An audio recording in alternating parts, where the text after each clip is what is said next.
What up, IB Nation? Welcome, because hold on, it's Friday. It says Friday right on my watch. That means it's the Friday Free-For-All Mailbag. It's the first Friday Free-For-All Mailbag for me in, I don't know, a long time. So I'm fired up. I've been looking forward to this day for a very, very long time, ever since Brian and I talked about the summer schedule.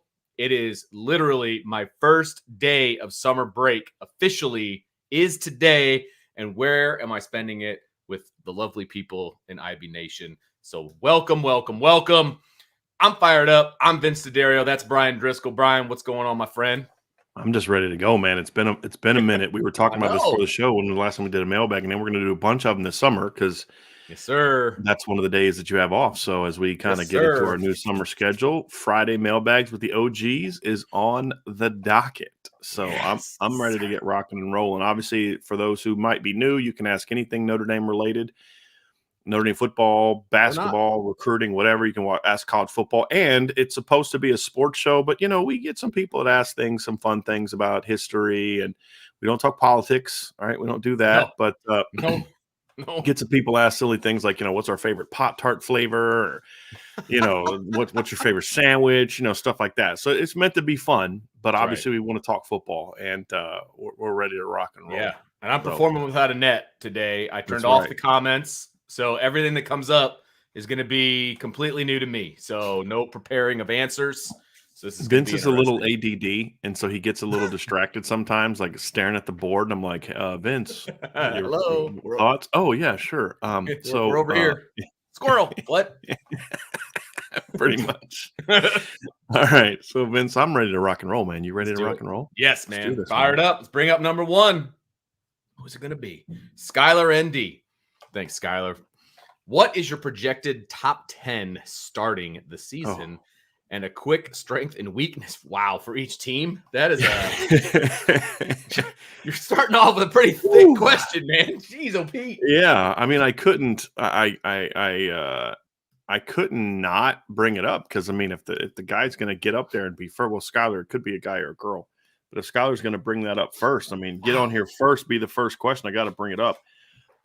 So Skylar, just for thank you, just for I don't have my preseason top 10 yet at this point in time. I have some thoughts on where teams are range-wise, but I haven't really sat down and crunched what a top 10 should be. And there's two ways to look at it, right? One way to look at it is projecting what your top 10 prediction is going to be, right? That's one way of doing it. And then the other is to predict, or to not predict, but to rank, okay, where should teams deserve to be heading into the beginning of the season? And that's why I've said, the more common one is projecting where teams should be to start the season based on what you did last season, what you have returning, all those different factors that go into it. Right.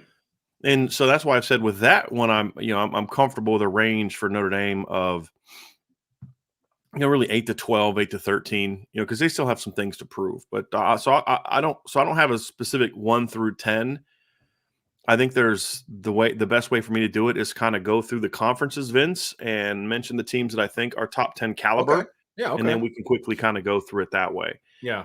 So let's start off obviously with Notre Dame. I think should be a top 10 team for me. If you want to have them 12, 13, I can live with that. I'd have them a tad higher. Yeah. Cause you're still in, like, the whole thing about preseason rankings is you want to be able to have the destiny in your own hands, right? Mm-hmm. And so, yes, can you go from unranked to top 10, if you take care of business? Absolutely. Notre Dame did that in 2012. Right. You can absolutely do that. There's no doubt about it. 2017.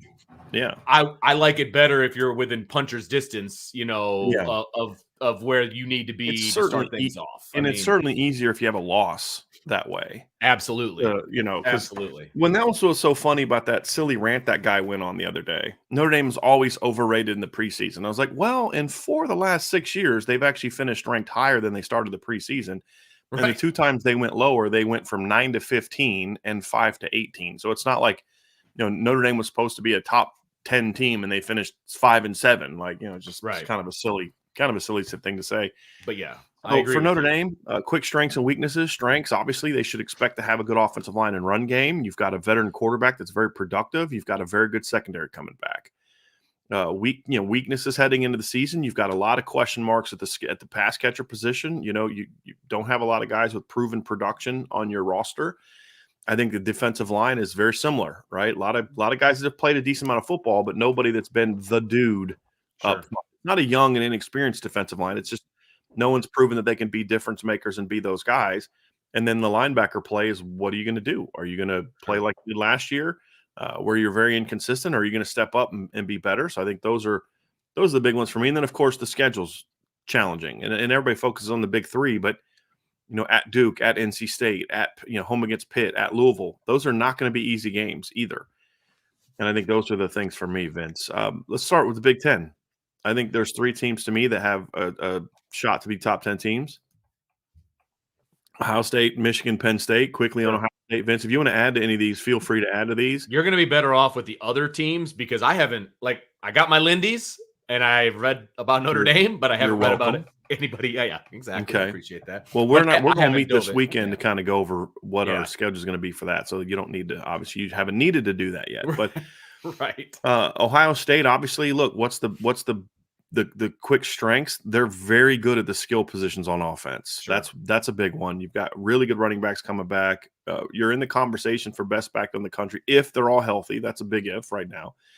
You obviously have the best receiving core in the country, in my opinion. I don't think that's really debatable. And if you want to throw in Cade Stover into that conversation too, it only solidifies that argument, because I think he's a really good player that's poised for a really good season. You've got a lot of talent on the D-line. It's still got to be more consistent, but you're going into year 2 of your defensive system, so I expect it to be big. So your front seven's really good. What are question marks for Ohio State? 2 on offense. Obviously, Kyle McCord at quarterback is a question mark. I think he's going to produce. I mean, if you play quarterback at Ohio State, you're going to put up numbers. Right. The question is, will he be able to make the money play? So, one of the worst statistical games of the season last year for C.J. Stroud was the Notre Dame game. But why he impressed me so much in that game is because he made so many just tough throws on the run, because he was getting pressured and just putting the ball. I mean, Notre Dame's guys are in perfect coverage, you think. Right. And then he just throws that low and away fastball that only his guy can catch. And you're like, see, that, the numbers weren't great, but those were money plays. Can Kyle McCord do that this year in the big 3 games that they have? That's the question mark. Offensive, and then doing so with a really makeshift offensive line after losing, really 3 starters last year that worked for an offensive line that wasn't great to begin with. And you lose by far your 3 best players. You had to go to the transfer portal to get a tackle after spring. That's a question mark. And their secondary gets a lot of hype. It's still a question mark to me. It was not great last year. They have a lot to prove to me. They get a lot of hype. I mean, Denzel Burke was ranked by Lindy's as being a better cornerback than Benjamin Morrison. I don't know what that's based on. Wow. But, other than hype and reputation. But that's still a question mark for me. Michigan, man, they're just steady. They're not sexy. They don't blow you away. You don't look and say, boy, this guy's just a phenomenal. He's going to be this. He's going to be that. He's, all world, this, that, and the other. There's no Marvin Harrison on their team, with all due respect to Blake Corum. He's a really good college running back. He's not a guy that's like, hey, top 10 NFL draft pick. Well, and the question about him is going to be coming off that injury too. Right. I mean, late season injury. But, Donovan Edwards is really good. Is he Bijan Robinson? No. And so they don't really have that guy. Maybe Will Johnson becomes that in the secondary as sophomore cornerback, but it's just, man, they're just steady everywhere. I think if you were to say weaknesses, I would say receiver, as far as winning the big games. Can they get enough play from the receiving core this year to continue what they've been doing defensively? Their defensive line is kind of like Notre Dame's. They have a lot of guys that have played a lot of football, but not a lot of guys that have been like stars. Can they take that next step? Obviously, they gave up a lot of points last year in the postseason game. Couldn't stop TCU. Are they gonna get better? The secondary overall was good last year. You lost DJ Turner. That's obviously a loss, but Michigan should still be steady. It's my thing with Michigan is, number one, their schedule's a little bit tougher this year. Well, not tougher, but their schedule's a little bit it's interesting this year. They play Ohio State at home, and I just have a weird feeling that Ohio State's going to win that game. I don't know why. They have not looked like a team that had any business beating Michigan the last 2 years, but I just have a feeling that they're going to win that game. Penn State, Vince, for me, this is the one I'm interested to hear about, because I know they're getting a lot of love. Yeah, especially offensively. Rightfully so, to a degree. Yeah. Okay. Yeah. They have a loaded backfield with the two returning sophomores are outstanding. I think Nicholas Singleton has a chance to compete for the best running back in college football this season. He wasn't last year, but he was a great freshman last year. Certainly the best freshman running back. He's a very talented player. They don't have to overuse him because they have other players. I mean, and they're losing like their 4-string running back, and he's going to Notre Dame, and Notre Dame's like, oh, hopefully he can really help us this year. And he was a guy that really got beat out by 3 guys last year, not because he's not a good player, but they're just loaded at running back. Loaded, yeah, you got Katron Allen and Nicholas Singleton, and so they've had a couple guys leave that are pretty good backs because they just got beat out by much better players. The receiving core should be solid. Losing Parker Washington was a loss, but you've got some solid players coming back. They should be really good at tight end this year with Brenton. Actually, Strange. Strange isn't back. I think Strange is gone. He went to the NFL, right? No, I have to go look. But they have Theo Johnson and they have one other tight end. I forget who it was. I was looking at it yesterday. Their offensive line should be a lot better. See, that's been a bit an issue for them in past years. And Phil Troutwine, I think, really struggled developing that line early on. I thought last year was probably the best job he did. I thought they got better and better and better, especially in the run game. And offensively, it's going to come down to how much are you going to ask Drew Aller to do and what's he going to be able to do.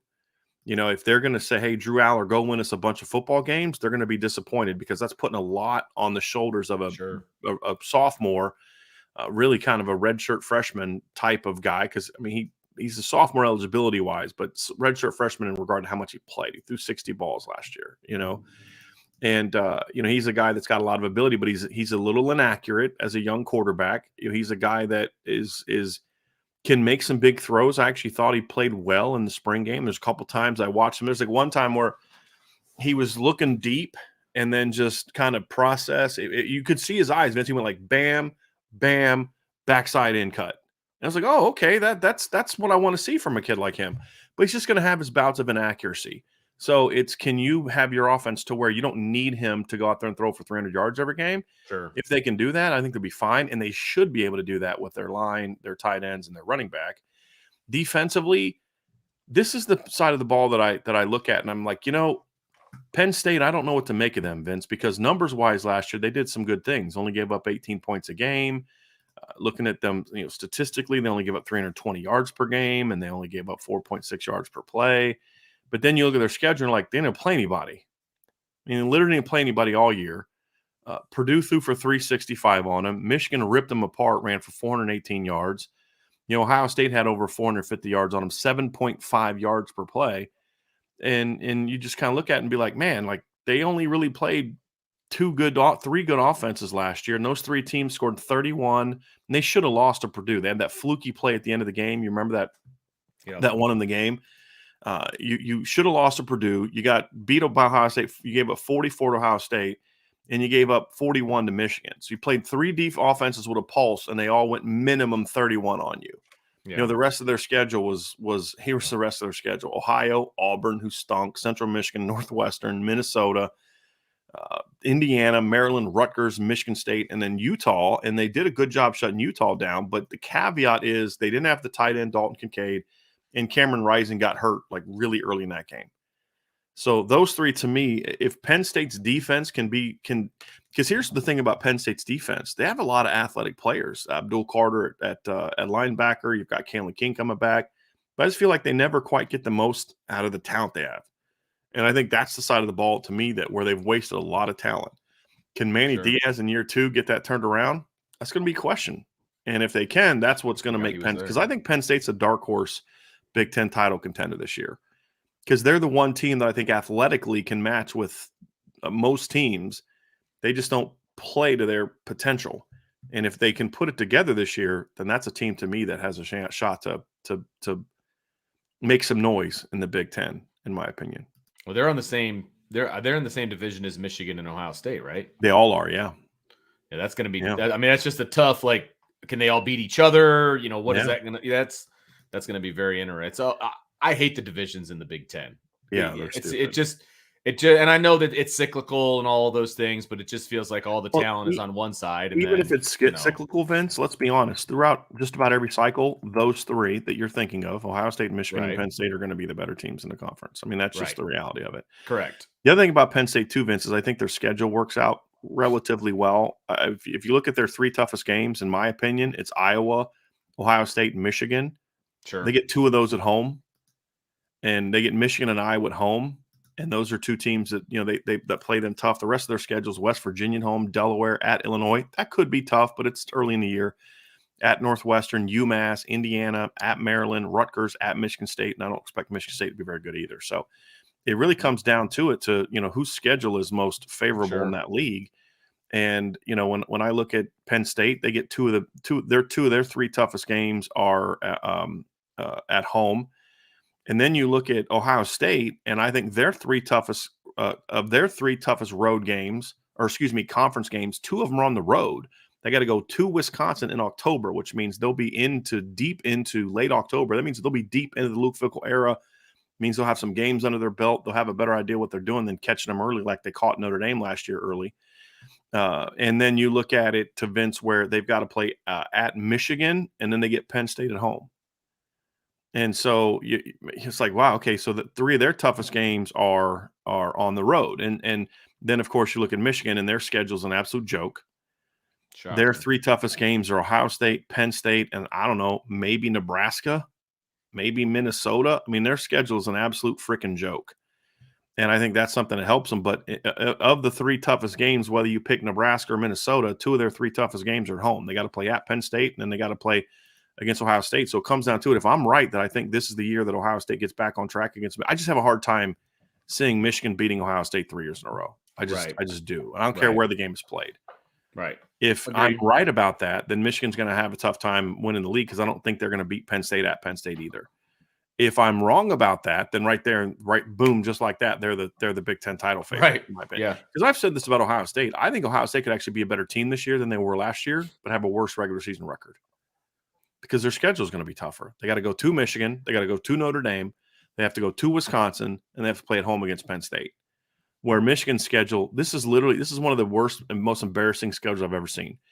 East Carolina, UNLV, Bowling Green, Rutgers, at Nebraska, at Minnesota, Indiana, at Michigan State, bye week, Purdue, at Penn State, at Maryland, home against Ohio State.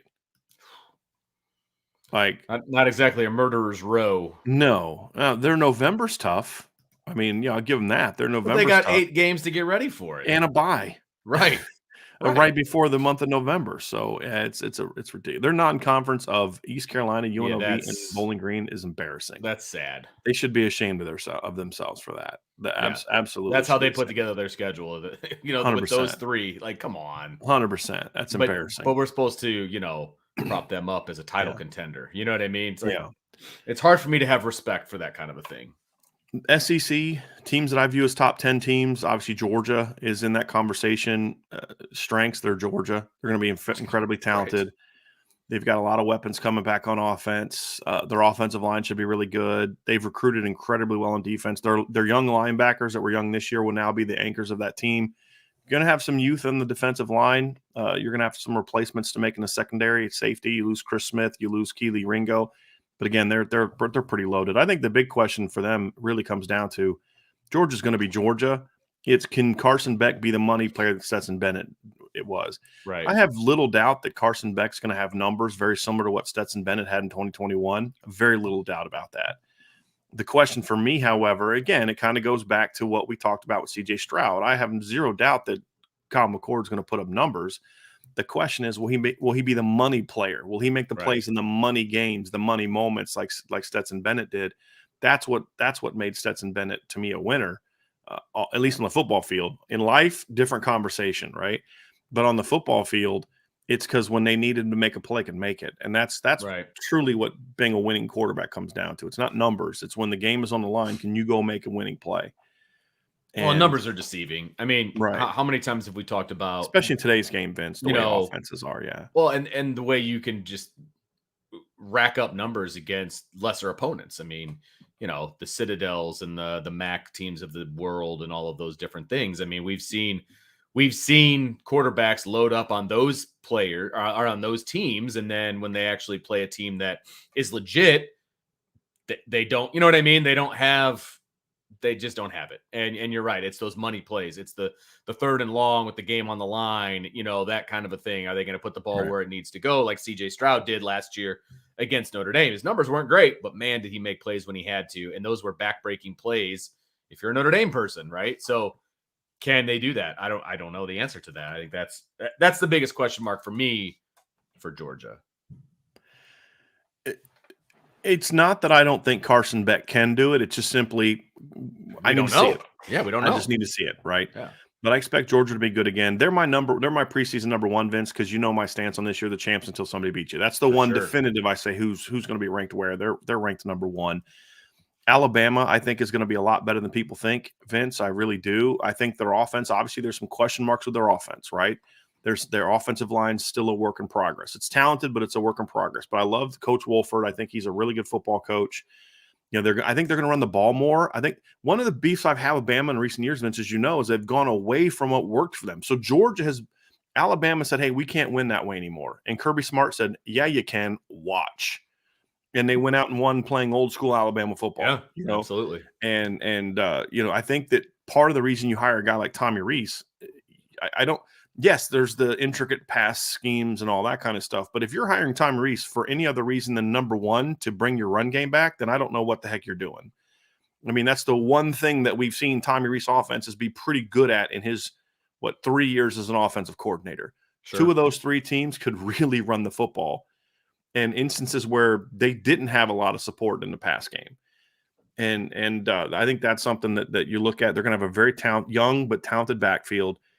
The thing for me is defensively is I have 2 thoughts on Alabama. Number one is they're going to be incredibly talented on defense. And I actually think they're going to be a little bit more athletic this year. They lose Henry to I don't know how to pronounce his last name. Tuoto, right? I forget how to pronounce, but he was a really smart, heady player, but he wasn't super athletic, which is why he got drafted pretty low. I think they're going to be more athletic, a linebacker, younger. I think their defensive line is going to be very good. Their freshman class is going to help there out a ton, not just Keon Keeley, but like James Smith, some of those other guys. Their secondary returns everybody but Branch, who's a good player, but I think Kool-Aid McKinstry is going to make a big jump this year. The question for me is with Alabama, I could see them being a playoff team, winning the SEC. I could see them competing for a championship this year. But there's too many question marks. Quarterback and the coordinators. How will they adapt? And I think we know the floor of what they're going to get for Tommy Rees, Vince. I think we know the floor of that. We don't know the ceiling of that. I'm more concerned about Kevin Steele. As you remember what we said about Kevin Steele a year ago, we said Mario Cristobal is going to bring him in, they're going to recruit well, and then they're going to replace him with real coaches. Well, that opinion hasn't changed. So either A, Saban sees something in Kevin Steele that I don't see after watching him for the last 20 plus years, or this is a move that Saban's going to have his hand in the defense a little bit more this year than he has in the past. And so if that's the case, then I think this is a title contender. If it's not the case and he's just going to trust Kevin Steele to do what he's going to do, then I think Alabama will stub their toe a little bit. And but I think Alabama is going to be a lot better than some people think, Vince, this year. I think people are talking about that Alabama is going to take a step back. They are not a vintage Alabama team. They are not. But I think this team is going to be pretty good. Now, the question is, they have a tough schedule. And you remember I just read Michigan's schedule? I do. Here's Alabama's schedule. They play Middle Tennessee. Then they play Texas, at South Florida, Ole Miss, at Mississippi State, at Texas A&M, home against Arkansas, home against Tennessee, home against LSU, at Kentucky, Chattanooga, at Auburn. You know, so that's a challenging schedule. It is. Now, of course, as they always are, they never have to play Georgia. But if they do win the West, they're going to have to plplay Georgia in the Right. SEC title game. So it's a challenging schedule. You know, you're playing Texas out of conference. I dig that. You always play Tennessee out of as the crossover game. Your other crossover games are at Kentucky, who's a very well coached, tough, physical, defensive football team that Right. Georgia beat 16-6 last year. And I think they're going to be better at quarterback this year if Devin Leary can stay healthy. Because you know my stance. I think Will Levis stinks. If Devin Leary's healthy, I think he fits that offense from Liam Cohen very well. Because it's a precision, accuracy, those type of things. And he has a lot more of that than what Will Levis had. So I think Kentucky's going to be a sneaky quality team this year. So they've got 2 good crossover games this year that they have to play. So I think they're going to be good. LSU is an unknown to me, Vince. They have a lot of question marks, and I still have to study their team a little bit just to kind of get more acquainted with who they have coming back. So I can't give you a full in-depth detail on them. But I do think their offense is going to be really good this year. I do. I think their offense is going to score points. The question is going to be, can they stop people? in the big games. And I see all these lists about how Matt House is a top 10 defensive coordinator, and there's all this hype about him, and they gave up 22 points a game last year. But I'm like, yeah, but what do they do in the games that matter? They gave up 40 to Tennessee. They gave up 35 to Florida, gave up 31 to Bama, 38 to Texas A&M, and 50 to Georgia. Like, it's not good. And so they got to prove that they can get better and make stops in some of the bigger games. And they did it to a degree against Alabama. I mean, keeping Alabama to 31, you could say that's kind of a win. And it is. But in the other games, their defense just couldn't make stops. So that's going to be the big question for me. Are they going to be able to do it? Honestly, I have to study LSU a little bit more to tell you if they are. I'm just telling you what I know of their team last year. That's going to be the big thing they're going to have to figure out this year, is make more stops. I can't tell you how they're going to be able to do it because I'm just not as familiar with their roster as other teams, Vince. But I think those are the only 3 top 10 teams in the SEC. I know there's others that are getting hype, but those are the only 3 for me. Anybody in the SEC that you would say, hey, needs to be – because like Tennessee, to me, I understand that everybody's, hyping them as a top 10 team because of what they did last year, but I don't think people understand just how good Hendon Hooker was last year. Right. Well, I think they understood it when Hendon Hooker got hurt. I think they got a real good view of how they fell off. I mean, they were not the team that they were when he was not offensively. I mean, they scored 31 on Clemson, but like that Clemson game is one of the most misleading 31-14 wins I've ever seen. Clemson literally missed like 4 field goals in that game, I believe, in the first half, and then ran a fake field goal on their first drive that didn't work. I mean, Clemson left a lot of points on the field. And then they had a couple blown assignments in the second half that allowed him to put up better numbers than what I actually thought he had playing that game. And then their other game was Vanderbilt. It's like, what are you really learning against Vanderbilt, in my opinion? Sure. So, but it's one of those things where you and I talk about this all the time, Vince. Don't get too excited when you see a backup quarterback do something because they don't have film on what that guy brings to the table. All the time. They're going to have film on this kid. They're going to defend them differently. Plus, no Jalen Hyatt, no Cedric Tillman, no Darnell Wright at right tackle. I think they peaked a little bit too early, so they lost some guys they otherwise wouldn't have lost. I still think Tennessee's going to be good. I still think they're a 9-win team, but 9-3. It, to me, doesn't have you preseason. I don't think that gets you in the top 10. So yeah. We've listed off 1, 2, 3, 4, 5, 6, 7 teams so far. Right. We still have 3 conferences to go. Right. Pac-12. I mean, this is the thing is like there's a lot of teams in this conversation. Pac-12 to me will kind of quickly work through those. I think Oregon has a chance to be a top 10 team. They still have a lot to prove. I don't know if I'd put them in there yet. They're going to be very talented. But they're going to be a team that has to. You talk about LSU proving they can make stops. Oregon's definitely going to have to prove that they can make stops because even in some of their wins, they give up a lot of points. They gave up. Here's the points they gave up last year: 49 against Georgia, 41 to Washington State, 27 to Stanford, 22 to Arizona, 30 to UCLA, 37 to Washington, 38 to Oregon State, and 27 to North Carolina. And so they went 10-3 last year, but I'll say this: they were closer to being 8-5. Than they were to 12-2 or 12-1, right? Yeah, right. So their defense is going to have to get better. They had a weird offseason. They lost a lot of kids in the portal and then added a lot of kids in the portal.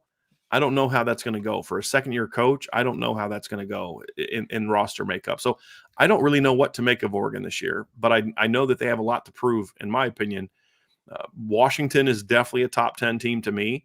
I think their defense is going to be better this year in year 2 of that system. Their offense is going to be dynamic. I mean, they brought back their quarterback. Both of their top receivers come back. They have some other, Giles Jackson, I believe, comes back. They have some other receivers that are kind of complementary players that are really good. Their offensive line should be good. They lost the Kirkland kid at tackle, but they should still be good on the offense. They got 2 running backs in. They got a kid that transferred in from Mississippi State, and they got the Daniel Ngata kid transferred in from Arizona State, I believe is where he came from. And now the question is, can they make some stops? I mean, Washington, like everybody talks about Oregon this year. And I'm like, why are we talking about Oregon? Like, what have they done to be considered over Washington? Washington, first of all, Washington beat them at Oregon last year. Washington went 11-2, and their losses were by 8 and 7 points.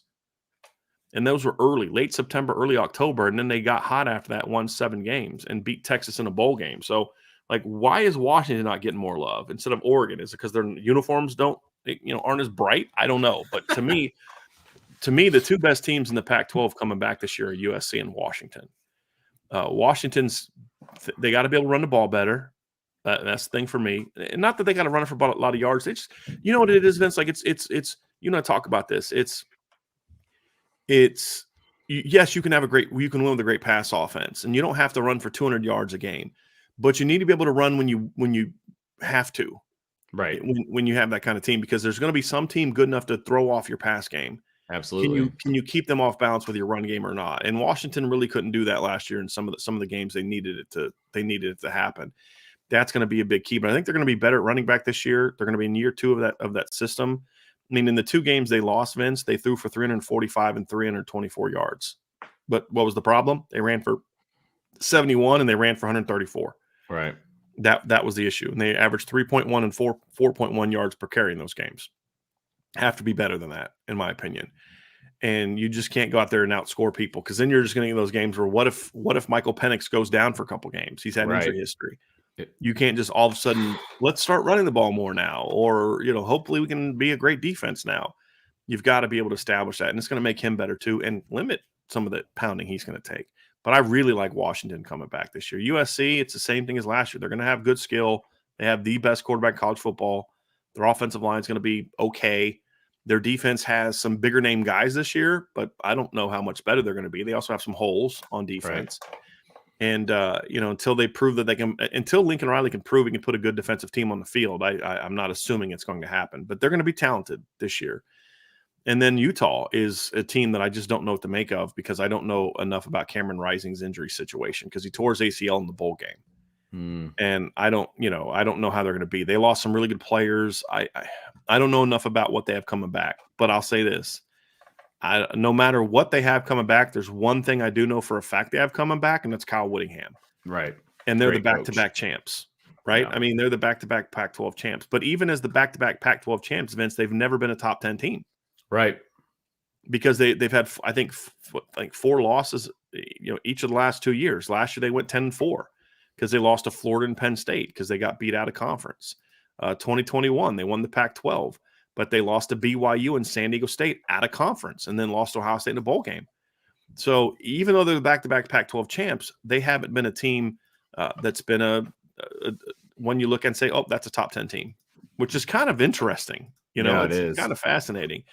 And I think Sean talked about this last week. We got asked a question about, and the same thing could be true this year, because Sean talked about last week, one of the games he's really looking forward to early in the season is the Florida and Utah game to kick the season off.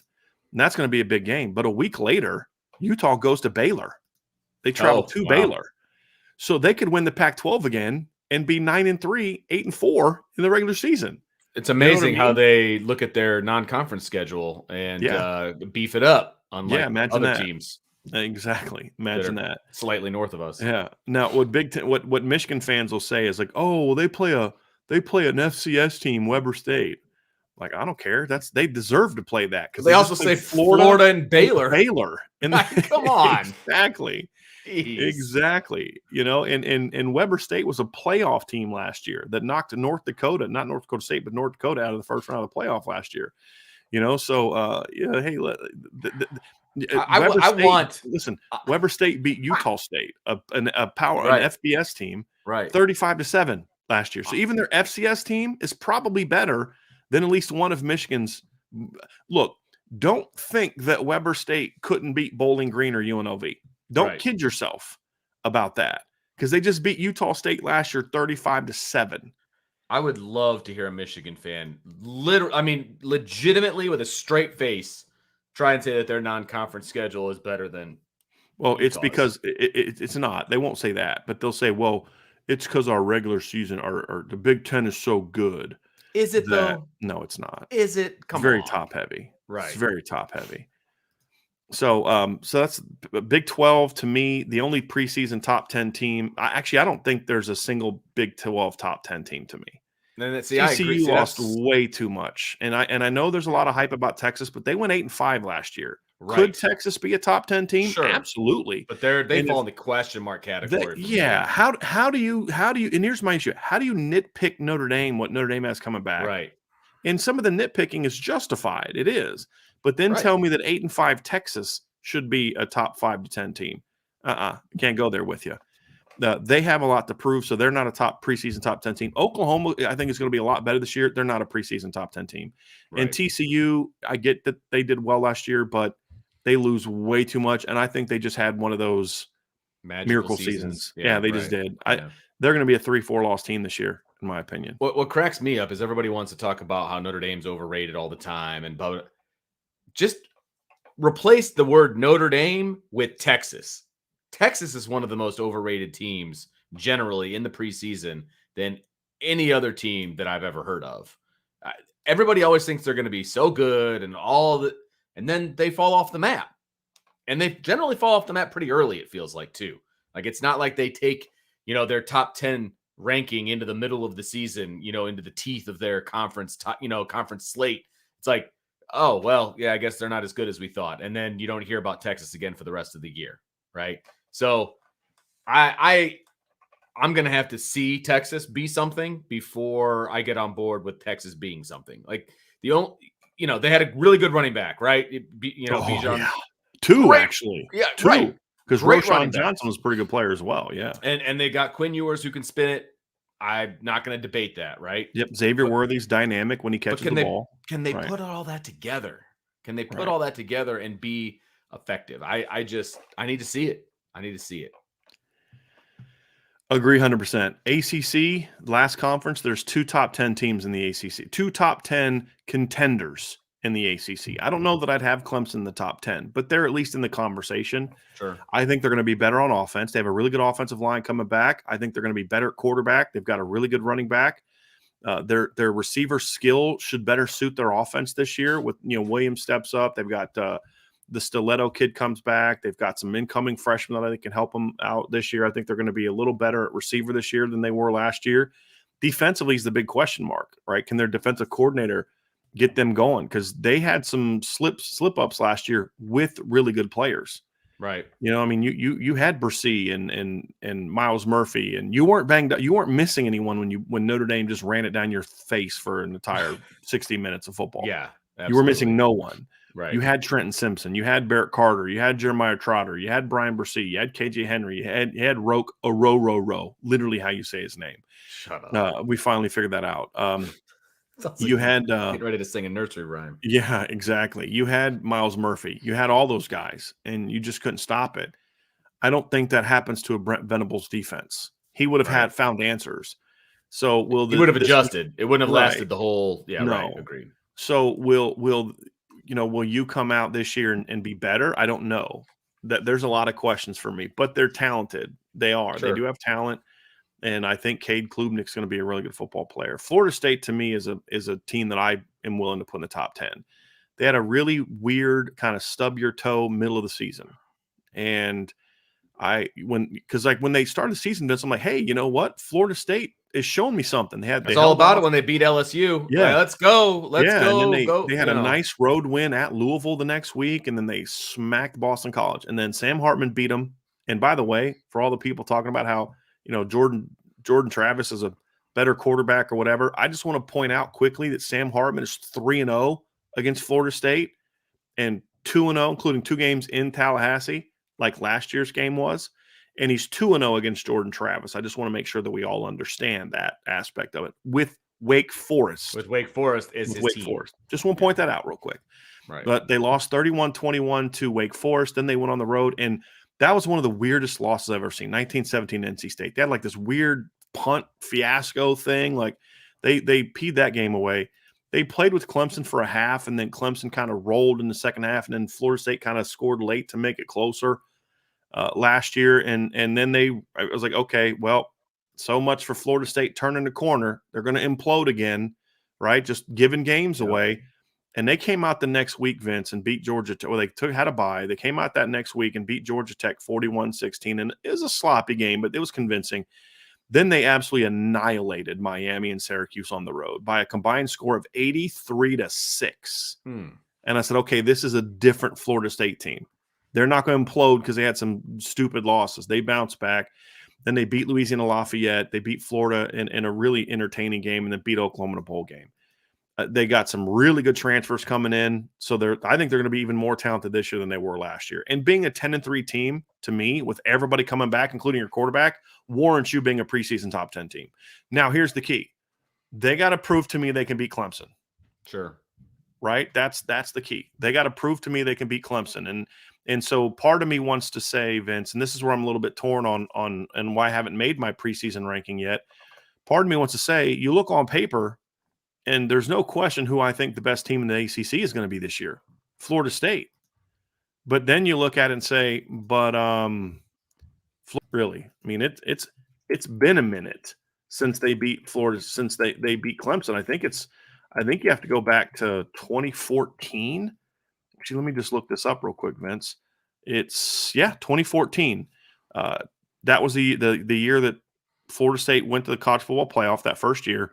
They beat Clemson 23-17. Clemson since then has won 7 straight games over Florida State. And of those 7 games, only 2 of them have been by fewer than 10 points. And last year's 10-point game was not quite as competitive as the score might show. It was 34-28.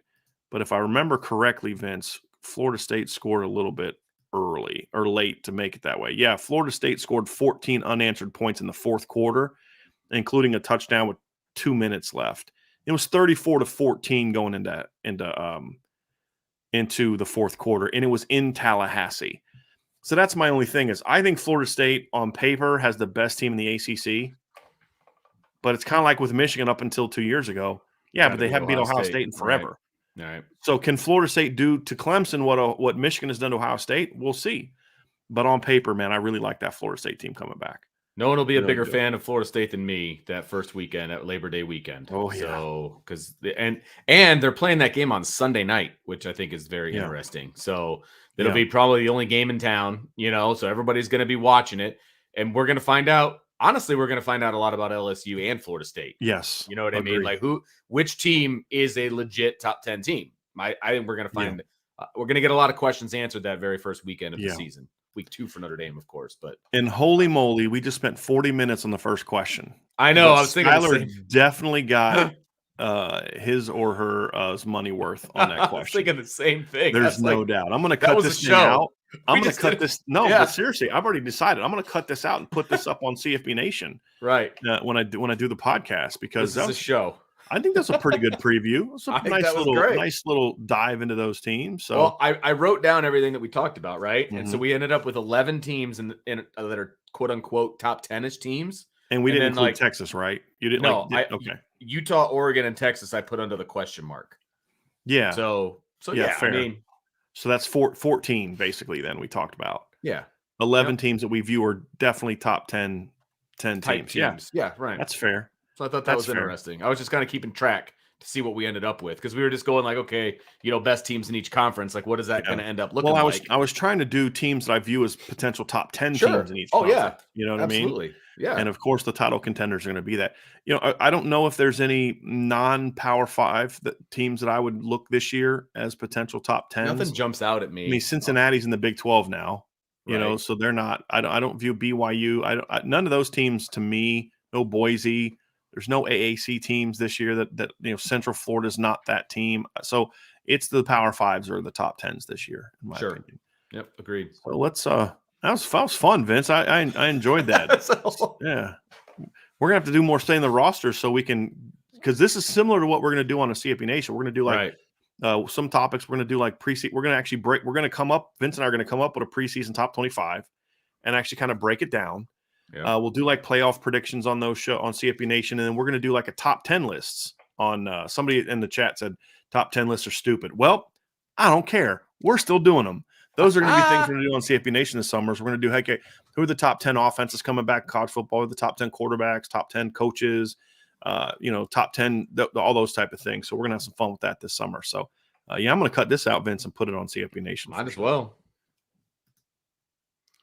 John A1. Oh, John, he's always got questions. All right, Tommy Reese. We have 61 starred questions. I think half of them are John's. I 61. think. Good Lord. Yeah.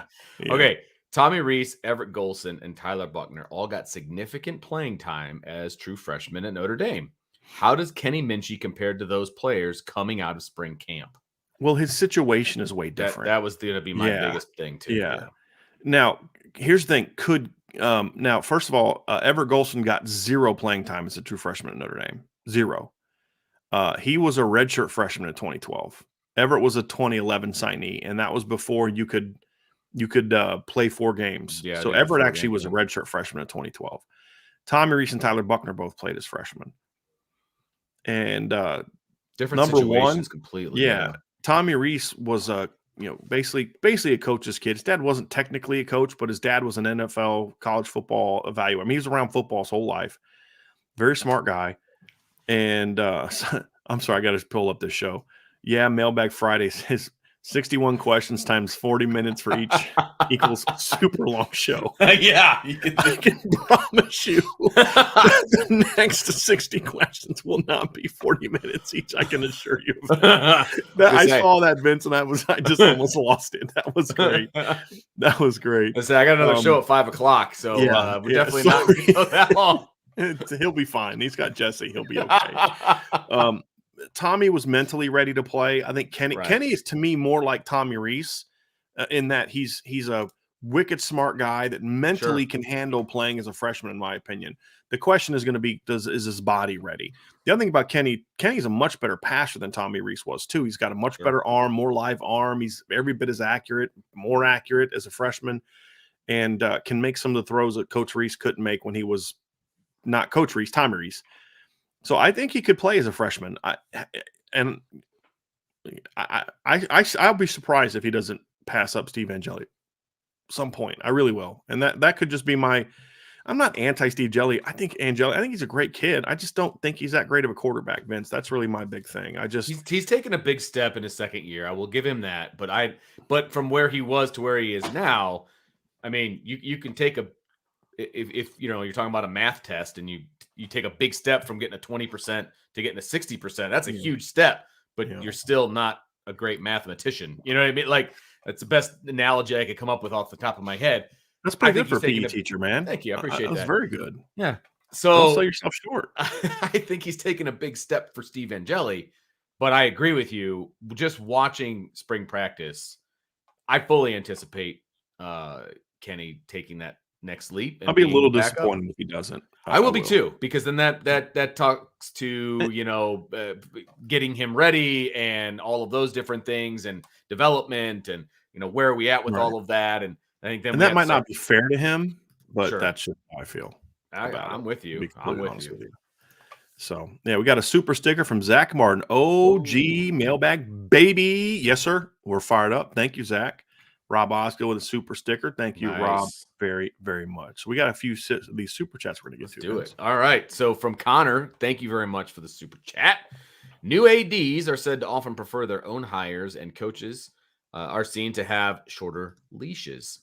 Is this something that could play out in a few years? You are correct in most instances, but I think in this instance, I don't view it being that way. I don't. The groundwork has been set. You're bringing someone in who's more from a business lawyer background than someone who's coming in from an athletics background, right? And so to me, that's a little like, who would his coaches be? Like in his background, working for NBC Sports and forget the role. Somebody sent me this, so we actually said his, and this is a good time to bring it up. We said his role incorrect. I don't watch golf. And so basically what had someone email me last night and kind of explain a little bit what his role is, which I greatly appreciated. I think he was a little bit nervous, like, is he going to be pissed at me for correcting him? Not at all. I want to be accurate.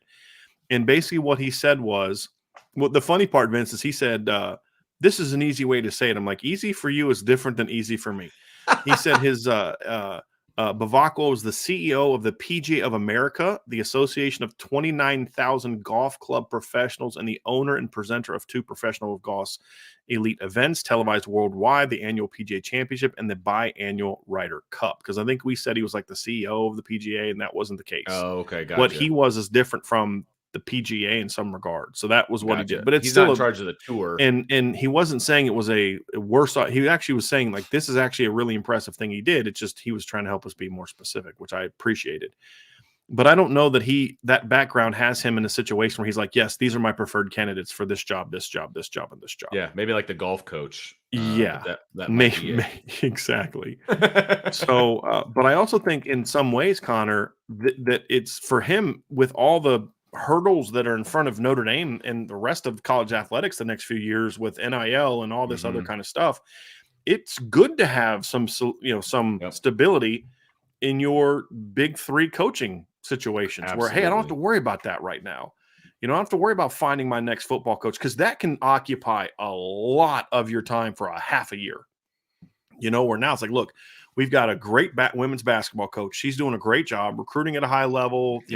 They're not back to where they were, but they're clearly getting there. They're getting real close. And as much as I like the Sonia Citron, Olivia Miles tandem in coming out, wait till you all get to see Hannah Hidalgo and Emma Risch.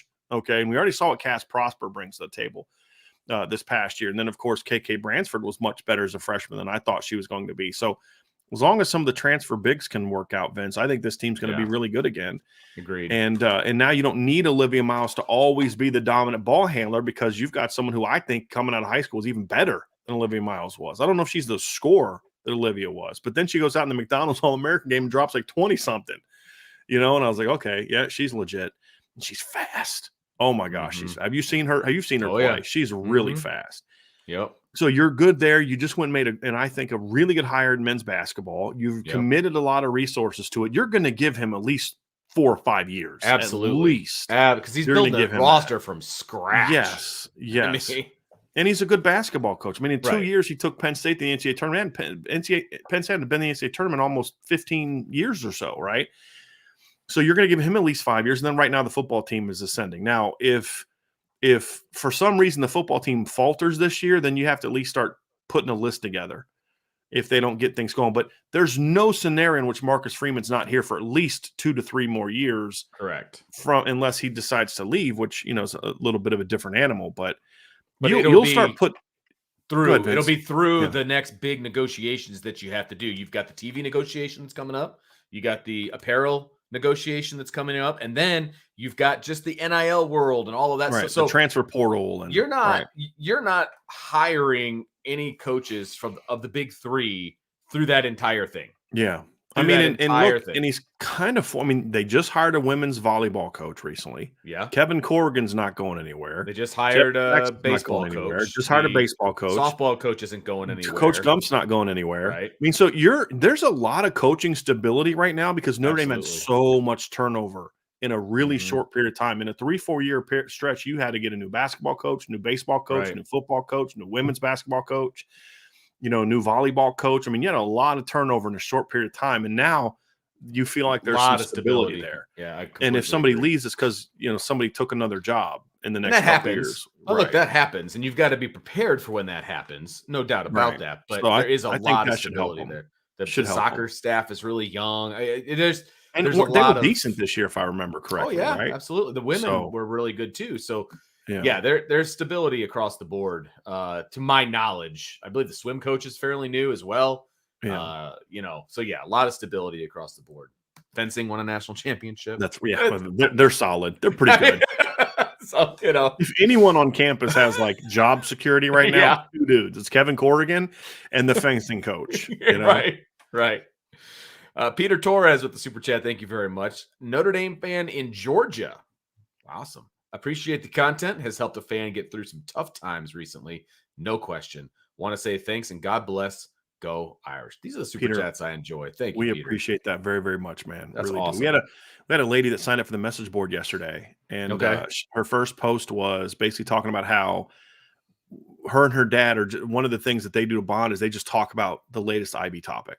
And I thought, awesome. I don't know if her name's Megan. It's kind of might be Megan, like the way it's spelled, but it could be Megan. But it was just kind of cool because you're like, man, like it's really humbling, Vince, to think about we're just here talking football, but like it can be something that a father and a daughter are experiencing, like brings them together. And it's just like, man, I just love doing what we do. And so we're always thankful for stuff like this. We really are, Peter. See, look, we just brought our average down because we're moving on to the next one. We have a super sticker from Tom Carter, which we appreciate. So we're going to move on to the next. We're down to 56, everybody. So we didn't go to 42 minutes on each one of those. So that would have been another 3 hours. Appreciate you very much. Here we go, Vince. We got 2 more super chats, and then we're going to get cool. back to some others. Chief Brody with a super chat. Thank you very, very much. Hope you're doing well, fellas. Sometimes I have to stop and recognize how far IB has come, and I'm proud to have been a part of it. Chief Brody's one of the OGs too. He's been around for a long time. So thank you very much, Chief. Very much. Because we did shows during the 2020 season, but they were things we were recording just to create on our YouTube channel so that we could use them for content on the website. Right. We weren't really like doing it for YouTube's sake. We were doing a podcast, but it was more for fun because we didn't have a lot of subscribers and things like that. And then after that rant against in the Alabama game, we said, you know what?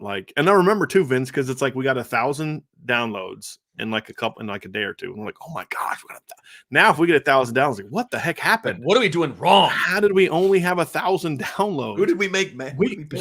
Seriously, is YouTube stifling our content? Which I'm joking, YouTube, but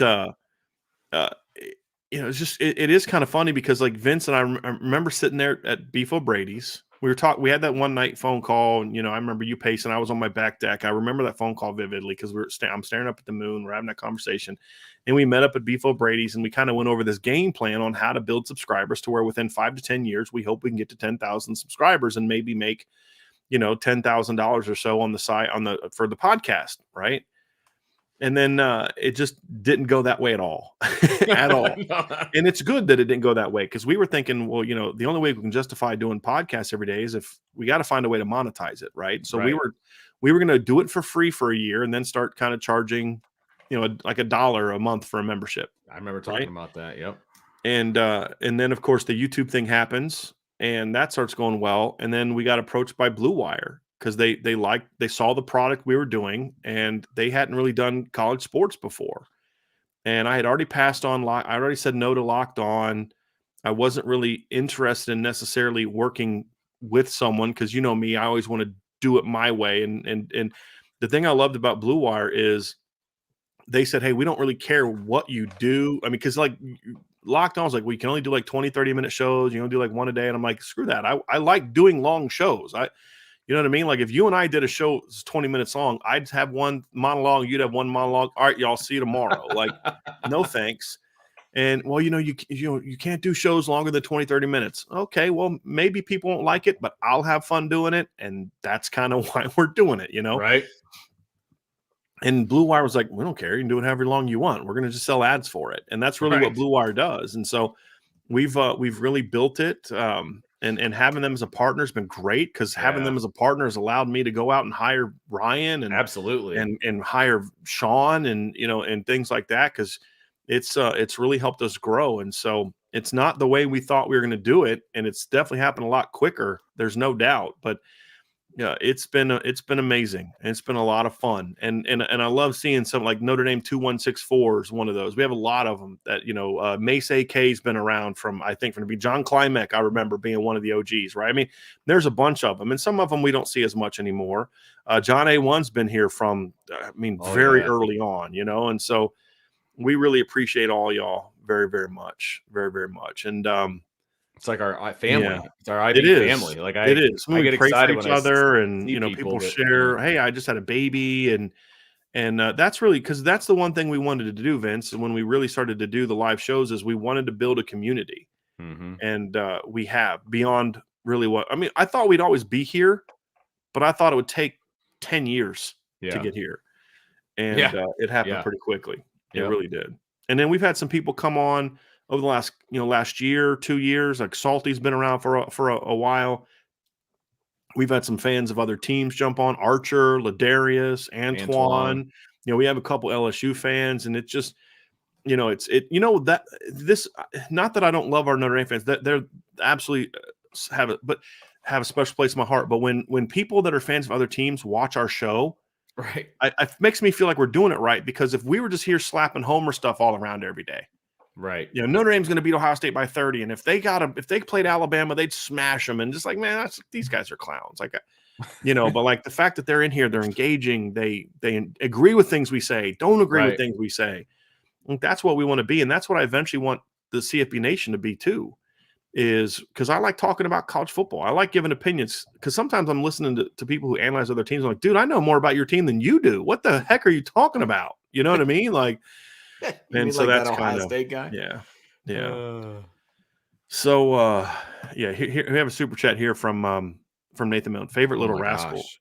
Mine is buckwheat because Nice. anytime I think of buckwheat, I then think of Mr. Robinson, or I think of the Eddie Murphy character on Saturday Night Live, Buckwheat, and so that's how I always go to that one. What was the name of the So, little guy who's always kind of like in charge? Spanky, Spanky. Alfalfa, yeah, Spanky. Yeah. So, did you ever see the Cheers skit where Spanky was on there? No. So there's this little. I watched it the other day. It was actually really funny. But it's the scene where Spanky, the guy, because he's old. I mean, that was that. Oh. Little Rascals, like they're probably none of them are alive right now. And Yeah, absolutely. so it was and so Cliff Clavin thinks he knows the guy. And he goes down there, and the guy keeps trying to tell him, "Yes, I'm Spanky," but then Cliff keeps talking over him and giving these random facts. And he goes, so are you Spanky? He goes, "No, I'm not." And then he walks out the door. He goes, "All right." And he walks, and so Norm looks at the guy. He goes, "You're Spanky." He goes, "Oh yeah." They don't talk to Cliff anymore. This is really funny. But like he was old. He was a gray-haired old guy. And that was in the 80s or early 90s. Yeah, exactly. Yeah. So yeah, that was a lot of fun. That was a lot of fun. All right, we got some more super chats here. We'll get through. Tyler Evans with the super chat. Thank you very much. How will BYU and Cincinnati do in Big 12 this year? And what do you think of the addition to the Big 12, both Arizona schools, Colorado, and Utah? So the Big 12's at 12, not right now, right? I think so. Because when they added all the new ones, Yeah. I think they added Central Florida, right? They added Houston, I believe, Cincinnati, BYU and Cincinnati, BYU. 4 of them. I think those are good additions. I mean, they're not great, sexy additions, but those are quality football programs, and some of them really make good geographic sense as well. Central Florida makes no geographic sense, but Zero. BYU does. I mean, it's in the same ballpark. Cincinnati doesn't make a whole lot, but Cincinnati makes a whole lot more when you consider that West Virginia's. I was going to say West Virginia is even more east, and that's why I've said they should pursue Pitt. If the ACC fell apart, one team that the Big 12 should pursue is Pitt. Sure. And kind of get that lower Pennsylvania, lower Ohio, upper, and then you get the West Virginia in there. So, but I think those are good moves. I think they make a lot of sense. There's decent markets in there. Now, as far as how do I think they'll do, I don't know enough about what BYU has coming back to be able to tell you that. I know that they lost Jaron Hall. Cincinnati, I think, is going to struggle. I think the further they get away from the recruiting classes that Marcus Freeman and Mike Mickens helped put together, the less effective they are. Sure. I think that they're going to have a tough time this year as well because I think Luke Fickell's a tad overrated as a coach. People talking about he's like a top 5-10 coach. I don't think he's that. No. I think he's a good football coach. I do, but they were a 9-4 team last year really 9-3 in the regular season. They were that in the AAC, and the AAC was a little down last year, in my opinion, and they had some really ugly wins. And then now you've got Scott Satterfield as your coach, and I thought he was an absolute embarrassment at Louisville. I mean, that hire does not make a lot of sense for me for Cincinnati. It doesn't. You hired a guy from North Carolina who fought and screamed and cried to get out of Louisville for years and just did a bad job there. So I don't like that hire for them. I think they're going to struggle a little bit this year, Vince. And I don't think their talent is going to be great. It's going to match up with the Big 12. Yeah. Yeah. Now, what do I think about? I think BYU can play in the Big 12. I mean, they've proven that their past teams have. I just don't know enough. All I was saying, I don't know enough about that. Right. I think let me put it this way. I think their program can compete in the Big 12. They're gonna fluctuate, of course. Right. But I think Vince in 2021 they went 5-1 against Pac-12 teams. I mean, against Division I teams, including they were like 2-0 against I think their only loss was like to Baylor. Actually, no, I think they beat Baylor. Wait a minute, hold on a second. They beat Baylor one of those years. What year was it? Was it 21? No, they lost to Baylor in 21. They beat Arizona, beat Utah State, lost to Baylor, beat Virginia, beat USC. So it was Pac-12 teams that they did very well against. Right. And then this past year they didn't do as well, but they beat Baylor lost to Oregon, lost to Notre Dame, lost to Arkansas, beat Stanford. So to your point, BYU's had some teams in recent years that can be competitive against those teams. Right. In 2019, they lost to Utah by convincingly, but then they beat Tennessee and beat USC and then lost to Washington. The point being, they've been playing 4 to 5 Power 5 games a year and have been more than holding their own.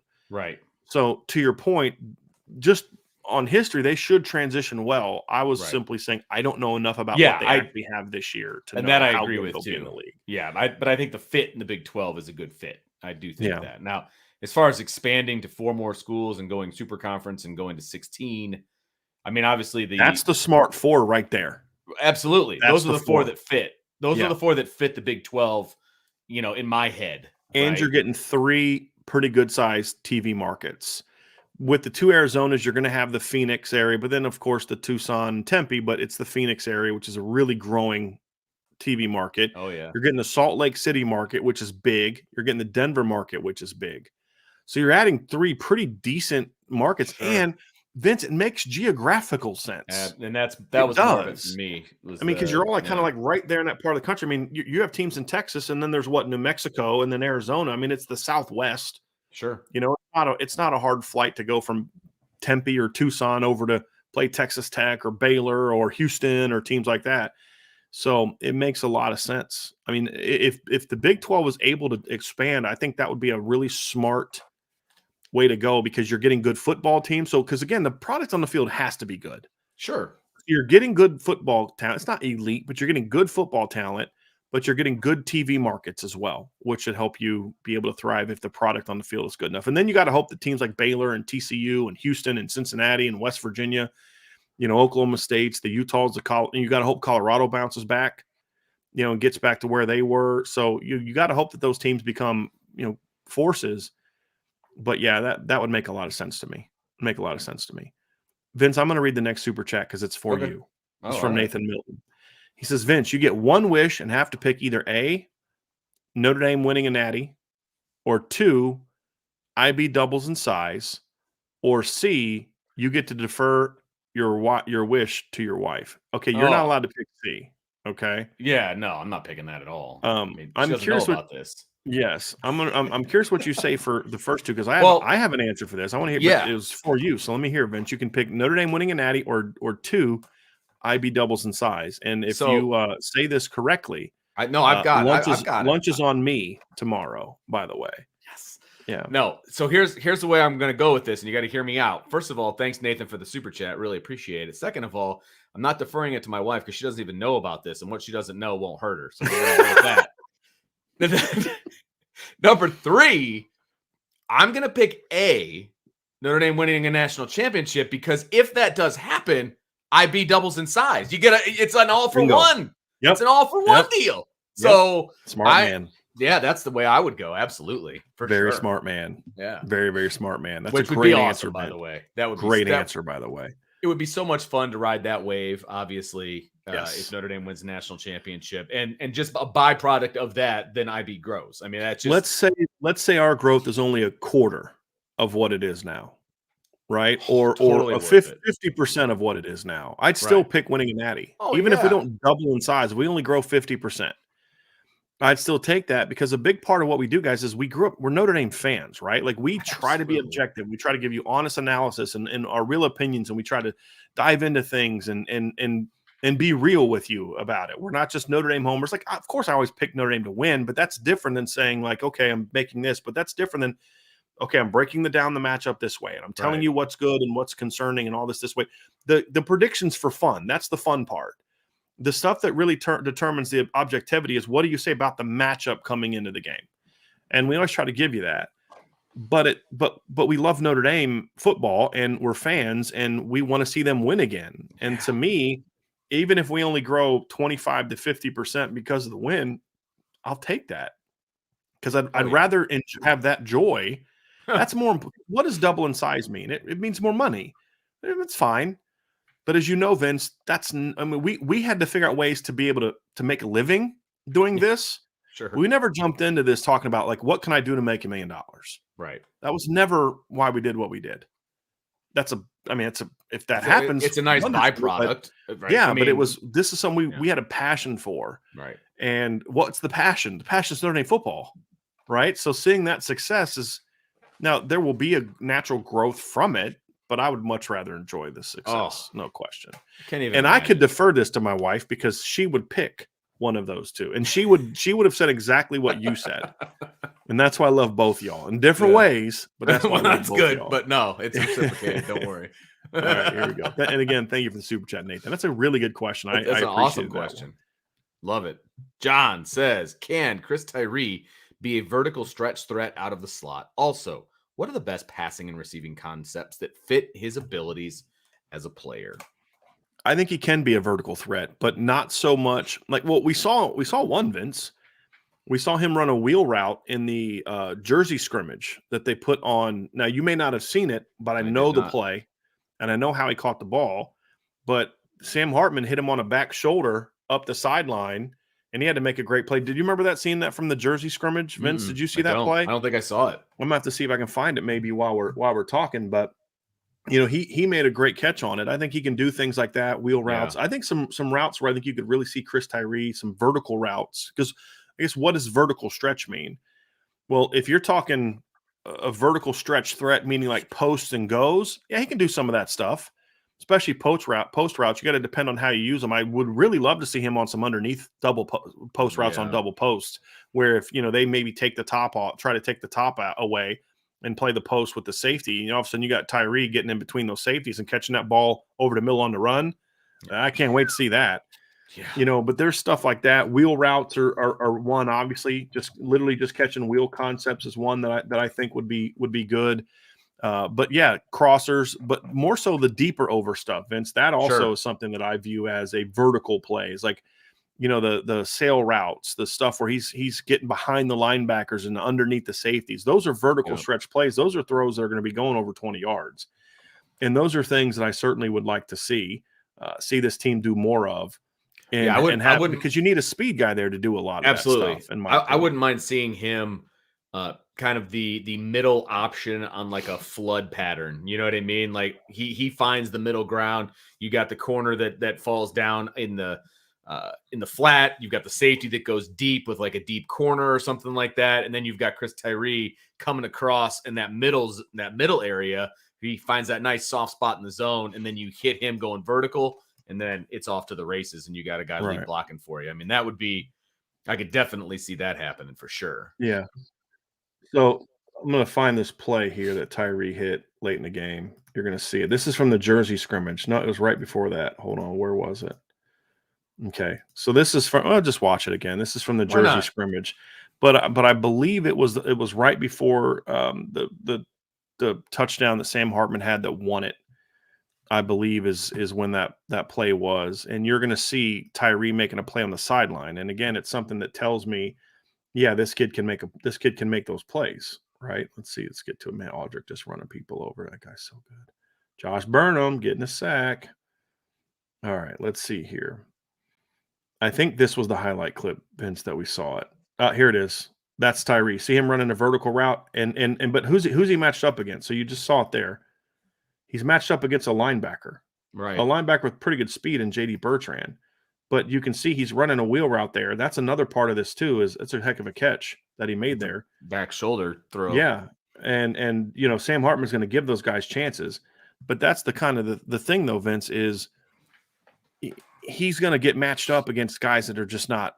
He's not going to be matched up against a lot of corners.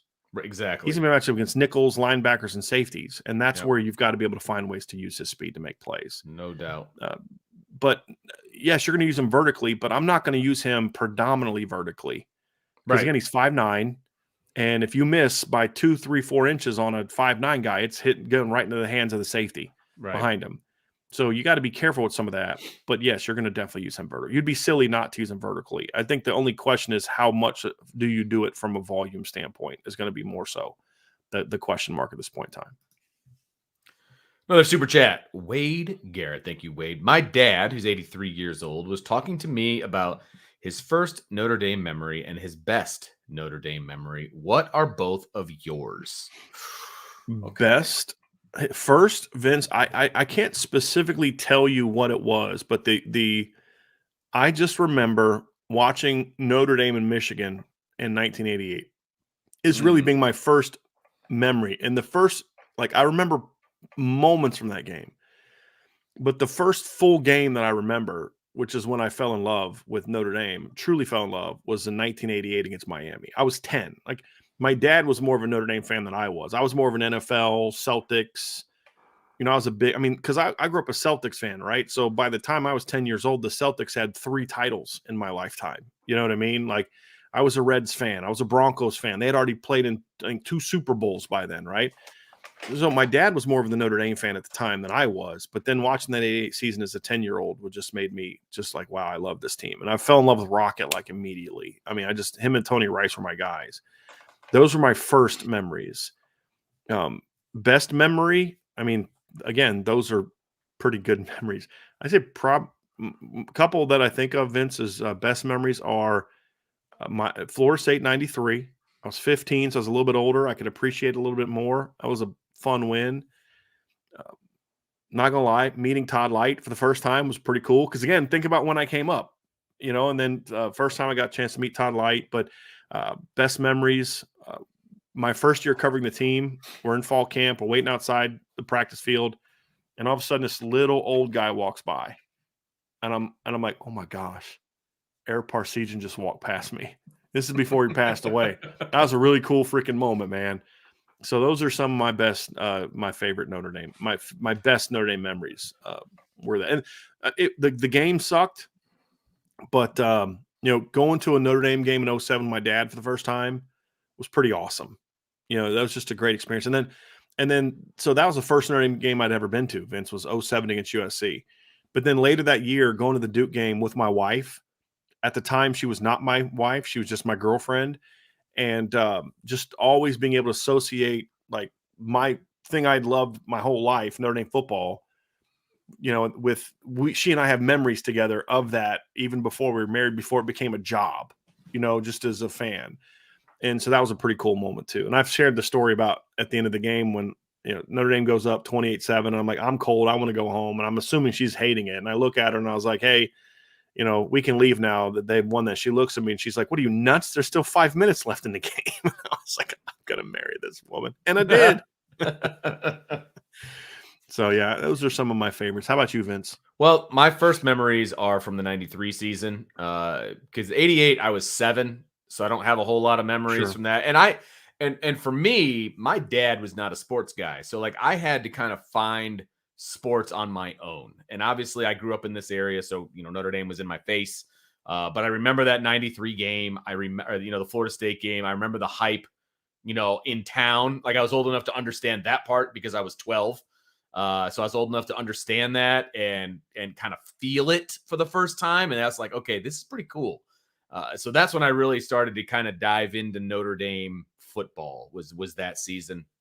And then, so that's my first memory. And my most fond memories are kind of, a lot of them honestly have to do with working with Notre Dame, working the beat, so to speak. Right. And so the first time that I ever, went to the press box was when I was working with Sean Stiers over at U93 during the 2004 football season. Like that was my first foray. Because before I was a fan, I went to a couple games. Like when I was in high school, we would walk around the stadium when the game would start and people would throw us tickets from the top seat just over the side. Like, hey guys, you need some tickets? And they would just throw them to us. And then, we would go in and watch the game and we would walk around. And so like, it was always a fun thing to do. But like my memories are like, standing next to Joe Montana on the photo deck, watching the game when, his kid used to go there. Right. Meeting the unbelievable people that I've had an opportunity to meet because of this job. Like it's very kind of out of body type experiences, to be honest with you. Like when I used to do the radio show with Tim Grau, like we would interview the craziest people that have to do with Notre Dame football that I never in a bajillion years thought I would ever have a chance to meet. I got to meet all of those guys, whether it was in person or on chat or whatever. So like my great memories are of the outside of this thing. You know what I mean? Like the periphery of Notre Dame football. And it's watching games with Brian and watching games with Sean. And like, that's the part, those are the things that I remember. Like the actual gameplay, most of my memories are of the disappointment, like the Bush push, like being on the field for that, being on the field for the first time that Notre Dame lost to Navy in forever. Like most of my memories are of disappointment because those are the ones that like stick in my head. And so that's obviously disappointing. So it's like the people that I've met, the friends that I've made, the icons that I got to interview or hang out with, and just be a kid basically around those people. Like those are my best memories of Notre Dame football by far. And I can't even tell you how extremely lucky I am to have that opportunity. I mean, I'm a history teacher / gym teacher / dean of students who gets to, basically live out every kid's fantasy and follow Notre Dame football and get paid to do it. Like, come on, that's not real. It's awesome. Yeah. Yeah, you don't have a lot of people that are willing to hear you complain about your job. I don't have a lot of people that are willing to hear me complain about because every job has its right. ups and downs, right? Of course. Like, dude, seriously, I don't want to hear you complaining about your job. Like, okay, I won't. Fine. Exactly. So true. Notre Dame 2164, one of the OGs. I'm really high on Tay Johnson, Bronte Johnson, that is. Where do you guys think he falls as a safety prospect? Is he Peyton Bowen level or a Don Schuler level, or maybe somewhere in between? It's a good question. Well, his ceiling is 5-star, but he's pretty raw as a player. But athletically, as a prospect, he's in between those two. Okay. He's really talented. He's really athletic. Vince, you saw him last year at the Irish Invasion. Mm-hmm. Remember that? Really smooth. And I hadn't seen it. He looked really raw on his sophomore film. But you could see some real, like there was one play, he's like got his hands on his hips at the snap, and then he just, ball snap. He just goes and like runs 100 miles an hour and tackles a guy. You're like, okay, right. It's good to know he's doing, but he's really talented. Right, but he's super talented. Yeah, exactly. But then you just watch him at that Irish Invasion, and you're like, yo, this kid is just rangy as all get out. Like he's going to need work. He's going to need to get in the weight room.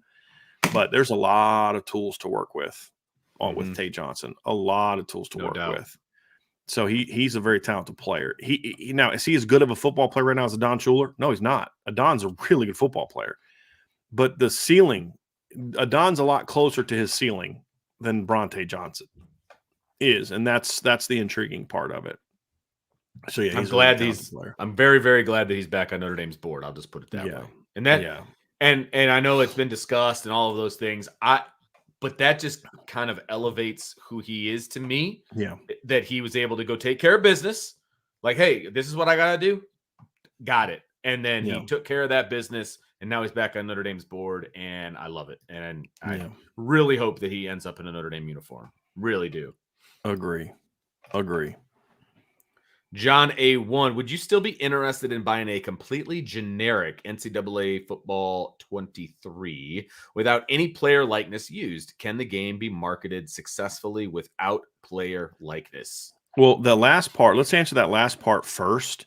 That depends on the colleges. Are the colleges willing to give their likeness rights without using player likeness?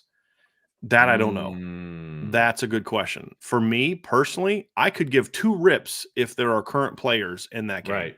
2 rips. Don't care. And this is where, like players have leverage in NIL in a lot of areas. To me, this isn't one. And there's a lot of people, this is just EA Sports being greedy and they're going to make X amount of dollars. And whenever people say the X amount of dollars, they always give the gross. Right. Like the game doesn't cost money to produce. Right. Y'all, if you buy this game and play it, you're using the current Notre Dame players for like a week. And then the next year until it comes out again, you're using a bunch of randomly generated players that you've recruited. At least that's how I play. That's how and I anyone play. That plays Dynasty, I mean, and honestly, Vince, I got to the point where I'd play like one game a year.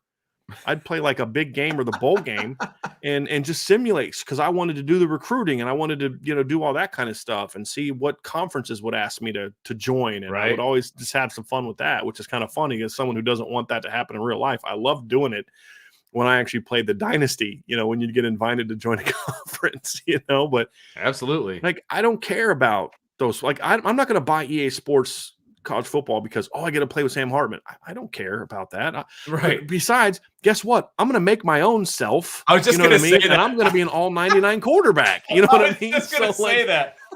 You know what I mean? Like, that's what I like doing. Now, let's be real. Now the difference is, and I think you bring up a really good point that I didn't even think about, that you still need to have Notre Dame and Alabama and Clemson. You can't have Southwest, whatever. You can't just have fake things that look like it. You have to be able to have Notre Dame Stadium and all of the things that make Notre Dame what it is, right? Because I want to play that and I want to be the quarterback on that team. I'm going to make myself, I'll be a wide receiver, whatever the case may be, right?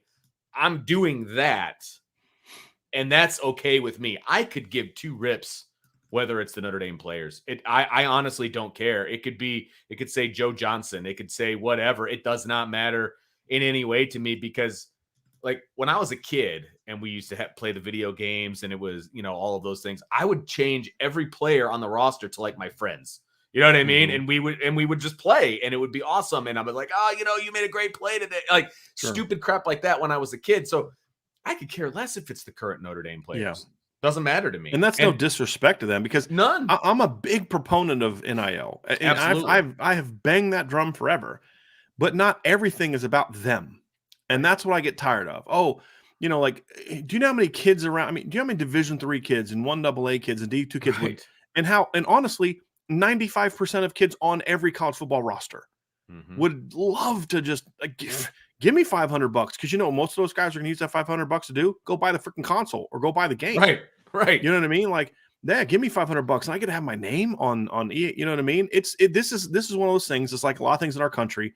We do things that are best for the 1%, and we just say we don't care about the rest of you because you don't matter. So if they're going to boycott this game, this screws over 99% of the players who don't have any leverage to get more than $500 a game. $500, first of all, is no chump change. And you're doing that for 85 scholarship players times however many. Right. That's a lot of money. That's over $5.5 million. Plus, you're paying schools on average around $75,000 to $100,000. That's another almost $10 million. That's a lot of money, man. So, and yes, they're going to make a lot of money, but they have their own costs. And so, to me, the people that deserve more money are the people that design the game. They're the ones that actually put it. Now, that's different than the actual football product. Again, you sell a jersey with a kid's number on it, he freaking flat out needs his cut of that, right? There's no doubt. There's a lot of things that these kids deserve more of a greater piece of the pie. This ain't it, in my opinion, because honestly, if the schools agreed, and I believe everybody but Notre Dame's pretty much agreed to it by now, but if every school agreed to say, hey, we're going to be on it, you've got to negotiate your own thing with the players. Otherwise, you're just going to have to use randomly generated players. I don't think it affects their sales at all, because that's not what people play for.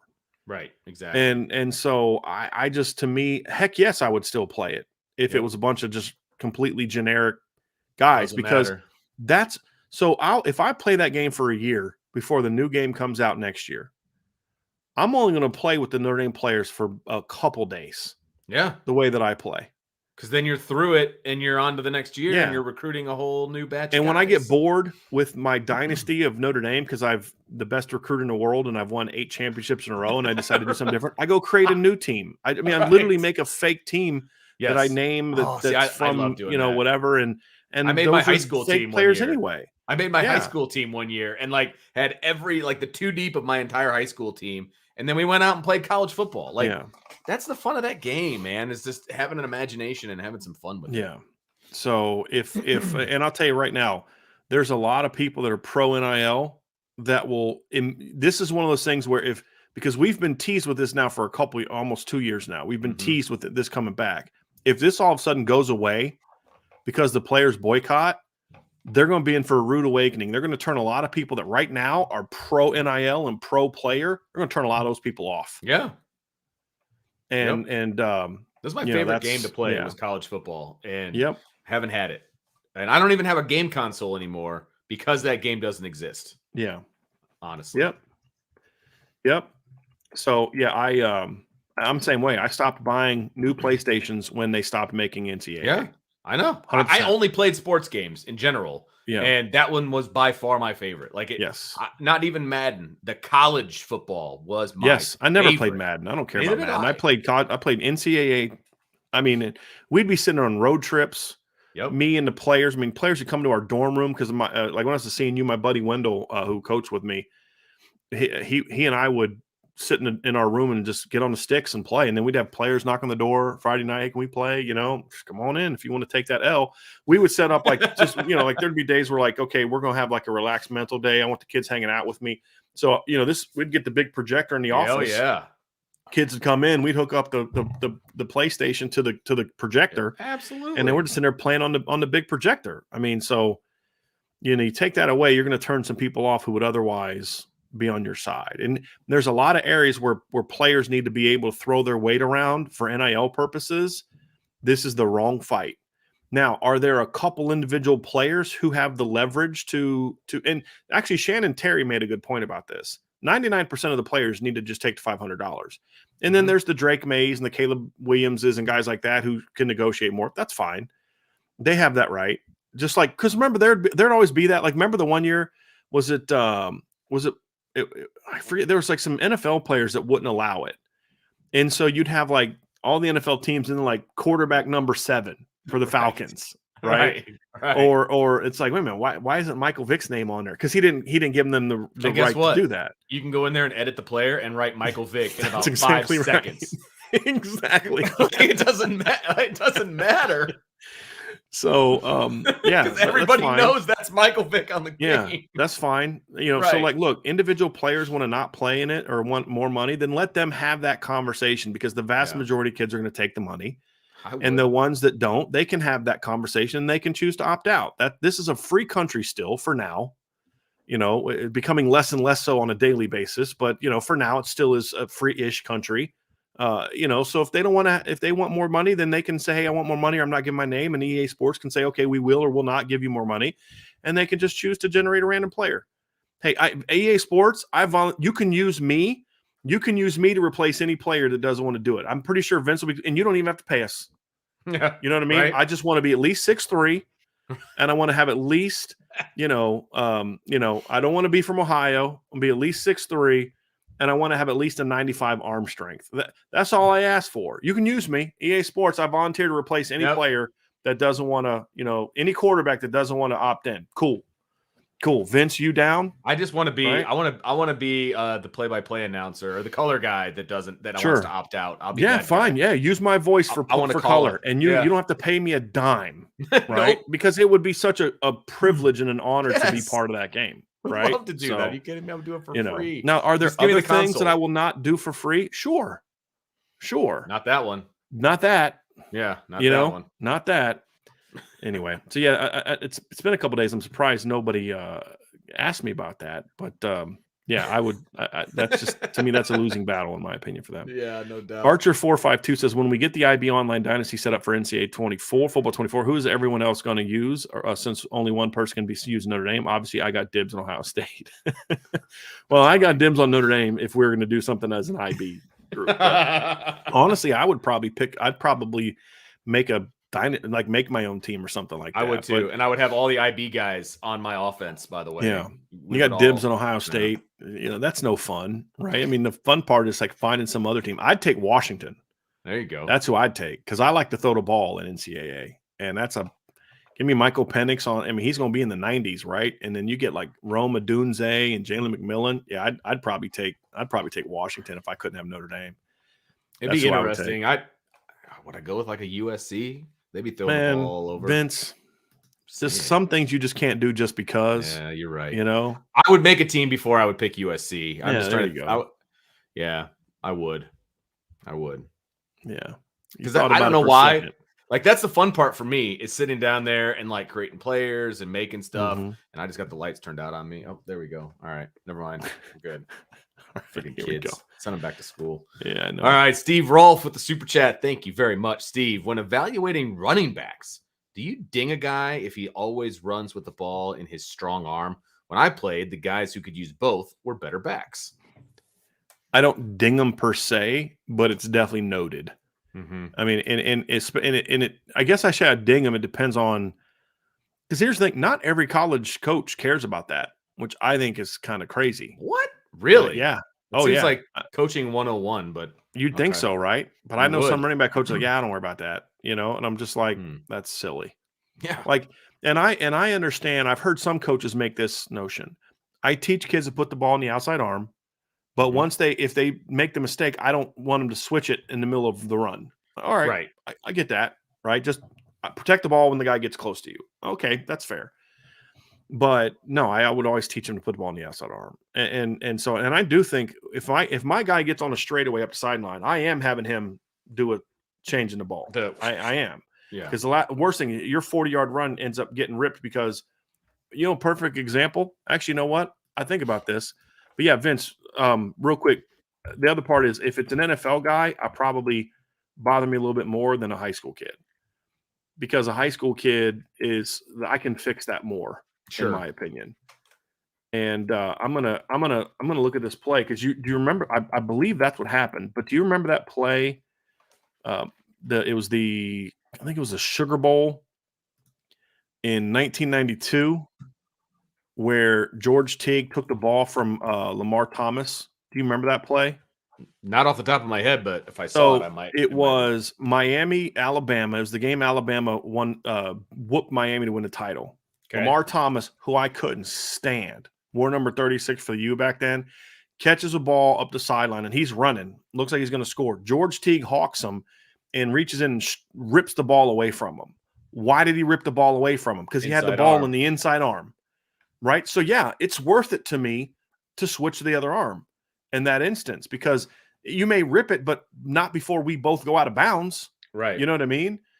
So yes, I would teach it, but I'm sympathetic to coaches who don't want to take the chance of the ball coming out when they switch, because that's happened before too. But yeah, I would ding an NFL guy more than I would a guy coming into college, than I would a guy going to the NFL. That's fair. For that one. Yeah.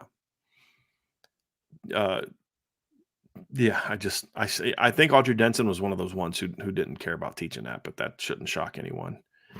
So here we go. All right, John. He says, of all the tight ends on the roster in 23, which of them has the highest ceiling? For 23, Holden Stace. Yeah. Overall, Eli Raridan. Okay. I just don't think Eli is going to be able to get there in 23 because of the injuries. The two with the highest ceilings for this season are Mitchell Evans and Holden Stace. And I'd say Holden's slightly higher ceiling, and Mitchell has the higher floor, right? Yeah, he's By Mr. the end of Dependable. by the end of the careers, who if they all reach their full potential and they're all healthy, it's Eli. But again, we don't know how he's going to be after a second knee injury. We don't know how he's going to come back. So that's a very friggin' interesting athletic. one. Yeah. So athletic in high school. Yeah, fastest 10-yard split time in the history of tight ends, apparently. So here's one from Kenny Moore. More productive season, 2017 Josh Adams or 23 Estime? Now, that's interesting because they're completely different styles of back. Mhm. So we're talking about productive. So that's total receiving, rushing. And are we talking about like yards per rush? I'm glad you said that. I would say you can take it however you want to do it. For me, it comes down to yards and it comes down to touchdowns. Okay. And to me, touchdowns obviously being a very important statistic. Josh Adams had 1,531 yards of total offense in 2017, averaged 7 yards a play. This past season, Audric Estime had 1,084 yards, 6.5 yards per play. The difference for me, however, is, and this is why, which season is, if let's just say Audric Estime gets, say 25% of Logan Diggs's yards from last year. What did Logan have last year? 820? 800, like that, yeah. What was it? 820? 822. Let's say Audric gets just 20% of those yards.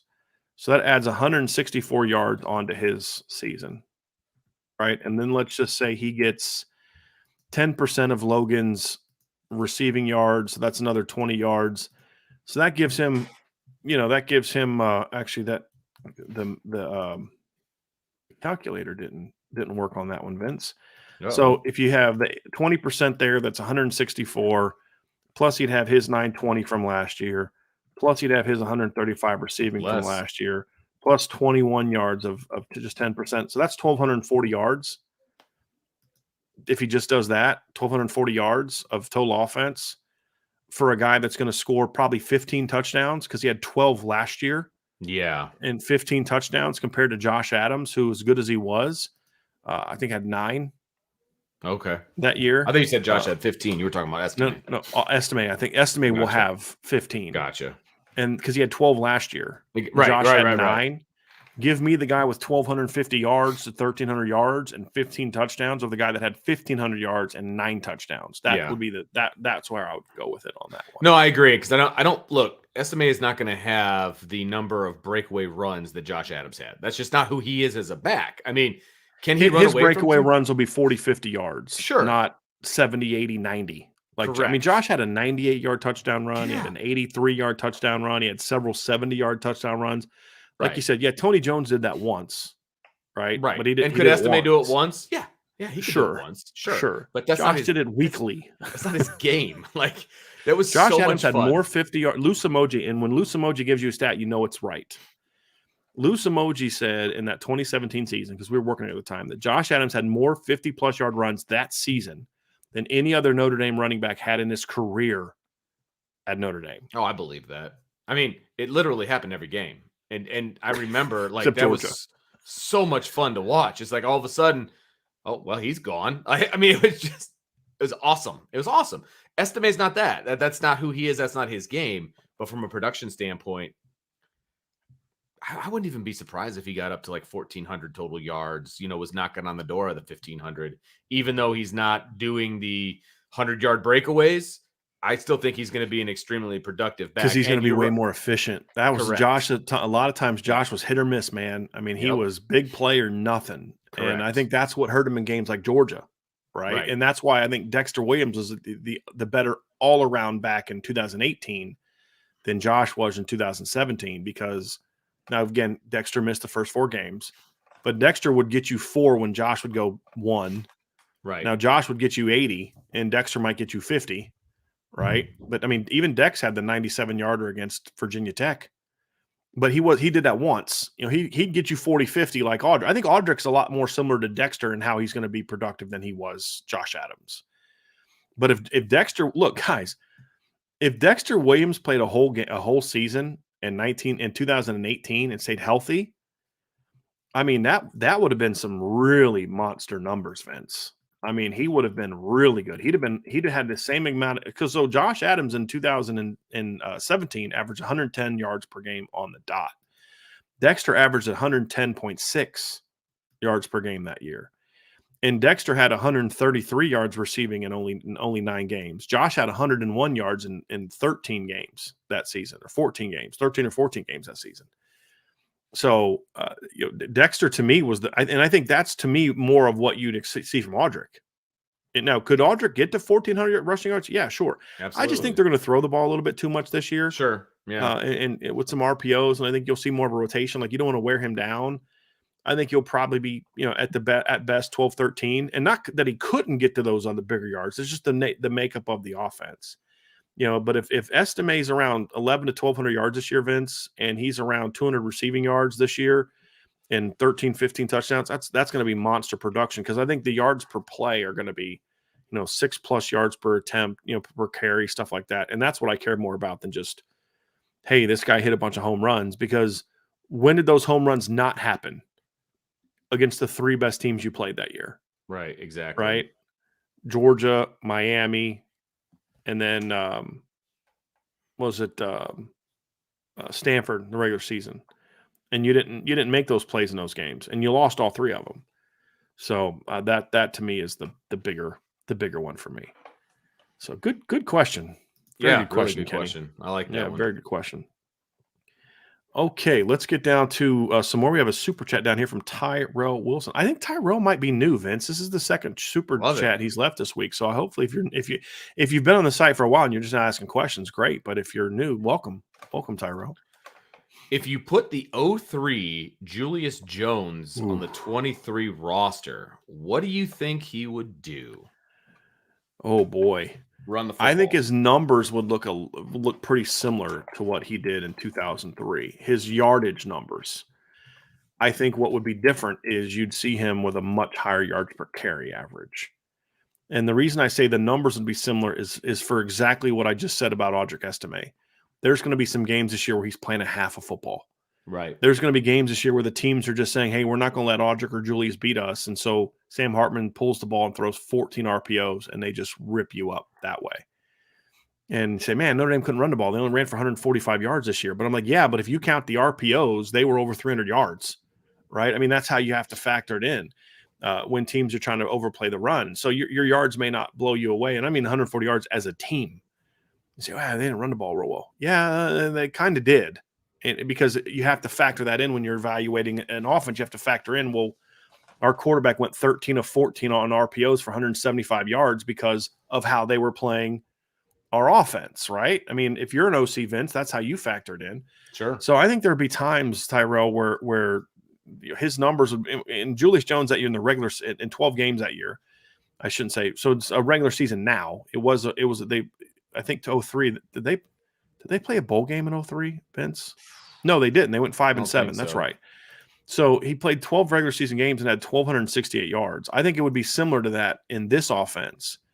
But instead of him averaging 5.5 yards per play and having 229 carries, he might get that on like 190 carries and get it that way. So I think that would be the difference of Julius's production, where he'd be 6'5" to 6'7" per carry and still have the same amount of yards as Vince chokes over dying there. over here. It's like I swallowed a bug or something. So that'd be my stance. But if they were like the running team that team was behind this offensive line, in this system, I think he'd be a 1,500 yard rusher. I just don't know if he's going to get guys don't get the volume as much that anymore. Absolutely true. To be honest with you, because there's more rotations now and things like that. So, yeah, I mean, but yeah, he was really good. I mean, of course he was. He was from Virginia. Well, what am I talking there about it here? is. There it is. What am I talking about here? All right, here's another quick one from John. All right, of the interior D line on the roster, who has the highest ceiling? Mills, Cross, Onye, Ford, Heinisch, Kiana Ana. Ooh, it's either Onye or Mills for me. Yeah, those are the two I was going to pick as well, actually, because those other guys are good.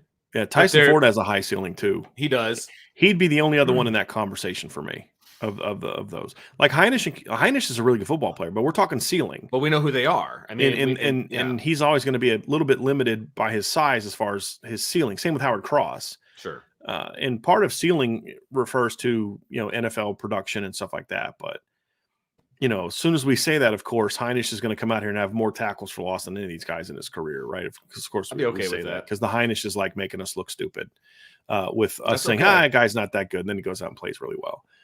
So, but I'd say highest ceiling, Mills and Onye are the two for me. And then Ford's a very close third in that regard. I still feel like for career. There's a lot of untapped potential with Ford. Oh gosh, there's a lot. You know what I mean? Yeah. There's a lot of untapped potential there, and I'm hoping that this is the year for him to kind of, a little coming out party for Tyson. I just want him to just get some time this year. Just get some time, keep him happy.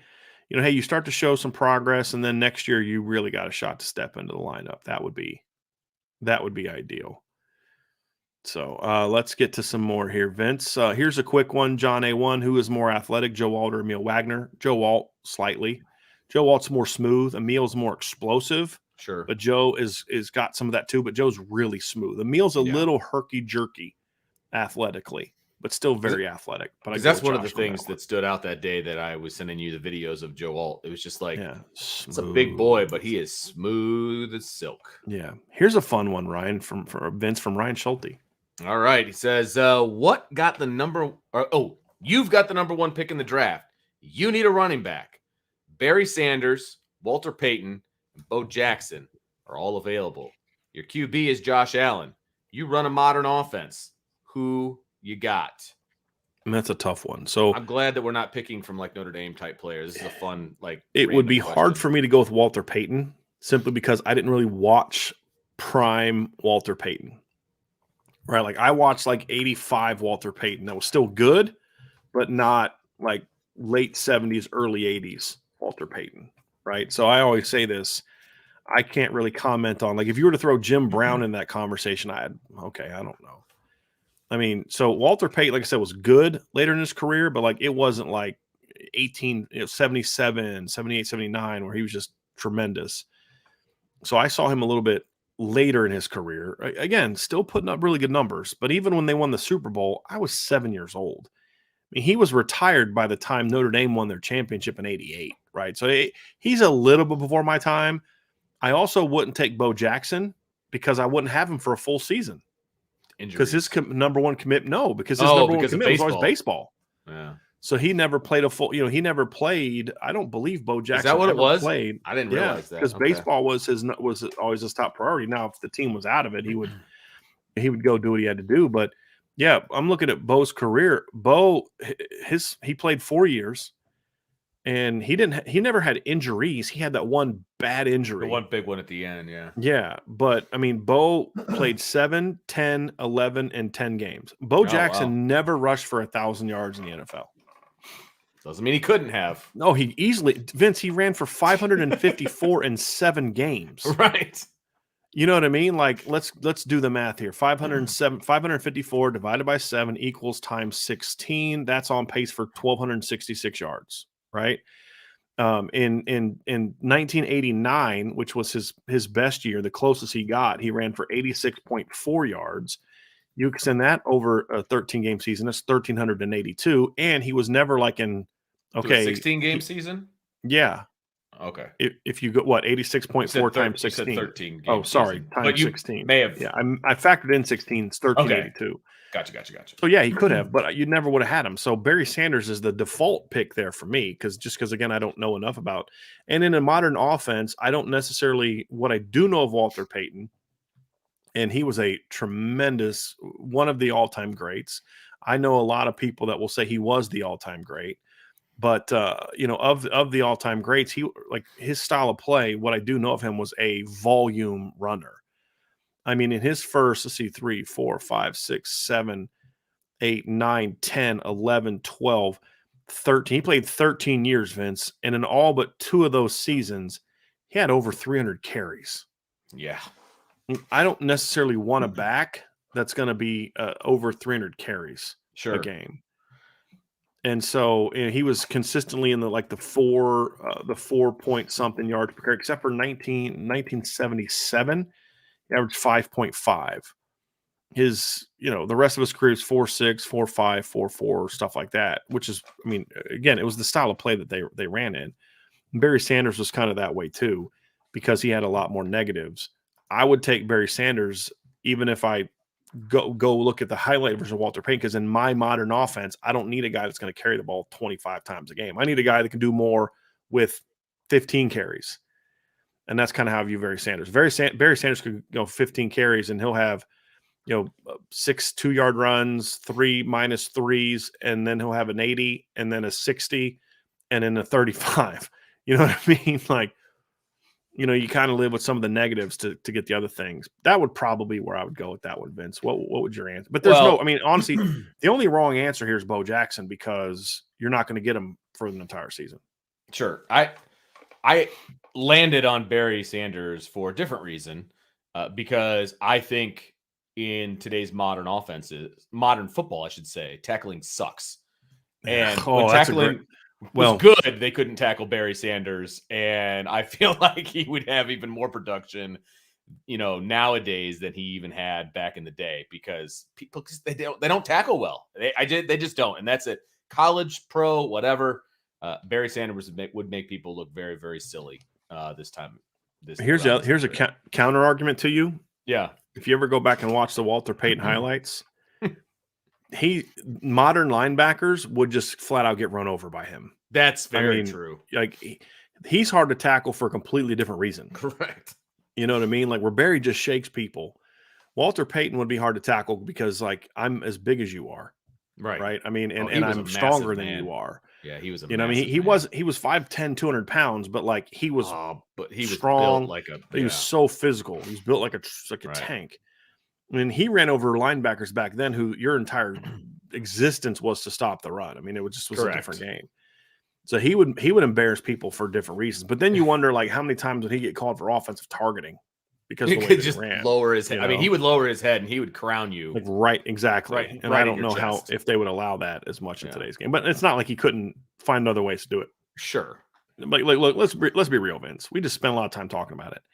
There's no loser if you're getting Barry No. Sanders or Walter Payton. No, there's Like not. if you have the number 1 pick and I have the number 2 pick and we both need running backs, I'm like, I'm good. We're both happy. Who are you going to get? I don't know, but I'm good. You know, the other part of it too is what's your system? Like if you're a zone team, Yeah. like I am, that's another reason I'd take Barry Sanders because he's more of a zone runner. Sure. Where Walter Payton is if I'm Michigan, He's downhill. yeah. But if I'm running Michigan's offense, it's Walter Payton. Right. I mean, I'm taking their counter power. I mean, it's Walter Payton. Right. So that's also part of it. It's fun to think about.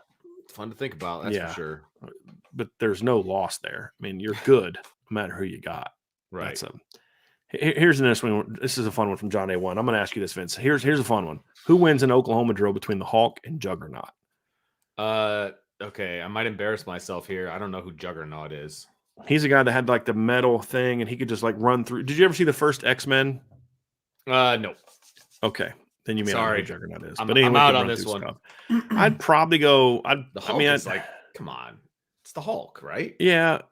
It depends. Is Juggernaut on defense or offense? If Juggernaut's on offense, the whole premise, Vince, is once he gets going downhill, he's an unstoppable force. He would kind of run you over, basically. Gotcha. Is the premise, right? And so if he's on offense, then I think he can run through Hawk the same way that Thanos did, right? I mean, so if he's on defense and he's not getting that momentum going, then Juggernaut's not the force that he is, where Hawk is kind of always a force. So if it's on offense, if Juggernaut's got the ball, I'm going with Juggernaut. If Juggernaut's on defense, I'm going with Hawk. So taking the offense, shocker. Yeah. Well, no, it's just because the nature of the superhero. If it's Thanos, it doesn't matter because Thanos kicked Hawk's butt no matter what, right? Right. So no, yeah. I'm joking. Yeah. Here we go from Indy Estimate Trucking. If Coach Golden was to take a head coaching job somewhere else next season, who would be your ideal coach to go after to replace him? And what are your thoughts on promoting Coach Mickens? We got asked this earlier in the week, so I won't rehash it too much, but I would be very intrigued by the idea of hiring Mike Mickens. I just have to learn more about what he would do as a coordinator and what his beliefs. Like I know that from a corner, he's one of the best cornerback coaches in college football. I mean, he just is, and he's a really good recruiter. He's a better coach than he is a recruiter as well, and his coaching leads to his recruiting success because guys are like, I want to play for that dude. He's very genuine. I think that's another reason kids like him.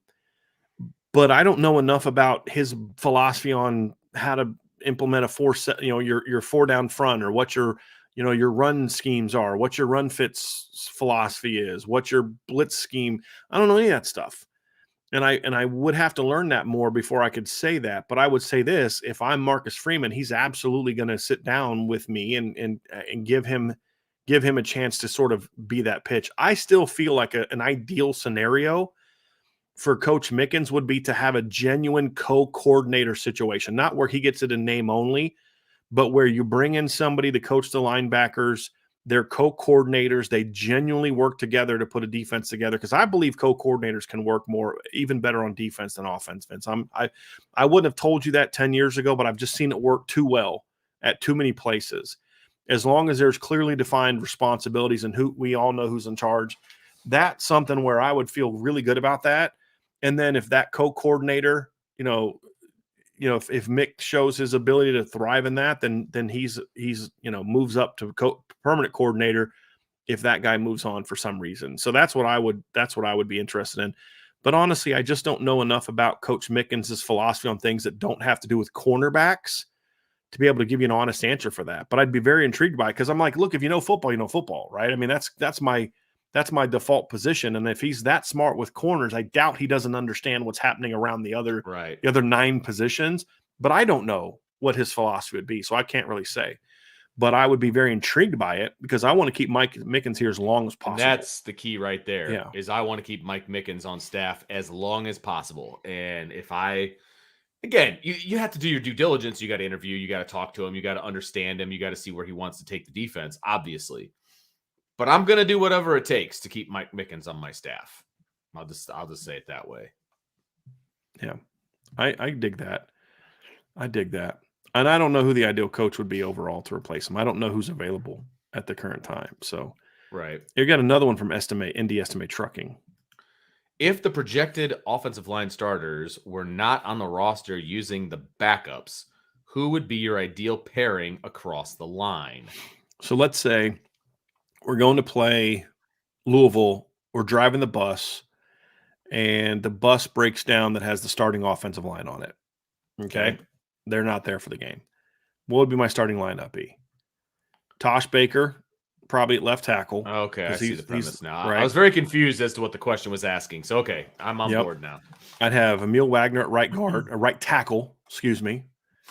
I'd have, whoever doesn't win the starting job at right guard between Rocco Spindler and Andrew Kristofik, whoever is not starting there. Yep. I would have Ashton Craig as my center, and I would have Charles Jagasol as my left guard. That'd probably be where I would go. That works. That would be my 5. Yeah, that works. So, is that I like it. So whoever doesn't start between Rocco Spindler and Andrew Kristofik is my other guard. I just don't know who that would be right now. Right. So, yep. All right. Thank you so much for the super chat, Bayside Tiger 6. Also been around for a long time. Yeah. Notre Dame wins a championship. IB produces a video covering the season. If you can choose anyone, who's your narrator? Ooh. I'm trying to sell videos, right, Vince? So you do a great job and you have a great voice. It's voiceover work, baby. I got this. You've got the voice for it, but do you have the name? Well, no, I don't. I would have the same person that did the voiceover work for the Chicago Cubs World Series DVD that I have. I would have the same person do the national championship. Vince Vaughn. Okay. That's who I would have. I would have. It's one of 3 people for me. Okay, I'm gonna go a different direction than you are. Okay. Number 1 is Jerome Bettis. Okay. Number 2 is Tony Rice. You are going in and number direction. 3, I'm going to go in a completely different direction. Jim Caviezel. Really? Yeah. Yeah. Wow. Yeah, I think him doing narrating for something would be really good. Those would be my 3. I would have no. I mean, and there's tons that would be fun to do it for, right? Oh, now, yeah. Here's the reality of it, though. Who would I ultimately pick? It'd be Vince, because I can't afford any of those other guys. Hey, now I'm going to charge big dollars. At least $25 is going to be what I'm going to charge you to do. Yeah, there's some other ones like James Earl Jones, Morgan Freeman. Those would be great ones. Well, yeah, those would be great, obviously. ones. But those are, I feel like those are the obvious answers. You know what I mean? Like, but I would not take James Earl Jones, right? And here's why. For me, when I hear the voice of James Earl Jones, I think of 2 things. I think of CNN. Because remember, this is CNN. Remember that as kids? That was James Earl Jones. Okay. Yeah. And the other one would be, I think of Darth Vader. And I can't have Darth Vader be my narrator for Notre Dame's championship season. So if I had to go with somebody famous like that, it would, like that kind of famous, it'd be, you go Morgan Freeman on that one. Or Denzel. That'd be another one. Get like Frank Caliendo and just have everything is a different voice. No. All right. Tony Roberts, he'd be someone I'd want to consider. Somebody said Taylor Swift. Get the heck out of here with that nonsense. Taylor Swift. She can stay as far away from, because she'd end up breaking up with our DVD, and then and it wouldn't work out. And then she'd write songs about it. You know what I mean? Like, goodness gracious, hard pass. Funny. I don't know. I don't get that. That's one I don't get. That's really one I don't understand. The obsession? Yeah. It's an obsession too. There's famous people that I'm just like, why? That's one I don't get. I really don't get that one. So you got me. I know, but there's some obsessive people, my boss included. So seriously, kind of be on board. I just don't get that. That's weird. Is your boss a dude? No. Okay. No. All right. I just don't get that one, man. Somebody said Pat Hayden. Roger Dodger, you're my dude, and I like having you in here, but you've almost crossed a line there. Wow, are you that anti-Pat Hayden? I am, because I've been Wow. listening to him suck as Notre Dame's color guy for a decade. And so, yes, I hard pass on that one. But yeah. All right, here we go, Vince. Ryan asks, if you had to guess, who of Notre Dame's commits shoots up the rankings during their senior season? I'm going to say whichever Bryant Young's one. kid. Bryant Young's kid. Bryce. Bryce Young. I think he is a very unfinished product at the moment. I love his ceiling, but I think he could vault up some boards. So you're looking at it realistically and practically, which is smart. I'm looking at it as real rankings and not my rankings. And I would say whoever is still getting recruited by other teams, that they can then use that to justify rising him up as long as he still goes with Notre Dame. In all seriousness, though, I think he's one. Isaiah Canyon's one. Cole Mullins would be one if people were smart. And, he'd be another one. Those are guys that I look at and say that I could see those guys going up lists. Styles Prescott, because he's very criminally underrated right now, is one who should see a jump, especially if the height weight that I was given the other day on him is legit, which was 6'6" and an eighth and 289 pounds. Okay. So if that's legit, then he's really filling out. And so this is a great comment here. Taylor Swift is a musical abomination, yet another sign of the looming apocalypse. Wow. And I thought I didn't like Taylor Swift. Seriously, that was Angelo is taking it to a whole new level of of disdain, of hatred. Yeah. All the Swifties out there. Yeah, which I mean, I somewhat understand it, but man, you went real dark on that one, buddy. Wow. So good questions here, real quick. All right, let's get to some more here, Vince. We got one from Joe Billick. All right, if you had to change one thing about Notre Dame's iconic gold helmet, what would it be, and why? Vince, why do you have to change perfection? Like I have been back and forth on this one. There are some times I'm like, there's nothing you can do to fix it. There's other times I'm like, I kind of miss the gold helmets from like the early 2000s. I thought those were really sharp, but they weren't like gold like they are now. But I thought some of those were really, really good. The ones where, you'd have to paint them before every game. I kind of liked that. I like the tradition, but I like the way they look now. I mean, they do. I do. I think part of the reason I don't like them now is because of the pants. I really do. If I had to do one thing different, I mean, I think they've kind of done it. They have the little shamrock sticker on the back. Don't they do that now? I think they have like a little shamrock sticker on the back of their helmet. That would be the only thing that I would look at. Honestly, it's hard to, like you said, Vince, it's hard to mess with it. I've said this. The only thing I would ever do in terms of an alternate uniform with the helmet, and I'm pretty adamant about this, is because even like the Yankee Stadium one, I'm one of the few people on the planet that like the Yankee Stadium uniforms. But what I have said is they still should have kept the gold helmet. Like that would have looked sweet. Oh, I thought you were talking about the Yankee Stadium helmet. No. The uniform. I liked the jersey and the pants. I liked it a lot. I thought you're playing in Yankee Stadium. It's an ode to the Yankees, but they would have looked a lot better with just the gold helmets, and that would have looked so good, I think. But the only alternate helmet I think I've ever really liked was the 2011 Michigan game, where they just put a big shamrock right there, just a big green shamrock on the outside. That's the only thing that I think, if I had to do something, like let's just say the NCAA passed a rule and said you can't have a solid color helmet, right? So you got to add a stripe or you got to add a logo on the side. Then all I would do is I would say no to the stripe, and I just put a green shamrock right on the side. Of all the alternate helmets, I've liked that one the most. Yeah, there's no doubt about that. I was thinking maybe you could do something with the face mask. Maybe, I don't know. But like I don't know what. You're gonna make it all gold. But as practically speaking, one of the reasons I like gray face masks is because they're the easiest to see through. Sure. Like I think dark face masks can be hard to see through. Bright colors can be hard to see. Because if you're and I'm looking at it from a quarterback standpoint, that's what I'm thinking of. Like, because I played on a team where we had like a maroon face mask, and it was visual to me. But whenever I had growing up, when I had like a gold face mask, gray face mask, it just blended in more. And so I think that's another reason why I think practically speaking, the gray makes a lot of sense. I get it. Um, I would like to see what like the gold chromey face mask would look like, just to see it. I can't visualize it good enough with the gold helmet. You know what I mean? But I do kind of dig the chromey looking, face mask when they do that. So I would want to see it, but I just feel like I'm trampling on perfection.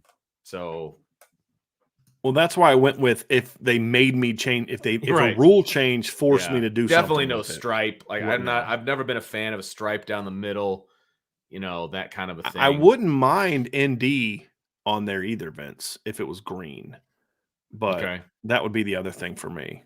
I like the shamrock better for Yeah, sure. same here. Yeah. Because it's not as, splashy. Just bam, right? Nice shamrock. So that's some good questions here today. If they're gonna do that, I want somehow, some way, get a little bit of green in the uniform, especially the white. Just gonna say that. Yeah.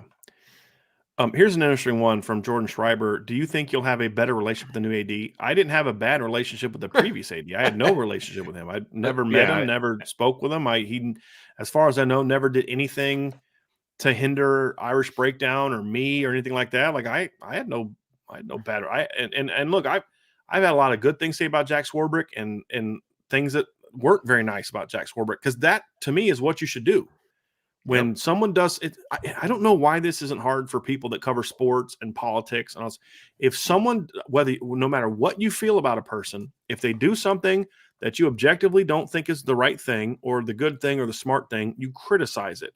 If they do something that's good, that works, that has success, whether it's something you like, you don't like that person or not, then you praise him for it. I don't know why this is freaking hard for people to do. It's like this is like you look at politics. Things that one president will do that you hate, because you didn't vote for that guy, the next president will do that you did vote for, and all of a sudden, like I'm anti-war if the guy out of my party wants to go to war. But if my guy wants to go to war, well, yeah, that's a justifiable war. We need to go to war. It's like, hey, I like tax cuts if my guy votes for tax cuts, but if this other guy votes for tax cuts, all of a sudden I found some loophole to make me not like tax cuts. I hate that crap. I'm so sick of that crap. Something is either good or it's not good. Right? If somebody does something good, whether you like the person or not, I think the world of Marcus Freeman as a human being. I get along a whole lot better with him than I did Brian Kelly, and think of him as a human being. But when he goes out there and does something that isn't good or I think it's a bad move, I'm going to say it. Just like I praised Brian Kelly when he did good things.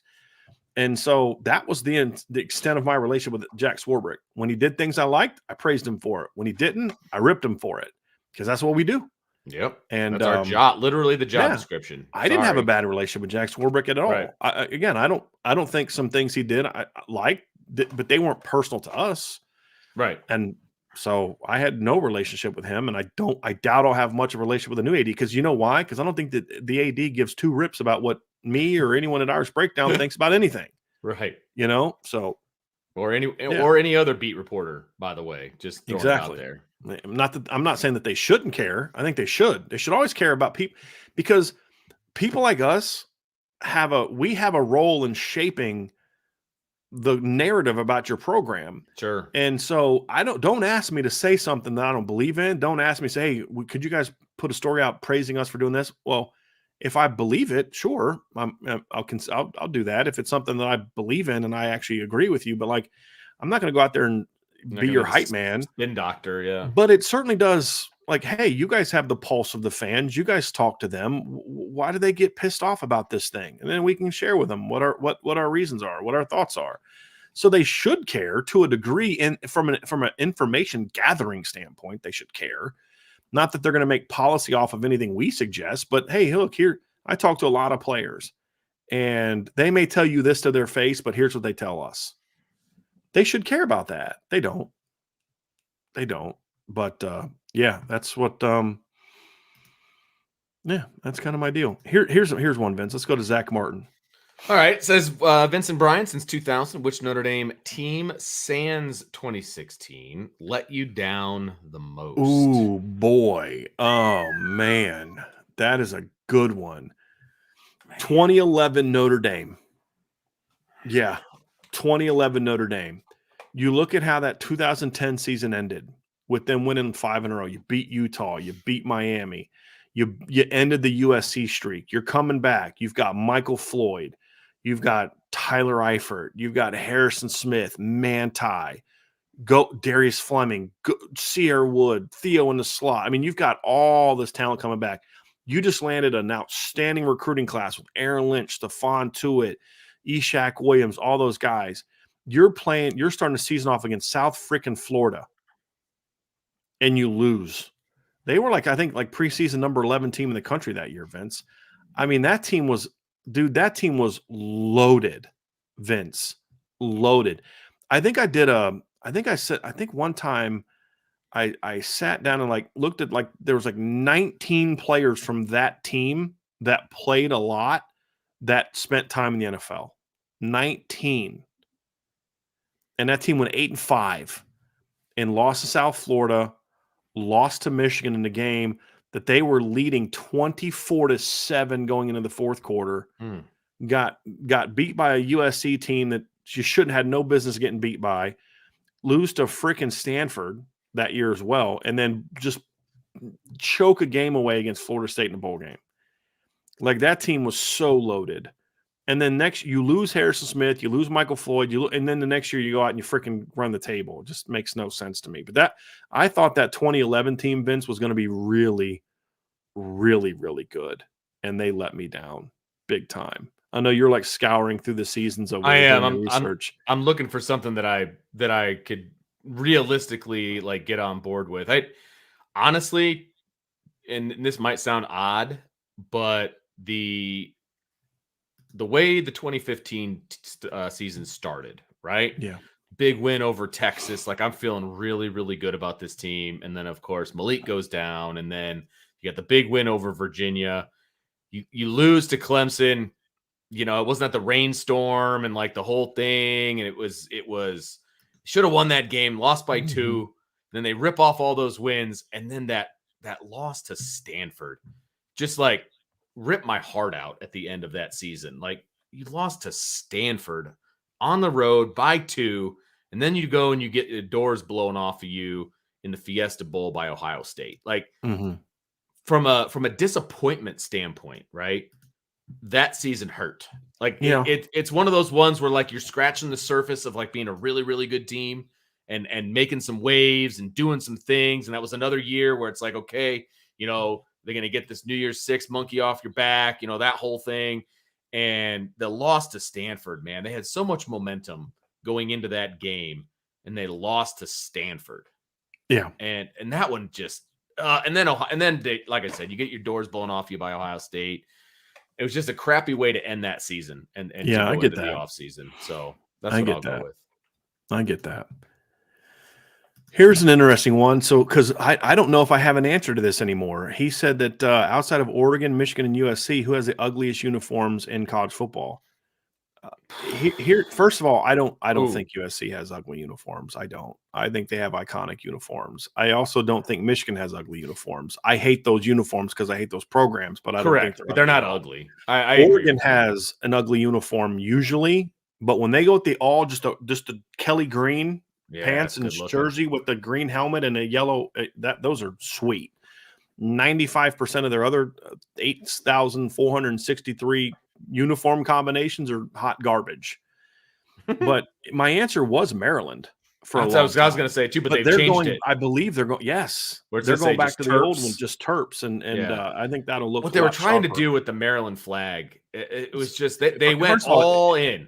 Yeah. And it just looks like somebody chewed up a Maryland flag and vomited it on a helmet. That's basically what it looked like. Horrible. Who would it be other than that? I'd have to think about that one.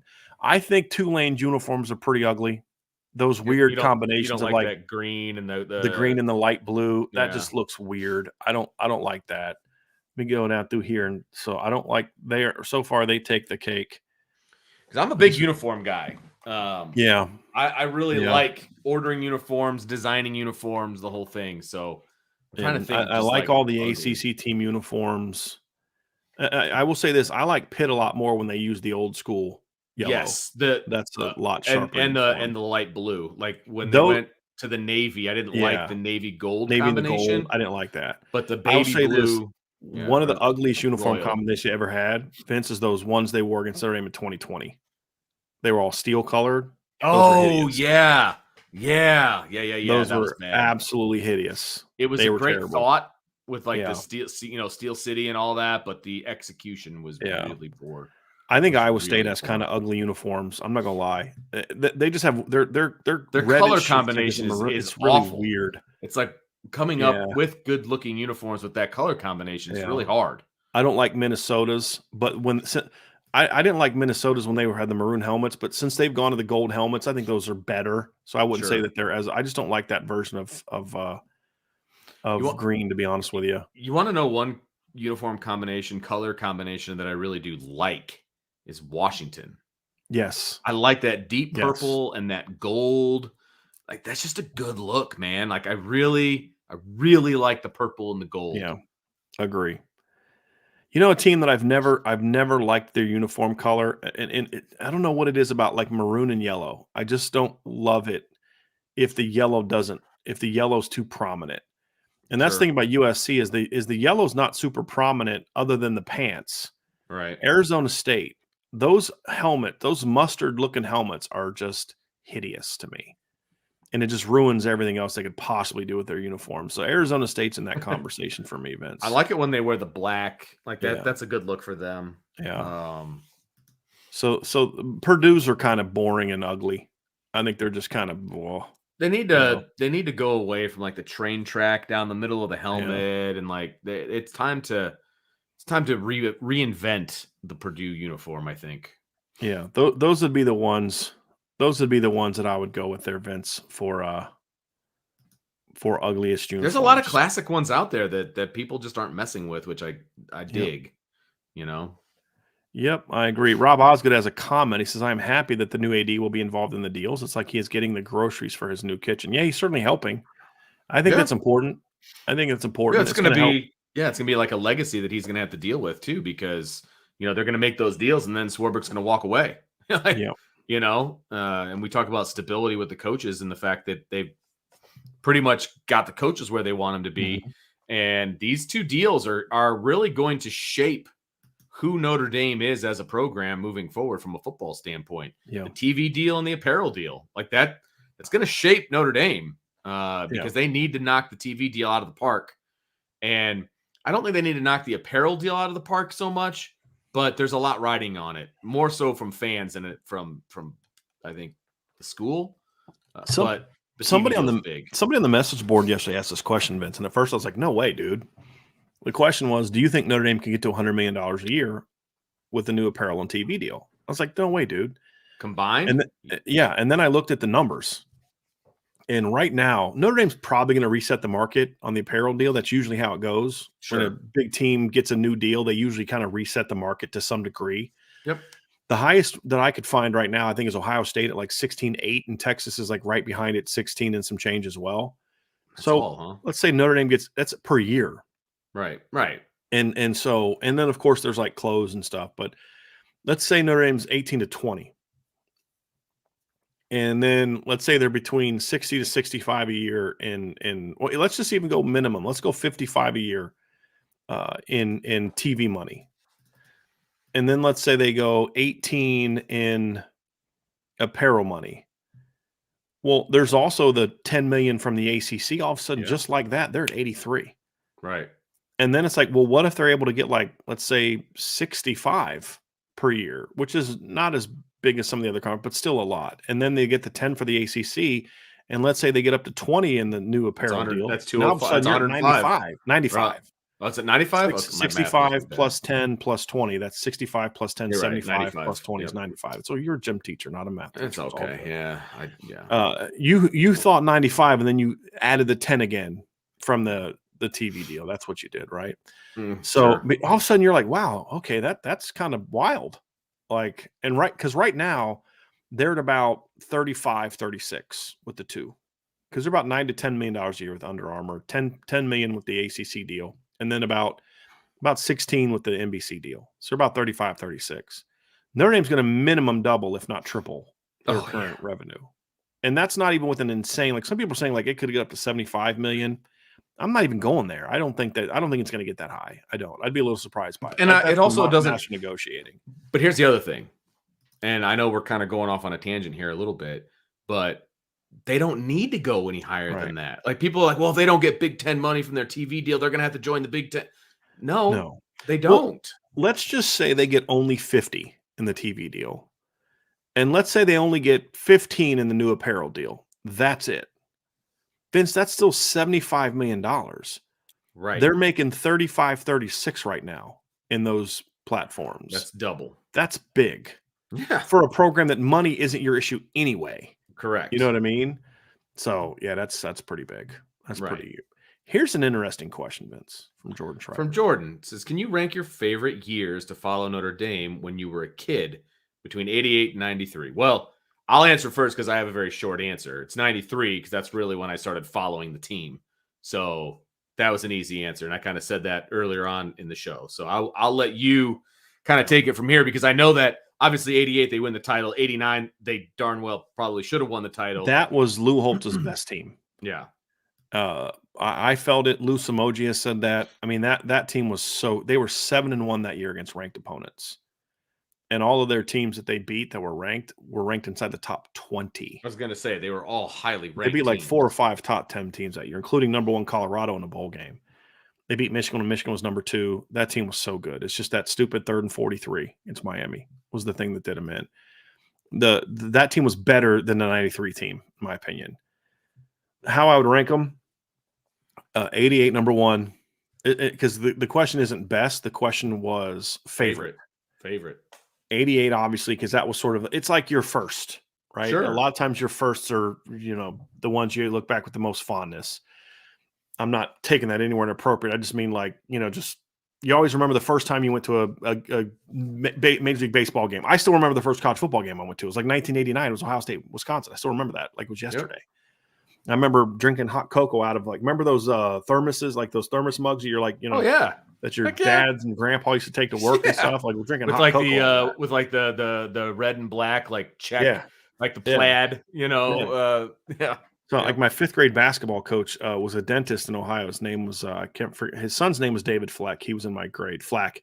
And I can't remember Mr. Flack's name. We just called him Dr. Flack. He was our 5th grade basketball coach. Because you actually respected adults and called him by That's their right. last He was name. a very good man, very nice man. But he knew I loved football, and they had season tickets to Ohio State, and he knew that they couldn't go to one game, so they gave them to me and my dad, and I thought that was awesome. I mean, I was a Notre Dame fan, but still, it was pretty awesome. I think it was 89. Okay. I'm gonna have to actually, now that I think about it, because you know me, stuff bothers me when I don't have it for sure. I know it does. It just really annoys me. But I think it was 89. Let me just go look real quick. So did they play Wisconsin at home? Yeah, it was 1989, and it was the last year. It was the last year at Wisconsin for their coach before Barry Alvarez took over, because Barry Alvarez took over the next year. But Ohio State won 42-22, and I remember being at that game. And look, I don't know why I remember that, but I just remember being at that game, right? Because it was my first. So anyway, 88 was my first, but they also won a championship. 93 was that. I loved watching that 93 team, man. They were so much fun to watch. 89 was next, although I don't remember that team quite as much. Then the reason that actually, no, I'm sorry. 89, I don't remember quite as much. That was the best team, but they're 4th. The 92 team for me was a lot of fun to watch. Like that was the Jerome Bettis, Reggie Brooks year. That team was really fun to watch. 1990 is 89's next, then 1990. The 1991 team was probably my most of that stretch, without question, the least favorite team to watch that year, because they were frustrating, because they should have been a lot better than they were, in my opinion.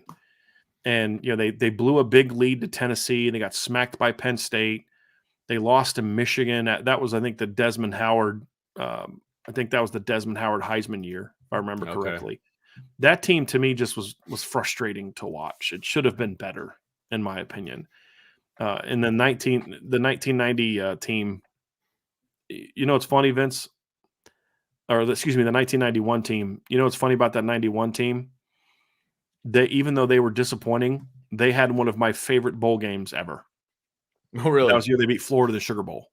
Oh yeah. Or it's like they're going to get killed, and Oh they have yeah. no chance. And Yeah. even though that team was disappointing, that was one of my favorite games. And that's where they're But wearing my favorite away uniforms of all time. Yep. Yep. With the green Those numbers. 90-91 Notre Dame teams were disappointing because because you just watched 88 and 89 and you're like Sure. 1990, they go 9-3. Like, man, that team lost to Stanford, who went 5-6. Like, what the heck? But you know why I remember that year fondly? Because I remember not whooping Miami, but beating Miami that year, and I remember beating Tennessee on the road. So, I mean, there's some really fun wins that year. The 91 team didn't really have that to me. So those would be ones that I look at and say, hey, those are. I'm through the part of the show where people are talking, or the chat where people are talking about the uniforms and the ones they didn't like. Some people said like LSU. I actually kind of like LSU's uniforms. They're okay. They're not ugly. I like them. Yeah, they're not ugly. And I it like goes them back to better the when they use purple the and gold purple. thing. Yeah, I just like that deeper purple color that Washington uses. I do too. I like that deeper purple. So I like Washington's better. I just don't think LSU's are ugly. I think Florida's uniforms are fine. I I'll like tell you Florida's uniforms. Actually. When Florida goes all white, I don't like that. Okay. I don't, because they play on grass and it gets up and being a bunch of green. I don't like that. They said Penn State's uniforms aren't cool, but they're not ugly. They're boring. They're boring. Same with Alabama's. Angela says, I think Texas is highly overrated. I actually kind of like Texas's uniforms. Simple. Yeah. The burnt orange, you got the horn on there. I kind of like those. Again, they're not oh my God, they're the greatest, but they're nice. So somebody said Marshall's uniforms make me sick. I don't like Marshall's uniforms. Same with North Texas. This is it's that weird green use of color. green. Yeah. Yep. Yeah. And I don't like Marshall because they beat Notre Dame. That's true. I got bad memories. Well, if you would have given them more respect, that game wouldn't have hurt you as much. Vince, if it is. I did. Somebody says I love UCLA and Ole Miss's uniforms. I like Ole Miss's uniforms when they go with the light blue. Right. I don't like them as much with the navy blue. I like the light blue. Is navy blue more their actual color though, or is like the baby blue like a new look for them? Well, the baby blue was more of their traditional color, I believe. Because I don't know. I just remember seeing navy a heck of a lot more than the baby. Yeah. Well, that was kind of as we were growing up. Let me look at this one, Vince, because I know there's some websites that show like uniforms through the years. Yeah. Let me just find some of those. The history of Ole Miss uniforms. Let's see if this one does it, because I am curious, like kind of what they were through the years. Some of these are like black and white. So it looks like when Arch Manning was there, it was more of a navy. Okay. Well, it wasn't really a navy. It was kind of more of an in-between. Interesting. And then in the 70s, they went to sort of that light blue. And then when Eli came back, they went to navy. Okay. And then they went to sort of like not a light blue, but like which I didn't like in the like from 1999 to 2012. It was kind of like I don't know. It's just like it looked more like Kansas than anything else. So like Ole Miss is hit or miss with their uniforms for me. That's fair. Yeah, they're very hit or miss for me. Fight Mike, I love Clemson's orange and purple. I do like what's funny is I do like Clemson's uniforms, but they looked really ugly when they played Tennessee, because I really like that Tennessee orange, and it made that darker orange look ugly. But when they're not playing a team in orange, I never noticed. I've always liked Clemson's uniforms. So, but yeah, it was Kansas's uniforms are pretty lame. They're lame. They're just not ugly. They're lame is a good word. This isn't a good Minnesota too. When they have yellow pants, not white. I agree with that. Like when they have the gold helmet, maroon jerseys, and white pants. I think those actually look kind of sharp. Yeah, that's solid. UConn's bland. Yeah, I agree with that. Bowling Green. Yeah, but again, it's that orange and brown. That's an ugly combination. See, orange and brown is terrible. Yeah. What can you do with that? You're a uniform creator. Okay, orange and brown. That's what you've got to work with. Like, wow, thanks. That's tough. That's tough. Yeah, Colorado. I don't Colorado's uniforms aren't ugly, but they're not nice. They're just they're kind of like Purdue. Come out with something. Yeah, Texas. I actually like Texas Tech's uniforms, and I think Texas Tech does one of the best jobs of mixing up their uniform looks, because they have white helmets, black helmets, and red helmets. Yeah, and they don't ever go away from their colors, their true colors. They have like what I hate about Oregon is like, okay, dude, what color green is your actual school? Sure. because you wear like 45 different versions of it. Did you know Like, that there's what are a your school colors? there's a high school team in our area that has those exact same helmets? They have white, they got black, and they got red. Who's that? Northwood. And they switch it up They from switch it game to up. game. They Isn't that must have some money amazing? at that school. Seriously, like that is something else. Yeah. Oregon's are meh. Yeah, I would agree with that. They're not ugly, but that orange and black is just kind of It just kind of is. Wyoming has ugly uniforms. That's what somebody said. Yeah, those I didn't even Well, really because think they're about brown. Aren't they brown and yellow. Yeah, That's pretty ugly. it's an unfortunate combination. It's hard to have a good-looking brown uniform. It Right. really is. Yes. Like the Cleveland Browns have very little brown for a long time, had very little brown in their uniforms. Right. I mean, it was just orange and white was more Yeah. of the color. But yeah, it's hard to have a good-looking brown uniform. It's tough. It is really Yeah. tough. So some interesting answers there. Boise State worst uniforms in field. Well, field, yes, but that's their thing. That's who they are. Yeah. And they're iconic for it. They Yeah. just kill a lot of ducks. Somebody said Georgia's uniforms are ho hum. I actually like uniforms, Georgia's helmets, or Georgia uniforms, especially when because I like the red on red, but like they used to have like gray pants, if I remember correctly, and I really liked that. Do they not do the gray pants anymore? I think they will, but they do a lot more white now, white pants now. Gotcha. I love the red and gray. I thought that was a really sharp color combination. So I actually and Georgia's got that weird red, like it's not red, but it's red. It's not maroon. It's just like you see their jersey next to like Ohio State, and you're like, that's a different red. Yeah. And I really like it. I do. Ohio State's uniforms are hit or miss to me.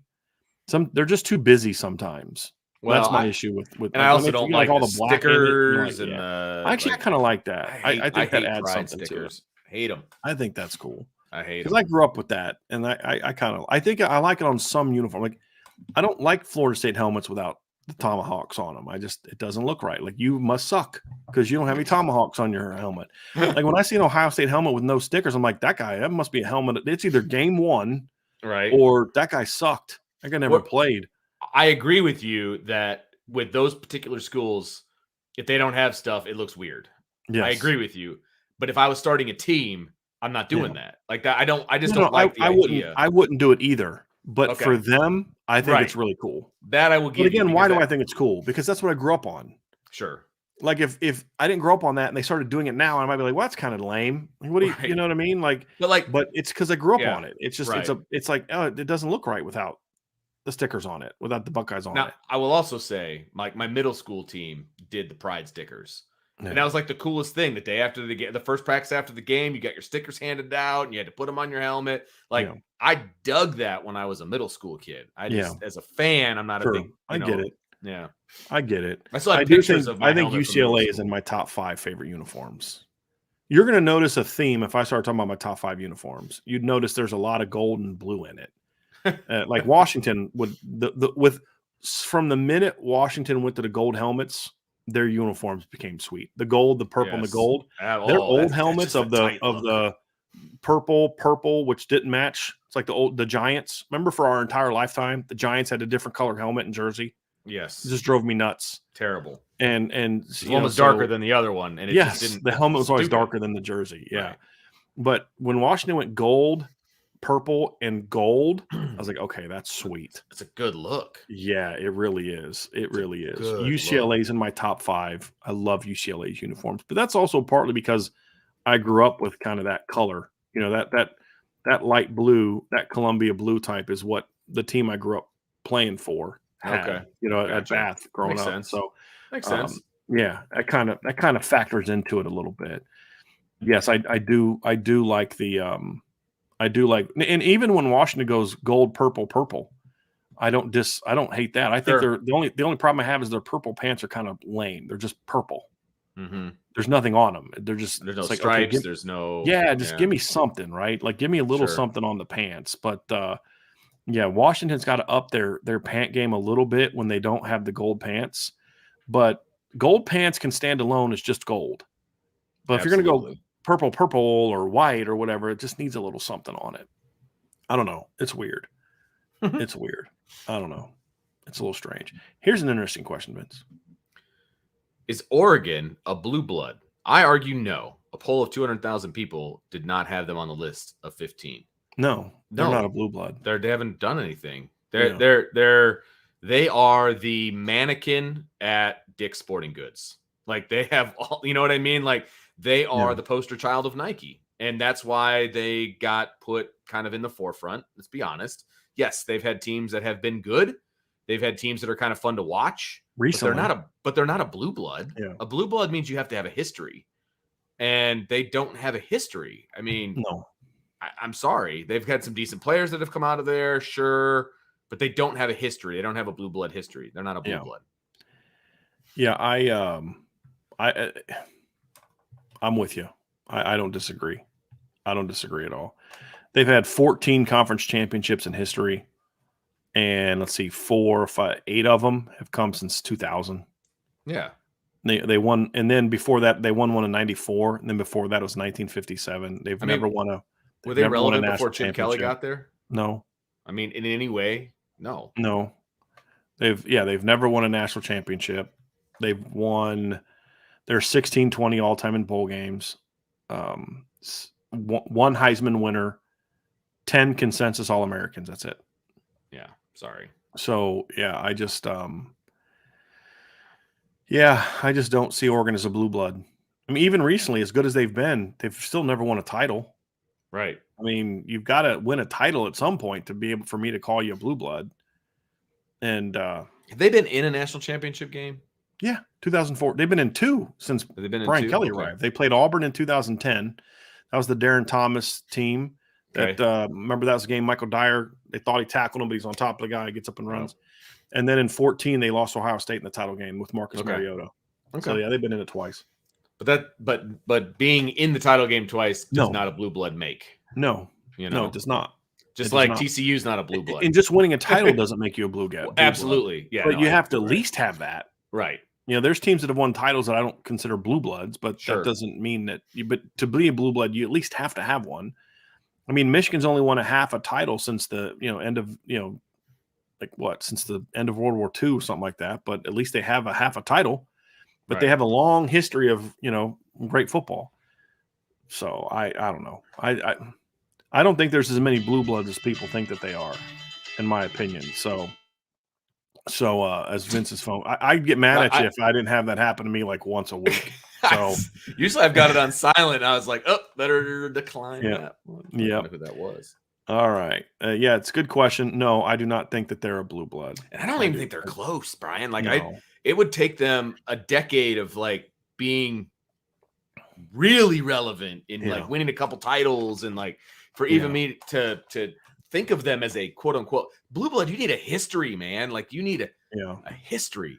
I will say this, Vince, and I have felt this for a while now. I truly believe that I think it was 07. I'm actually trying to look it up now.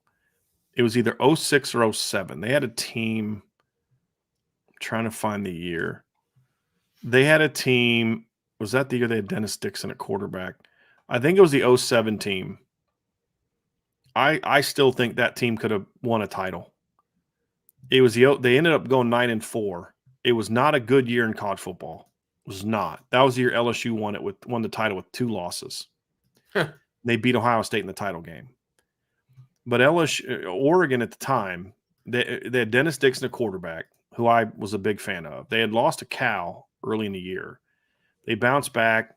They beat Washington State, beat Washington, and then they had back-to-back top 10 wins. They beat USC, who was 9th, and then that was a Pete Carroll team, and then they beat Arizona State, who was 6th, and they climbed up to number 2, and then they went and lost the next week. Dennis Dixon got hurt. They lost to Arizona, UCLA, and Oregon State to close out the season. And I have said before, if Dennis Dixon does not get hurt, I think that Oregon team wins the title because they would have played a Todd Beckman Ohio State team in the championship game. Now, they had Beanie Wells, but like they would have smacked that team, in my opinion. And because they would have got in over a 2-loss LSU team. They were number 2 when they got beat by Arizona. So that would have been a fun team to watch. That would have been a very fun team to watch. All right, let's get to some more here. Let's try to rock and roll through some of these, Vince. Sounds good. Here's a good one. From Jordan, do you think the Notre Dame defense is going to play better in year 2 of Golden? If you do, what gives you the hope? There's a lot of I people do. down on Al Golden. I do I've too. said this before. Number Yeah. one, I don't think Al Golden was as bad as people have said. He didn't do a good job last year, but he didn't do a bad job.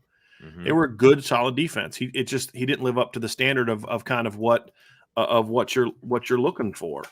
And then you look at the fact that you're year 2 in the system.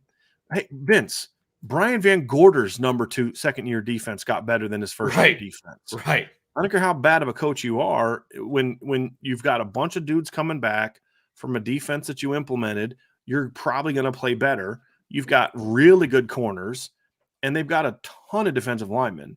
Even if none of them are great, they're going to have a solid front. I think their defensive line last year was very disappointing to me. I just think you're going to be a better defense. Now, the question isn't will they be better? I think they will. The question is will they be good enough? Right.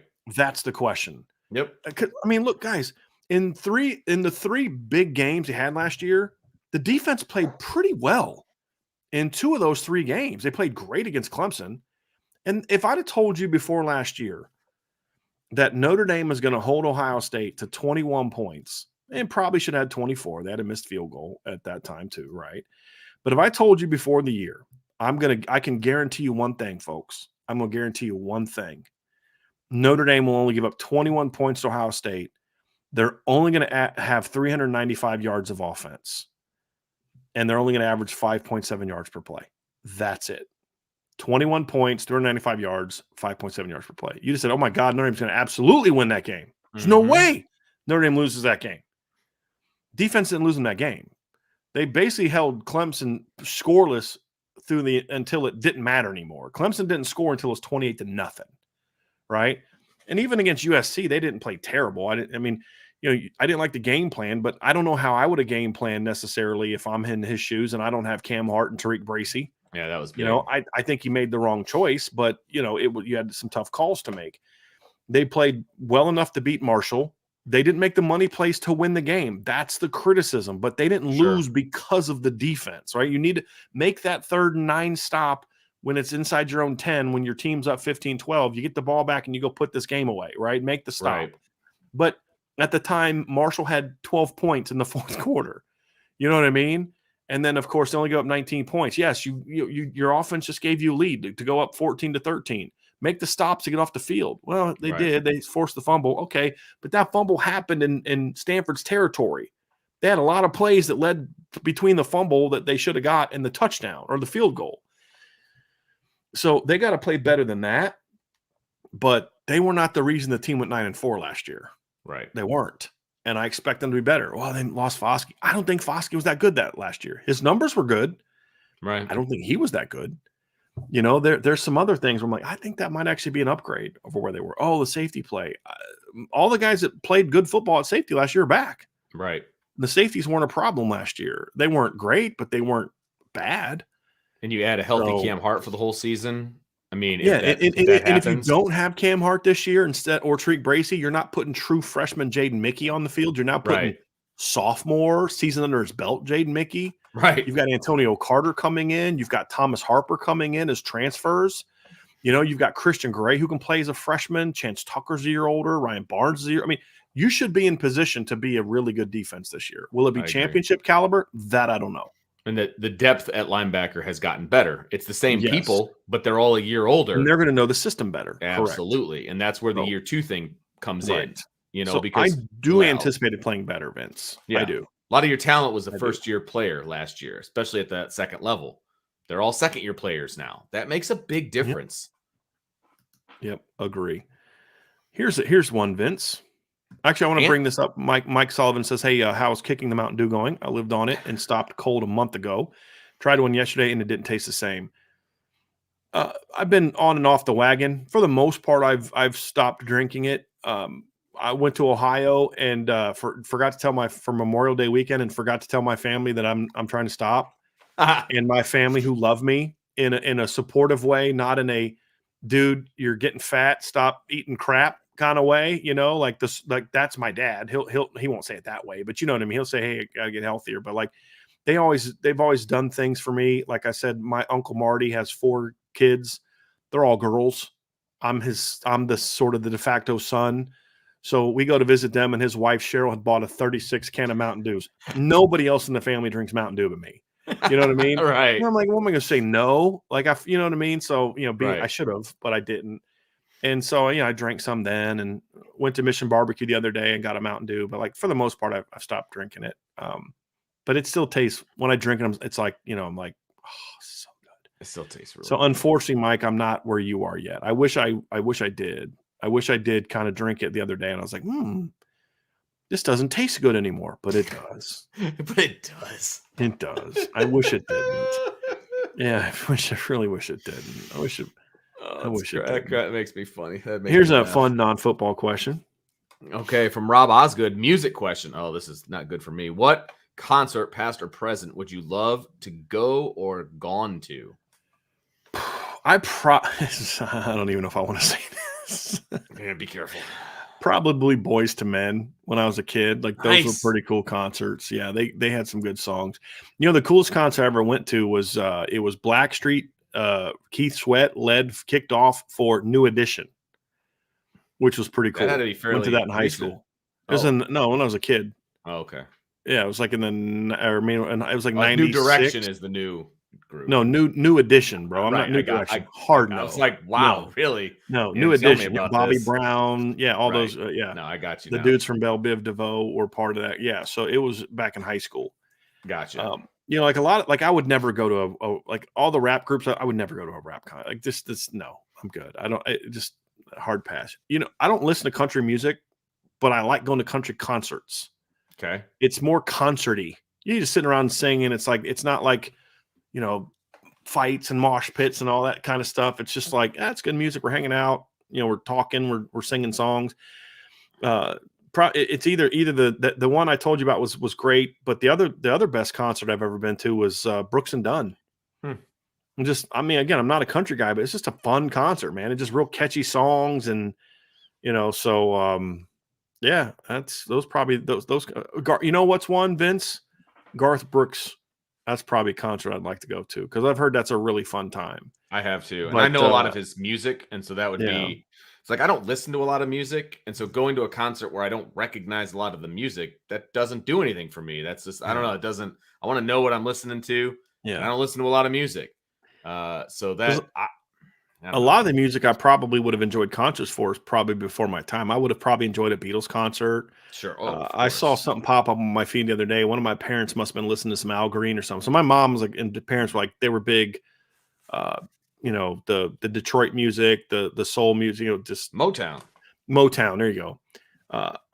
Growing up as a kid, I had Motown. Beatles records, I had Frankie Valli and Four Seasons. Everything else I had was Motown. It was the Temptations. It was, my mom was a big Al Green fan. I don't know if Al Green was Motown, and so that's stuff I grew up on. And so there was an Al Green concert. I was like, man, that's like a concert you could go to and like, you could dance to that one and enjoy the music, but you don't really have music like that anymore. It's like, now it's like bumping and grinding and all, and it's just like, no, I'm good, man. Yeah, I know one concert I definitely wouldn't go to now. Taylor Swift. You're not Bingo.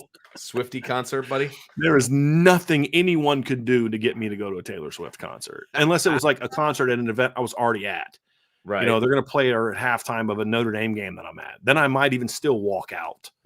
You know what I mean? Like I'm going to go into the back because there's places you can escape from that. So I could say, I didn't watch it. So I don't know why I dislike her so much. I really don't. Seriously. I really dislike her a lot, and I don't know why. That's okay. But I do. I think she's kind of like the Yankees. I think she's a love it or hate her kind of thing, and I respect that. I don't, it is what it is. But just the whole genre of music, and then just the whole, I don't know. She's taking some stances on things that just make me like, wow, you are an entitled little brat. Like, just shut up. And your whole career is made on like writing songs about people that you broke up with. Like, seriously. Yeah. Like, give me a break. This is ridiculous. Yeah. Like, who was it? Was it Michael J. Fox who like basically told his son, like, I don't want you to date her. Like, she's going to write a bunch of, it was like some famous dad was like told his kid, like, I don't want you to date her because she's just going to write a bunch of songs about you when the relationship ends. And I was like, that's exactly what I'd say if I had a kid. Like, if Dylan was older and dating Taylor Swift, I'd be like, heck no, man, because it's not going to work out, right? It's definitely not going to work she's out. Capable of being in a relationship that's going to work out, and then she's going to write a bunch of songs dogging you. Yeah. So I would have him. hard pass. You gotta sign like a prenup type thing where any song that she writes about him, we get a cut. There you go. That's what you got to do. There You got you to go. play the system, baby. There you go. But it wouldn't be worth it. No, Hard it wouldn't. pass. No, you're Wouldn't be absolutely worth right it. about that. Would not be worth it. Anthony Bell, 1 to 10. How funny will this be when it happens? Ryan Day gets fired after going 11-0 in 2024 with back-to-back losses to that school up north. Oh, that team up north, Michigan. Gotcha. Since they can now play each other in the title game. Oh man! So what he's saying is, so it would be 2024. I would assume he means after the 23 season because of the no 24. Okay, so next year is when the new schedule starts. Yep, exactly. So he's saying that they're going to lose to Ohio State, Michigan in the end of the season, and then lose again a week later. Ohio State, Michigan. Yeah. Oh my God! Ohio State fan, Archer, any other Ohio State fans that might have been here that don't post. Honest question. What would your reaction be? I seriously want to know the answer to this. We'll move on to another question while I wait for answers. What would your reaction be if Ohio State lost back-to-back games to Michigan? Not back-to-back season to season. No, back-to-back. Like oh my God, Vince. Could you imagine this? When the playoff expands to 12, Ohio State goes 11-0. They go 0-2, get to the playoff, win their first round game, and then they have to play Michigan again and lose again. That's a bit crazy. But this one is more reasonable. Honestly, I'm curious how Ohio State fans will feel. This will happen. They'll play and then have to play again. To one of them, it would 06. They would have had to play again in 06. Remember that phenomenal 1-2 game in 06? What a great game that was. Yeah, Chad Henne, quarterback on others. Who was the quarterback? Was it Beanie Wells that had the long run for Ohio State in that game, the 50-yard TD run or something like that? That was a great game. Great game. But anyway, I'd be curious how you guys would feel about that one. Oh, but that would be crazy. 1 to 10, how funny? I don't know if it'd be funny because I don't know if I would ever laugh about someone getting fired. But ironic? I mean, that's a 10 on the irony scale. I mean, no doubt about it. I'm trying to decide what I would enjoy more, this scenario or the opposite. Oh, I would much rather enjoy watching Michigan lose twice more. Oh, that's an easy answer. As obnoxious as Ohio State fans have become. Right. And that's the thing. It's like, but Michigan fans are worse to me. They are. Ohio State fans are nasty. Yeah. Michigan fans are stupid. I think that's a really good delineation. I appreciate that. And not all. I mean, obviously, there's good fans from both. We're painting just like there's stupid brush. Notre Dame fans, right? But you guys get the point that I'm making. Yeah. That would be. Yeah. Oh, and Archer, I get what he said. That would be the worst thing in the history of the program. Ask Antoine about the flip scenario. Yeah, I'm curious to you, Antoine. Same for you. What would happen? How would you feel if they lost back-to-back games within a week, end of the regular season, and then because that's going to happen to one of those two teams in the next 5-6 years. It's going to happen. It will absolutely. It'll happen. I don't know if it'll be to that degree. Like, I don't know if Ohio State would be 11-0 and then lose 2 games to Michigan, or the opposite. Right? That would be.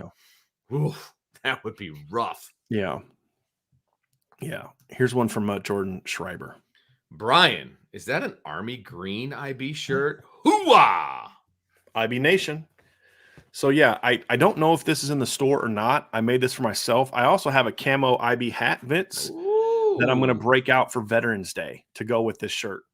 You got to wait all the way till November, huh? Yep. Okay. Yep. Gonna wait till it's some sort of military appreciation show we'll have one of these days. I want to wear it for that. So yeah. But yes, it is. It is IB Nation Army Green. I got it intentionally done this way so I can have something a little bit different. Yep. My daughter, by the way, loves the gold shirt. She saw me in it today. She's like, Dad, I've never seen you wear that shirt before. She's like, I like it.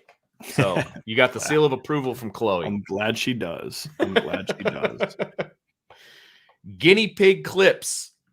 Do you see Snead starting by the end of the year?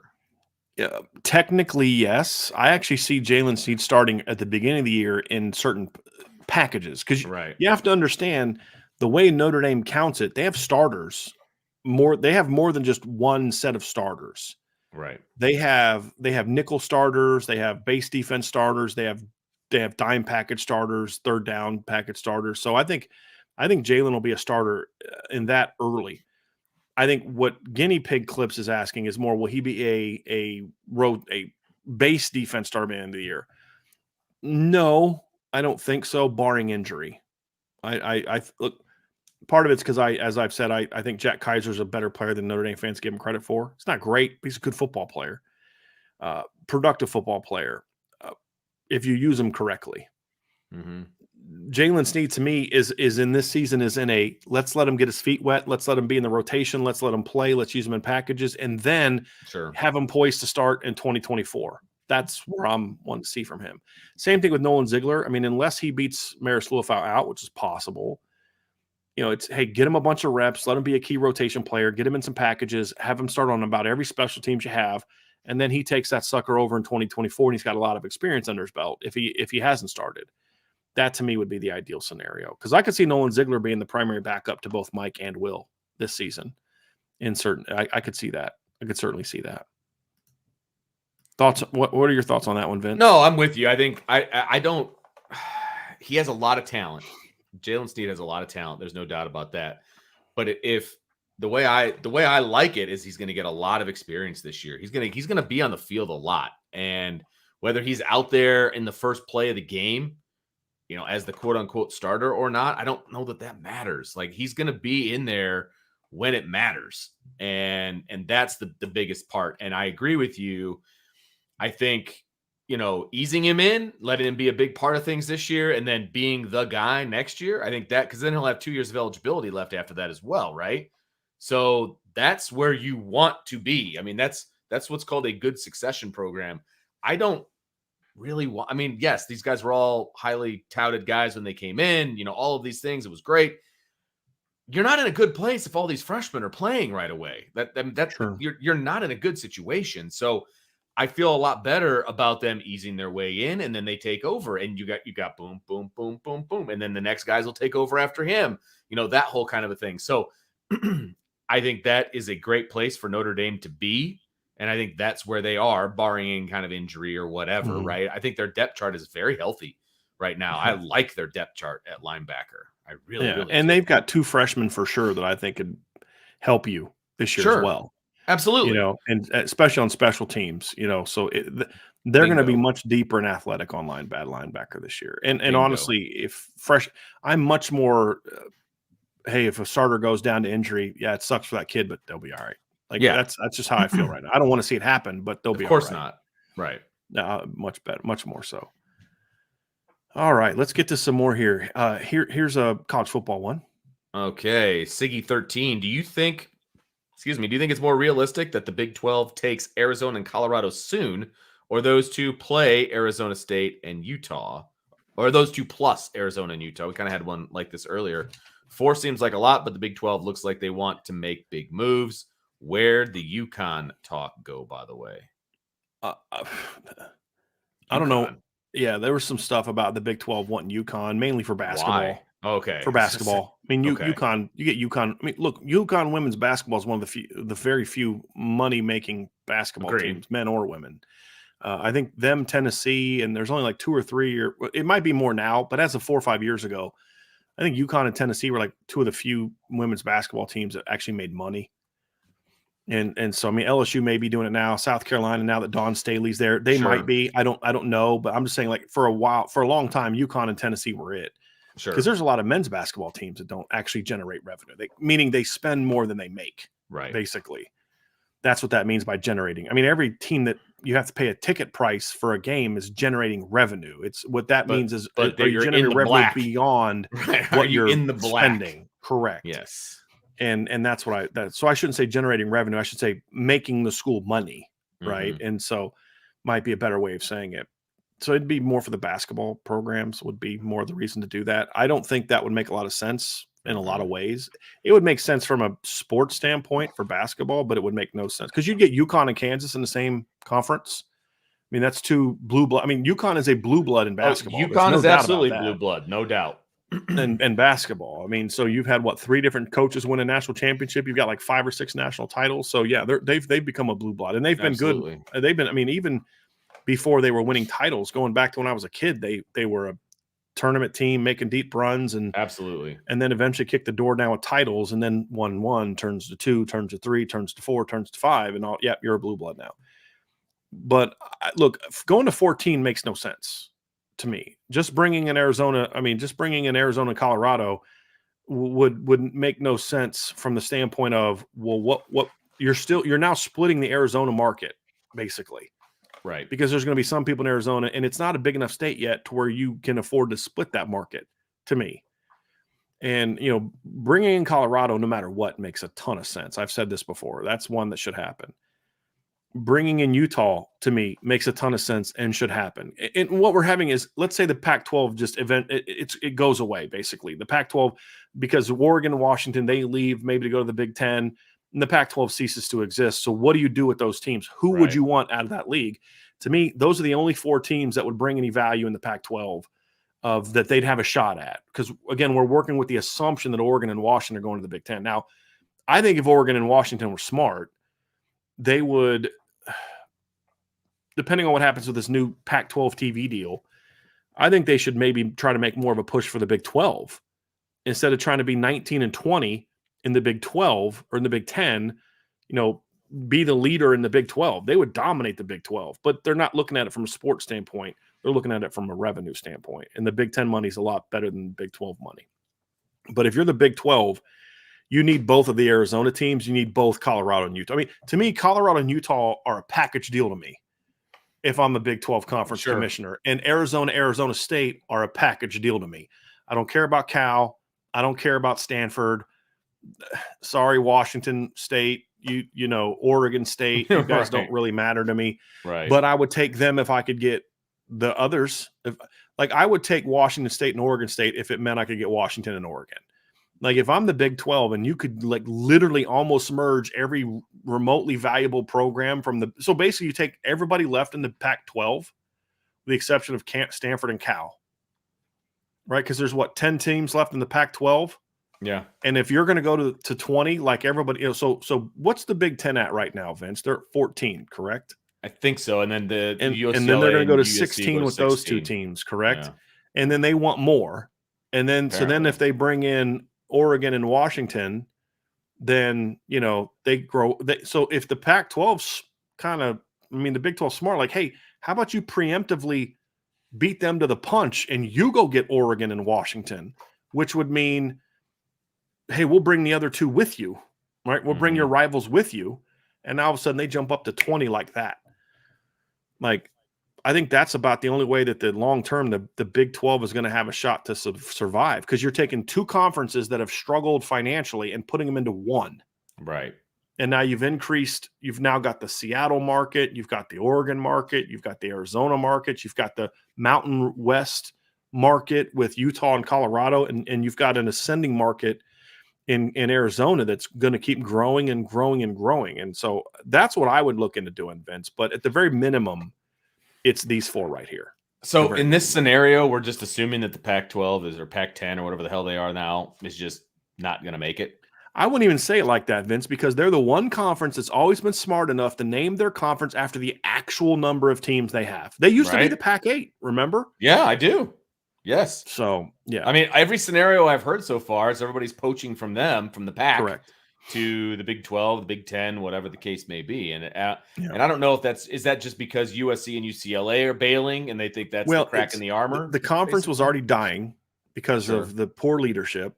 Right. If we're being honest, there's just, they're big TV markets, but they're not, the amount of support they get based on the size of the TV market's not the same. It's just, let's be honest, the West Coast is just a different animal than the Southeast and the Midwest when it comes to sports. I'm not even talking politics and culture. I'm talking how they view college sports. Yep. They show up They're late, much more, leave early. Yep. Midwest and Southeastern people, they love their college teams just as much as they love their pro teams, and sometimes more. And the West Coast, it's pro teams, and then maybe if I'm chilling on a Saturday and I got nothing else to do, USC is good, or that kind of a thing. Right. Yeah. Right. And so I don't like it, but that's just the reality of it. And I think No. those would make some sense to do Man, that. But it's basically the like take any, travel to go to the Big yeah, Ten from some of those West Coast it's just schools. dumb. It's just But it would ridiculous. make a lot more sense in the Big 12, in my opinion, because you basically take the Absolutely. western side of the country and you turn it into because like Yeah. here's the thing to me, the Southeast can exist by itself. They don't need Texas and Oklahoma, but they're going to take them anyway because they're greedy. But they don't need it. They could just stick in the Southeast and they'd be No fine. doubt. The Big 10, the Midwest, they can just all stay together and they'd be fine. The fact is without Texas and Oklahoma, I don't think the Southwest can survive by itself. And the West Coast programs can't survive by themselves. So merge, join forces. And now you have enough. It makes the That would most be the sense. thing that I Yeah, would do. I agree. But and then you can tell Cal and Stanford you can join the Big Ten if you want, because that's probably what would end up happening. Is the Big Ten would then just poach those two teams just to, hey, if you want to stay Division I, you can join our league, but you're not going to make as much money, or something like that. Right. Or you can just fine, you don't want to do that, and then go play in the Mountain West. Yeah. I mean, if you're Stanford or Cal, it makes more sense for you to do that. Hey, we'll take $20 million less per year than those other teams are getting. You're still going to make more than you're making in the Pac-12, and you're freaking going to make a lot more than you're going to make in the Mountain West. I mean, that way the Big Ten can get to 20 or whatever. Do you think they would do that? They would have two teams out of the Big Ten that just don't make as much money as everybody else? I mean, I would if you're smart, I would, because in this scenario, all the other teams have left. You've taken Washington and Oregon, or the Big 12 has taken Washington and Oregon. Like in this scenario, Washington and Oregon leave. And then the Big 12 takes the Arizona schools, Colorado, and Utah. And it's basically Oregon State, Washington State, Cal, and Stanford's all that's left. So you can either go to the Mountain West and make nothing, or you can come to our league and accept $15, $20 million less than those other teams. Because there gets to a point of diminishing returns when you get too big as a conference. Sure, I get that. I have a hard time because you hold all the leverage. I have a hard time seeing the Big Ten having like a tiered system of what you get paid to be part of their conference. I understand that, but I don't even know if it'd be the Big Ten suggesting that. I'm saying those teams should pursue the Big Ten, and then I think the Big Ten would counter saying, well, you don't bring as much value. Well, we still want to really be in the league. Okay, well, then we'll bring you in, but we're going to pay you less. That brings into question a lot. I see where you're coming from, but like that brings into question like Rutgers. You know what I mean? Or like yes, they bring in the New York market. I get that. And that's probably part of it. But they're already in. That's the difference. They're already in. They've been made promises to come join. Right. That's the difference. Yeah. Where these are outsiders that want in. They want to be in your party. Okay, well, you don't bring value to my party. Well, okay, well, how about this? I'm willing to do this. I'm willing to do that. Oh, okay, in that case, because I do think there's some merit to having those extra teams from hey, we can save money by having 6 California teams in our league, because now those teams can kind of play each other and they don't always have to fly across the country for every other game. Yeah, that's a value. That's a value. And that's more so for the non-football sports, more so than anything else. 100%. Yes. And football, so you're only doing it once a week. I mean, and 6 times total. The cross-country team's going to have to move around a lot more. Maybe every other, it's less than that. I mean, because every other year you're playing UCLA or USC. Sure. One of those teams is playing a road game every year in their backyard. But like volleyball and like all of these other sports that play way more games and are going to have to go to play every single one. That's just nuts. Yeah, that's tougher. Nuts. That's a lot tougher. Man. Yeah, it's an interesting one. I don't even like going to Warsaw for games, let alone like across the country. It's a little different animal. I know. Somebody else is paying for it. You wouldn't have a problem with it. Garland Doxy, since Carter Nelson made it to campus today, do you think the UGA picks are bluff? And does Notre Dame have a real shot at getting him to commit? I don't know how they'd be bluffs. I mean, I think he likes Georgia. I don't know what picks you're talking about. I assume you're talking about crystal balls or whatever. I don't care about that stuff. I think he likes Georgia. I mean, if you're a tight end, why would you not like Georgia? Sure. Back-to-back champs or tight ends, a lot of production. He's similar in style to their current tight end. I mean, it would make sense. I don't know why he'd want to be in the same class with Jaden Riddell. That wouldn't make sense. Does Notre Dame have a real shot? I think they have a real shot to get him. I don't think they're his leader. But as we've said, they're going to have to do a phenomenal job in this visit. Yeah. Will they do that or not? I don't know. We'll see. but they certainly have they have a shot. He likes him a lot. He's visited before. He's has a good relationship with Jared Parker. Just got to see if they can close on him. It's going to be tough. It's going to be tough. All right, let's get to another one, Vince. Here's got a couple super chats down here I want to get to. Nice. ICRN with Irish Luck. Thank you for the super chat.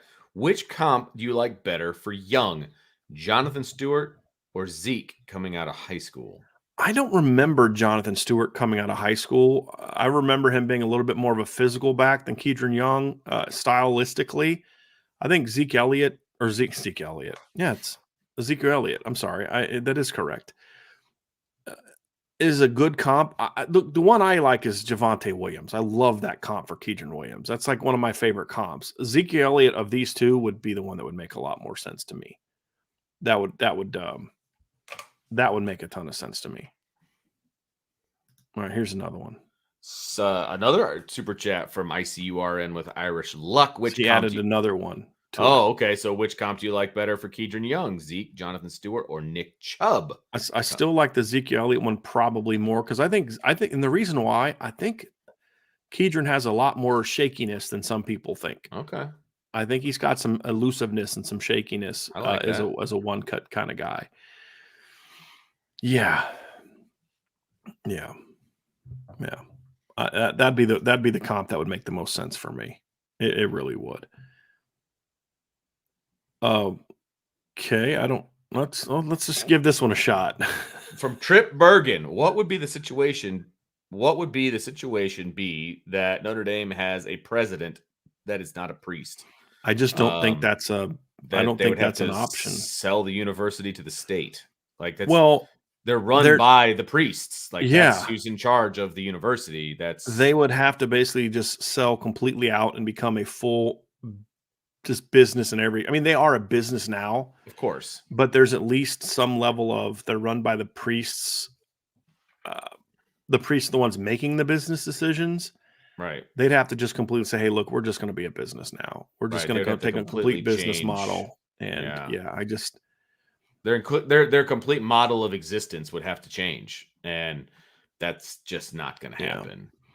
I have some very strong opinions about this that I'm never going to share on the show. But if y'all ask me at a tailgate, I may answer. But I'm not going to share them on the show. Depends on how many Mountain Dews he's been drinking. No. I'm joking. Well, some people are going to think that you're talking about, No, I'm talking about legitimate Mountain Dew. Yeah. Let's see here. All right. Tatted Up Irishman. Does Notre Dame need to recruit more big backs like Estime? If he goes down or goes pro, who can play his style? So I don't think you need to necessarily replicate a style. You just need to be able to replicate the schemes. The schemes and the byproduct of the scheme is the production. Right. Yes, you're correct also, Vince. It's both of those things. If you're running inside outside zone counter duo and stuff like that, you don't need a cookie cutter of him. You don't have to you say, hey, look, you put Devin Ford in the game or you put Jadarian Price in the game. Put Jabron Payne in the game. None of those guys are Audric Estime, but you don't have to change your scheme. You may change your emphasis. Hey, with this guy, we're going to be more inside outside zone as opposed to duo, but you don't have to make a complete change. So I don't think you need to necessarily have that. Now you can't go from him to 175-pound scat back that you know what I mean, that you have to run completely different plays for. I don't think I want a big back every year. I probably want a bigger back every couple. Sure. I think that's what Notre Dame's doing. You get Estime in 21, you get Kedron Young in 22, and then between there you have Jadarian Price, who's a pretty jacked up kid too, that runs a very similar style. Although he has Audric Estime and Jadarian Price can run the same exact plays. Mm-hmm. They just bring a little bit of a different strengths and weaknesses, but the offense doesn't. It's like you're with Diggs. It's like having Logan Diggs there as the number 2, but a much more explosive version, assuming he's healthy. Right. That would kind of be where I'm at with that one. Yeah. Do they need to have big backs on the roster? Yeah. Would I like to see maybe 2 Audrics on the roster? Maybe, if one's a freshman who's going to take over next year as a sophomore. Sure. Right. But I don't think you need to just constantly because part of what makes Audric good is there aren't a lot of guys at his size that can do what he does. That's part of it too. That's special. And then you start trying to force the issue a little bit. Right. And Notre Dame hasn't had a guy like that since what? Jerome Right. Bettis, like a big. Yeah, but like who would have been that guy last year? I don't know that guy existed. Now in this particular Sure. class, there were a couple guys that fit that mold: Keedron Sure. Young, and then the Xavier Robinson kid. Keedron being the Right. better player, but you don't have those kind of guys every year. So I'm not. You guys know me. I'm not a cookie cutter person. I want a little bit of diversity skill set. You can't have Absolutely. polar opposites to where you have to change your offense when one kid goes in the game, right? Like I'm not going to have Jimmy Clausen as my starting quarterback and Keenan Reynolds as my backup, right? Like okay, now That you're just just doesn't being make sense. right. That Yeah. doesn't work. Right. But could I have Jimmy Clausen as my starter and Everett Golson, Malik Zaire as my backup? Yeah, I could. I'm just going to add some run game wrinkles to it and adjust my pass game and focus more on these. But yeah, I can make that work. That's about as extreme as you're going to get. But and quarterback's the anomaly. In other positions, it's completely different. Right. You can even do more so with it.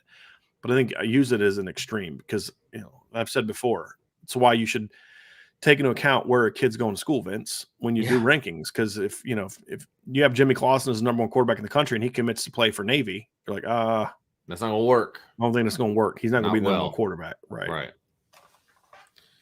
Irish blooded. When you do a rank, Brian, do you do it based on where you expect them to be at the start of the season or how you expect them to be at the end of the season based on variables? So when we do our top 25, it will be on where we think teams should be going into week 1. We will then make predictions and some of these predictions on. So what we'll do is we'll do a couple things. Number one is when we do our show, we'll do a top 25 and we'll kind of break down, and it's going to be a preseason top 25, meaning this is what we think the ranking should be going into week 1, right? Then what Vince and I'll do is, I'll do this on the message board, and then we'll have kind of, when we do conference previews, the conference previews are going to be more predictions of the end of the season. So they'll be separate from the top 25 because and then we'll do conference champs, we'll do our playoff picks, we'll do all that kind of stuff. But those are predictions. So it's a little bit of both. But when I'm doing a top 25 ranking, I believe it should be a reflection. It should be a screenshot, a snapshot of what is right now. This is my biggest problem with the SP Plus at ESPN. They say it's predictive. But the predictive, I mean, you have teams that lost to 3 teams ahead of them, still like 3 teams behind them. They lost to all of them, but for some reason, your model says this is predictive of this, that, and the third, and I don't understand it. And it's like, I don't want a predictive model. A ranking, a top 25 should be a snapshot of what is today. Correct. And then it constantly changes with new data. That's different than a prediction of an entire season. And that's kind of where I would go with that one. That's my stance on that one. Yeah, I don't know agree. what your thoughts are on that one. It's funny because I thought he was talking about like ranking a player, like, from a recruiting ranking. But I agree with you wholeheartedly on ranking a team, absolutely 100%. Yeah. Yep. That's my 2 cents on that one. All right, here we go. Here's an interesting one from Archer. Vince? Oh, I like when Archer asks questions. What are your favorite non-sports hobbies? Well, unfortunately for me, I don't do enough of any of my favorite non-sports hobbies. And one of them you might even call a sport. I don't. Number one, I like to read, and I don't do nearly enough of that. I like reading books and different types of books. There's fiction stuff. I like reading historical books. I like reading theology books. I like reading. And it's a different type of stimulus. And I actually was talking to my wife about this. Like, I'm trying to make more time to do things like that. I just don't have the time. Like, I can't tell you last time I've been to bed before 4:00 in the morning the last 2 weeks with Ryan not here. It's absurd. And he's coming back Monday, though. Yeah, we'll see. But reading is one, and then shooting is the other. I love going to the range, and I just haven't been able to get out much this summer, unfortunately. And I don't have anybody. I like go shooting with people, and unfortunately, everybody that I normally go shooting with is also very busy, including my wife. But I told her, I said, okay, we're going this weekend. We're going to go to the range this weekend. But I very much enjoy shooting. I'm actually going to go buy a new rifle, Vince. I'm going to go buy the new SIG M400, the Tread. I've been wanting that rifle for a while, but it's now getting down enough to where it's now in my price range. It wasn't for a couple of years. So I am going to go buy a new rifle and start taking that to the range a little bit more too. But those are probably my two. Some people would call that a sport. I don't think that's a sport for what I'm doing. It's not a sport for me. I'm not like running through obstacles or doing competitions and stuff. It's not what I do. But those are probably my two favorite non-sports. Like I like to bowl, but that's a sport. I don't. Those are probably my two favorite. And here's a third. I love cooking. I really do enjoy Yeah, cooking. you do that a lot. Yeah, And it's very relaxed. It's a bread baker for a while there. Well, I still do. I still bake bread. I love making baking, fresh homemade bread. Cooking. Yeah, and you're making bread without all the other stuff they put in it, to make it last. And we just got a new one of those KitchenAid mixers, so I'm going to start trying to make some other type of breads that require a more intensive kneading.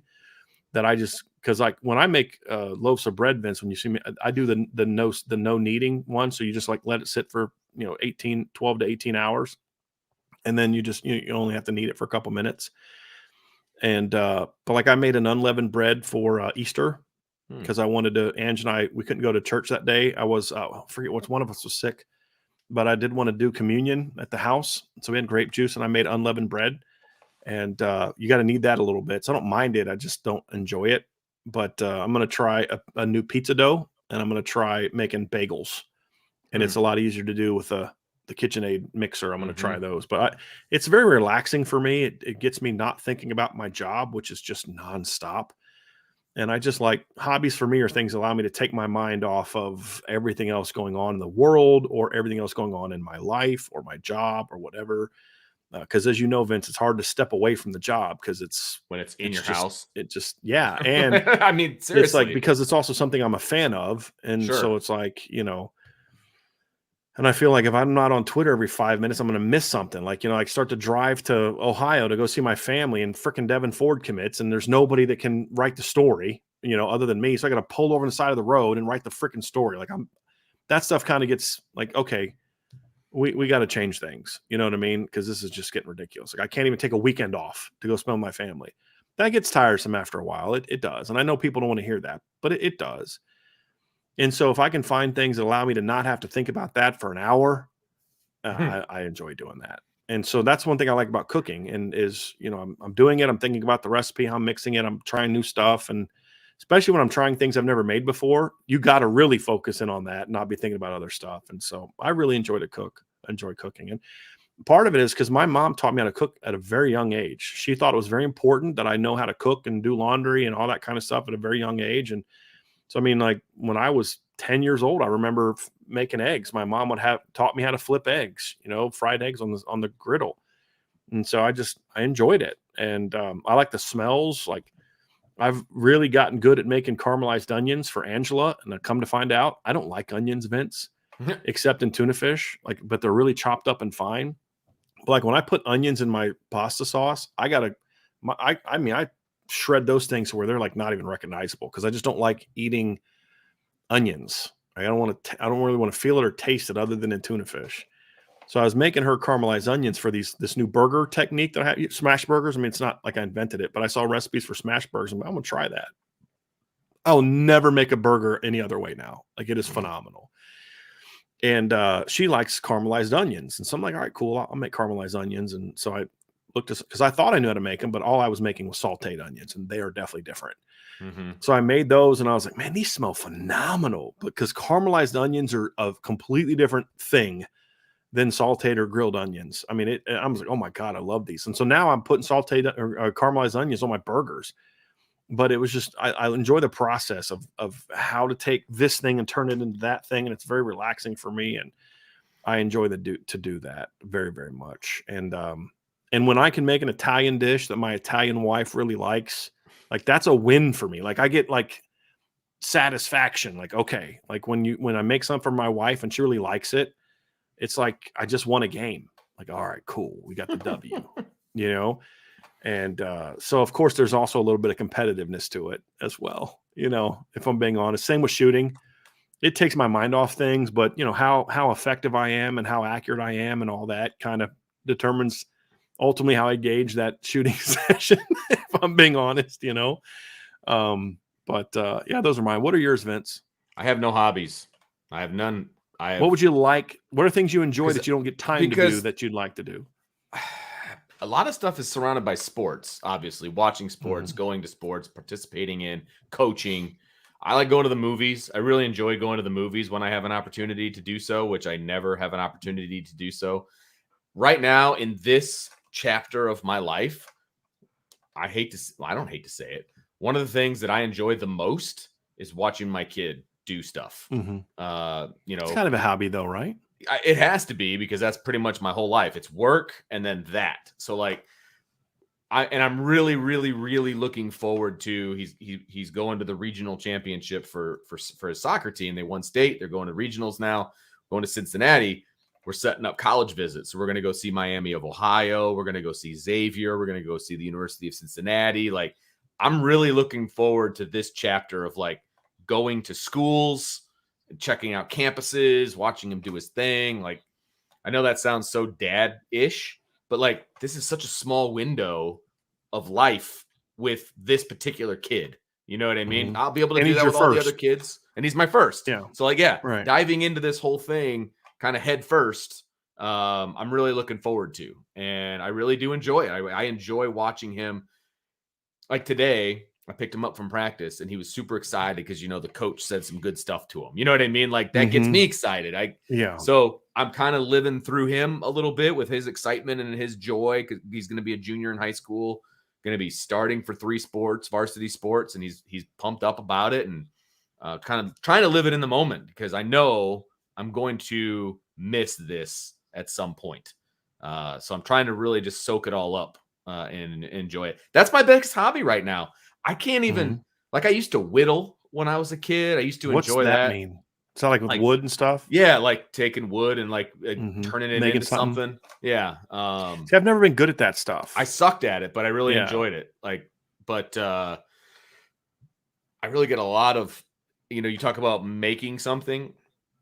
I get a lot of enjoyment after I'm done cutting the grass and what it looks like. I know that sounds Mhm. ridiculous, and I would never call that a hobby. But that's kind of like I said, my hobby is being a dad right now. I work and I'm a dad. Like that's where I'm at, and it's cool. Someday I'm gonna have to fill my life with more hobbies, and I'm gonna have to try to figure that out and what that is and what See, my now actual, this is good. you know, So when do you think will it be when all the kids are gone or just when you think at least half of them are gone?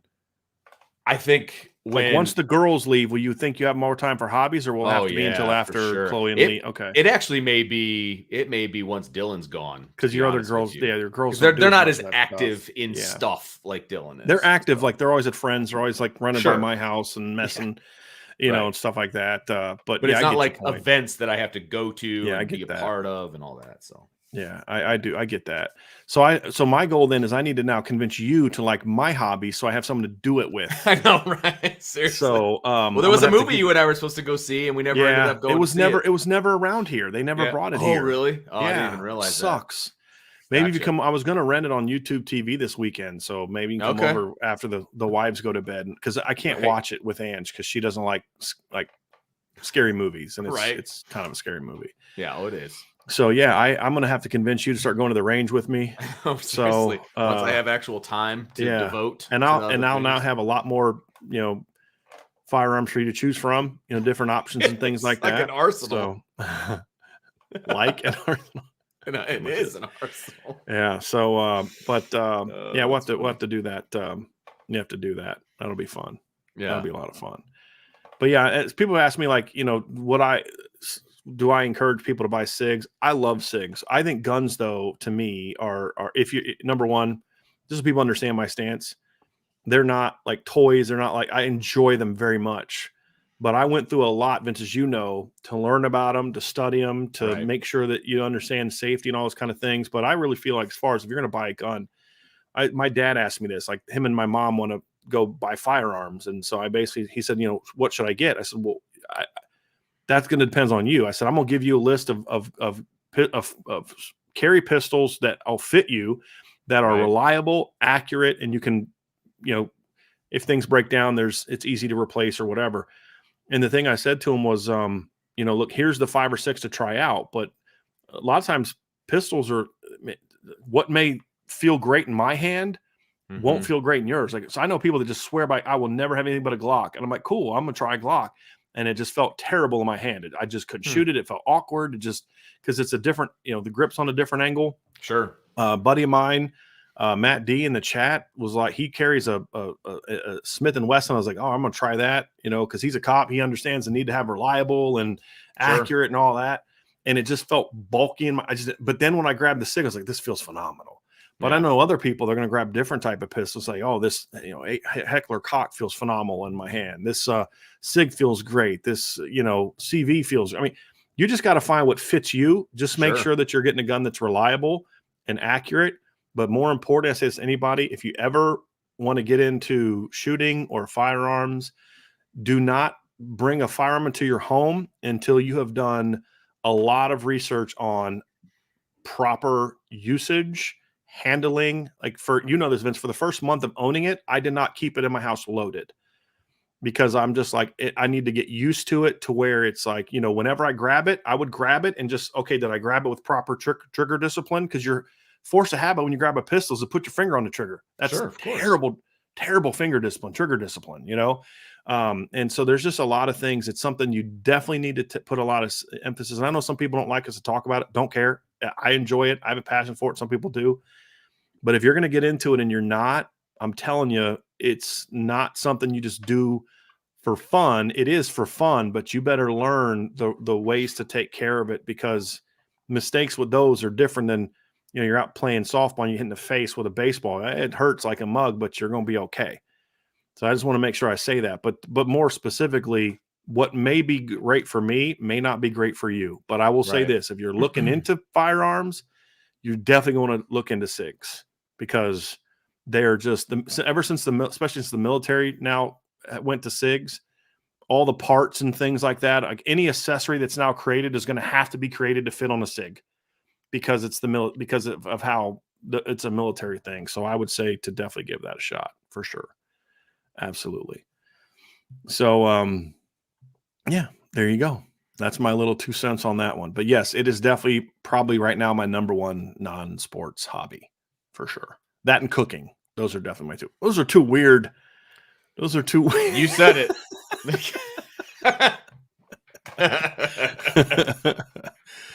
All right, here is one right here, Vince. Would you go over or under 39.5 points per game for the Notre Dame offense? Would you go over or under 20.5 points allowed for the Notre Dame defense? I am going to go under on the defense, Vince. Because they were under on the defense last year, weren't they? Well, no, they were not. They were at like 23. Were they really? But it's partly because they gave up like 4 or 5 offensive touchdowns last year. Okay. So, because if you look at the Notre Dame defense last year, they gave up 23 points per game. Okay. But they gave up a pick 6 to Marshall, right? The non-offensive touchdown. They gave up a pick 6 to, I'm trying to think. They gave up 2 pick 6s to South Carolina, and I feel like there was another defensive touchdown somebody got at some point in time, and I can't remember what it was. I could be wrong on that, but I felt like there was another defensive touchdown. But even if you just look at those 3 right there, I mean, you're talking about, so that's 299 minus 21 equals divided by 13. That right there drops them down to 21.4. Gotcha. And I feel like there was another touchdown that the defense got, Vince, and I just can't remember which game it was, but I could be completely wrong on that. Ohio State didn't get one. Oh, Marshall. No, I said Marshall. You said Marshall pick 6. You said Marshall. I don't think Cal got one. North Carolina didn't get one. BYU didn't get one. Stanford didn't get one. I don't think UNLV got one, did they? No, they didn't. Syracuse didn't. Clemson didn't. I don't think Navy did. BC didn't. USC didn't. And then so I think it might just be those 3. But that alone drops them. Yeah, that alone drops them down to 21.4. And so you factor in just the 1 fewer possession potential per game because of the rule changes, and that right there could potentially get them under 20.5 as long as they don't give up 3 or 4 non-defensive touchdowns this year. Right. But I also think that the fact that you're going to see shorter, lesser plays and fewer possessions this year because the rule changes are why I'm going under on 20.5, but why I'm probably also going to go under on the 39.5, because, I just think that you're just going to see teams just not score as much, in my opinion. It's interesting to me because it sounds super homerish to say over and under. I'm going to go over the points and I'm going to go under the points, and that's where I want to be. But in my head, this whole time, and it's just interesting where he set the number at, I'm thinking 40 points per game. And technically that's over. Now, we're splitting hairs at 39.5 and 40, right? I mean, it's kind of right at that number. But 40 was kind of the number that I always had in my head. And I totally agree with your line of thinking on the 20.5 and being under that as well. So again, does it sound like I got the rose-colored glasses on? A little bit, but at the same time, those are the numbers that I had in my head all along. And since that's where the number was set, that's what I've got to go with. So I'm looking, for example, Vince, I'm looking at 2003. And you had 6 teams that scored over 40 points a game and 12 teams that scored over 35 points per game. And then you look at this last season, and you had 22 teams that scored over 35 points per game. And you had to get down to only number 35 to get under 30. This year, to get to under 30, you've got to go all the way down to 55. So you're just seeing more scoring in college football because of the rule changes. And I'm just curious I shouldn't say curious. It's just unknown to me right now how much that's going to change with the rule changes. And so 39.5 this year, maybe 41 last year. I just don't know what the difference is going to be. Yeah. And so we need a year of empirical evidence to know what that's going to do to the scoring averages. Right. So, those are just the things that I don't know. So part of me wants to go on the under on that, on both of those, slightly on the under. They should be at least close to that. So I'm going to go slightly under, just because I'm taking into account the rule changes. And part of it too is, if I'm being realistic, there's still a lot we have to see about those teams. So that's another one. Here's a sort of a national question here, Vince. All right. Open up the old Lindsay's here. From Guinea Pig Clips, do you think there's a better college football cornerback. CB, cornerback. Thank you. Cornerback duo. For the mailbags. Well, and I was thinking college basketball for some reason. Like, that's what CB hit me. Duo in the country than Morrison and Hart. Obviously, I would have figured it out once I read further. And if so, who is it? I don't know. I think Alabama's group is in the conversation. Kool-Aid McKinstry is good. Look, here's the thing for me, Vince. I think Notre Dame has a chance to have the best cornerback duo in college football. But we need to see Cam Hart be healthy, number one. And we've got to see Cam Hart be a little bit more consistent. That's going to be the big key for me. Cam Hart's going to be the one that ultimately determines it. I think some of the other cornerback duos are a little overrated. I think Notre Dame, I'm kind of looking through it now to just have my memory refreshed. I think a lot of the best secondaries in college football this year, Vince, like if you look at the Lindy's, like Clemson, a lot of those teams are being driven by their safeties, and not as much as their corners. Yeah. And for Notre Dame, it's the exact opposite. So I think Alabama, if Notre Dame's cornerback duo plays to their potential, Alabama's the only one that has a shot at being better, in my opinion. I don't think anybody else has a shot at being better. I don't think Ohio State's is better. I think Denzel Burke was not as good as Benjamin Morrison last year, and Cam Hart was, better than the other kid. But if Cam Hart's not healthy or doesn't play better, maybe the Davidson kid from Ole Miss steps into the starting lineup and he ends up being better than Cam Hart. It's possible. So it's going to require Notre Dame's players to actually play to their potential. But if they do, I think Alabama is the only team that has a shot at passing them, Vince. I really do. I don't think anybody else does. Yeah, because they've got the defensive backs as a whole ranked 6th in Lindy's. Right. So yeah. Yep. So those would be the ones for me. Cool. All right. Here's a 2-part question, Vince. Oh, I like the 2-parters. And this is going to be something that's going to be interesting, since you do have a son that plays soccer. Okay. I'm very curious to hear your thoughts on this. Soccer is big with younger kids, but Americans don't maintain it as their favorite sport through adulthood. Only about 10% of Americans say that soccer is their favorite sport. If soccer becomes significantly more popular and more athletes choose to play college soccer instead of football, how much do you think that impacts the overall talent level in football? That is very interesting, actually. Well, look, soccer has been an emerging sport since I was a kid.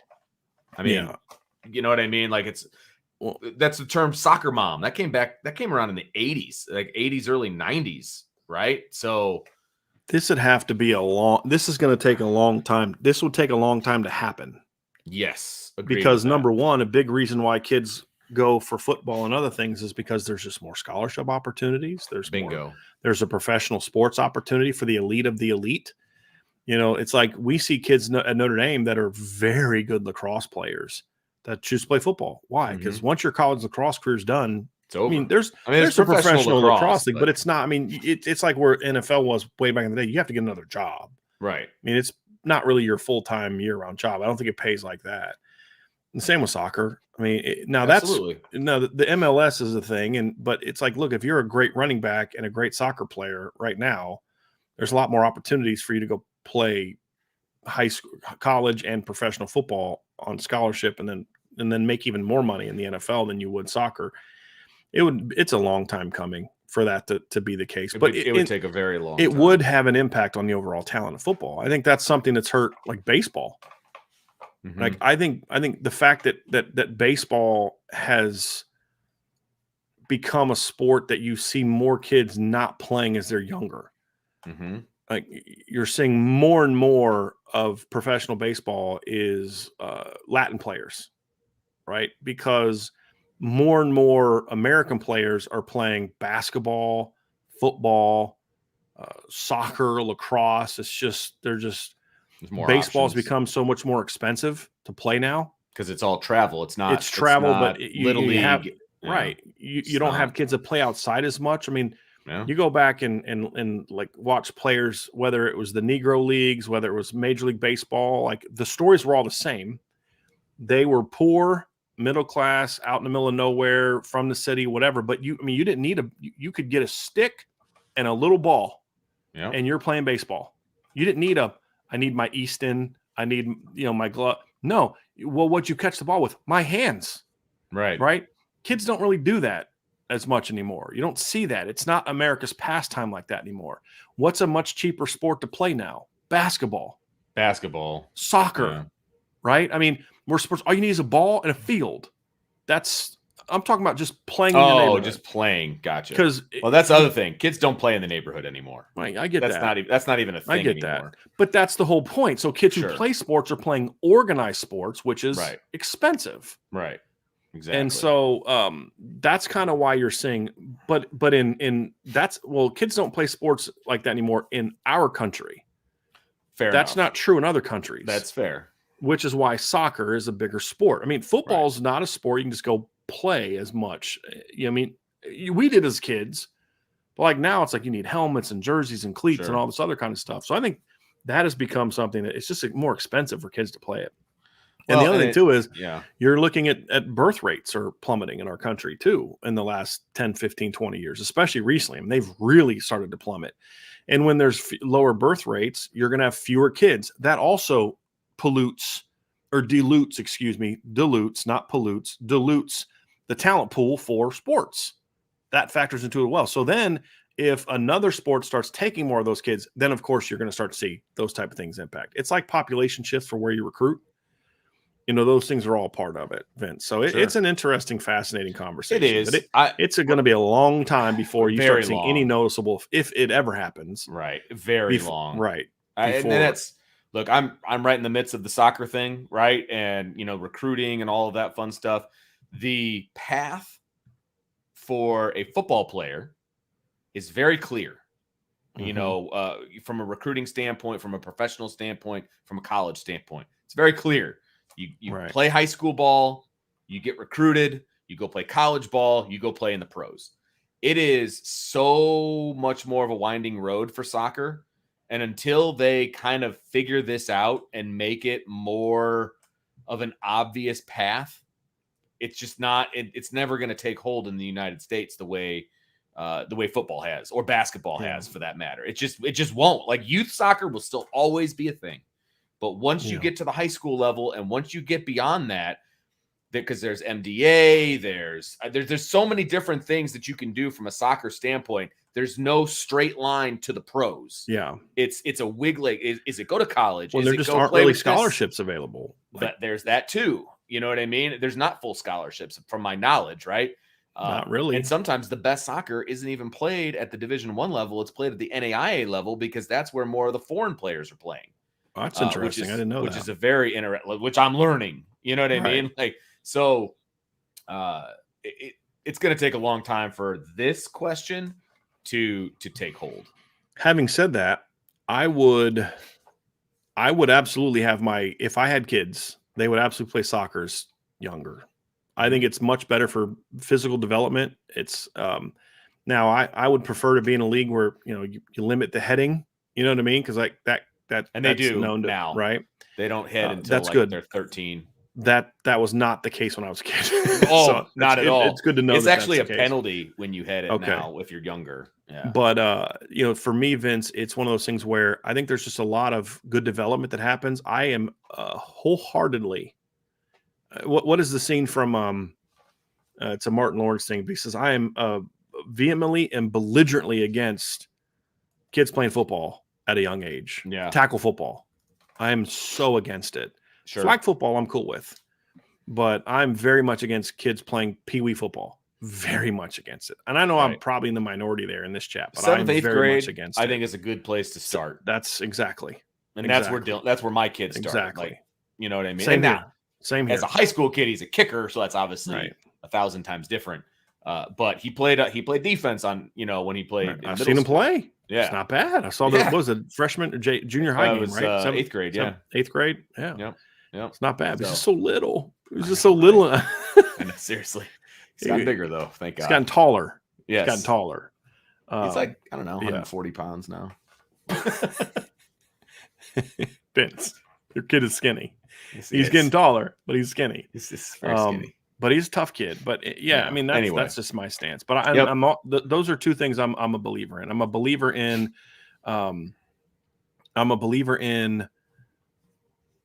playing soccer as a kid, but also playing sports year round. So that's where I'm at.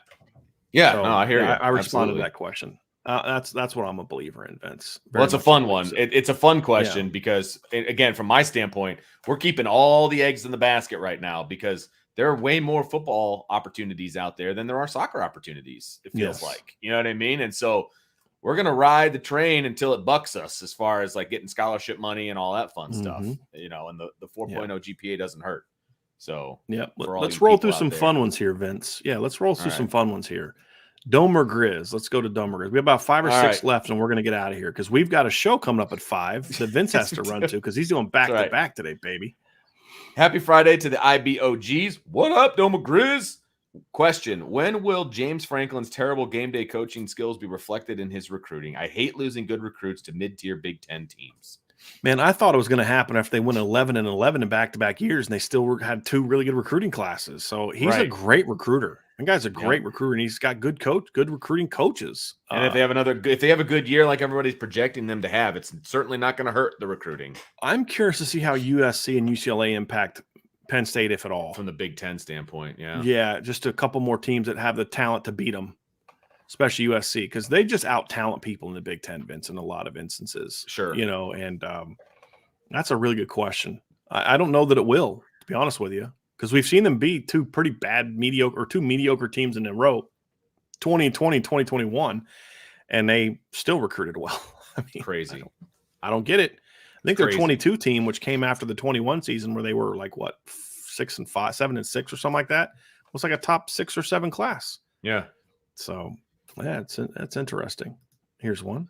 Archer.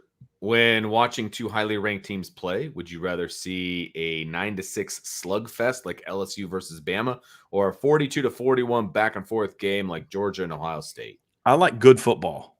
I like good, physical, well-coached, well-executed football. There can be 9-6 slugfest that's good football. Mm-hmm.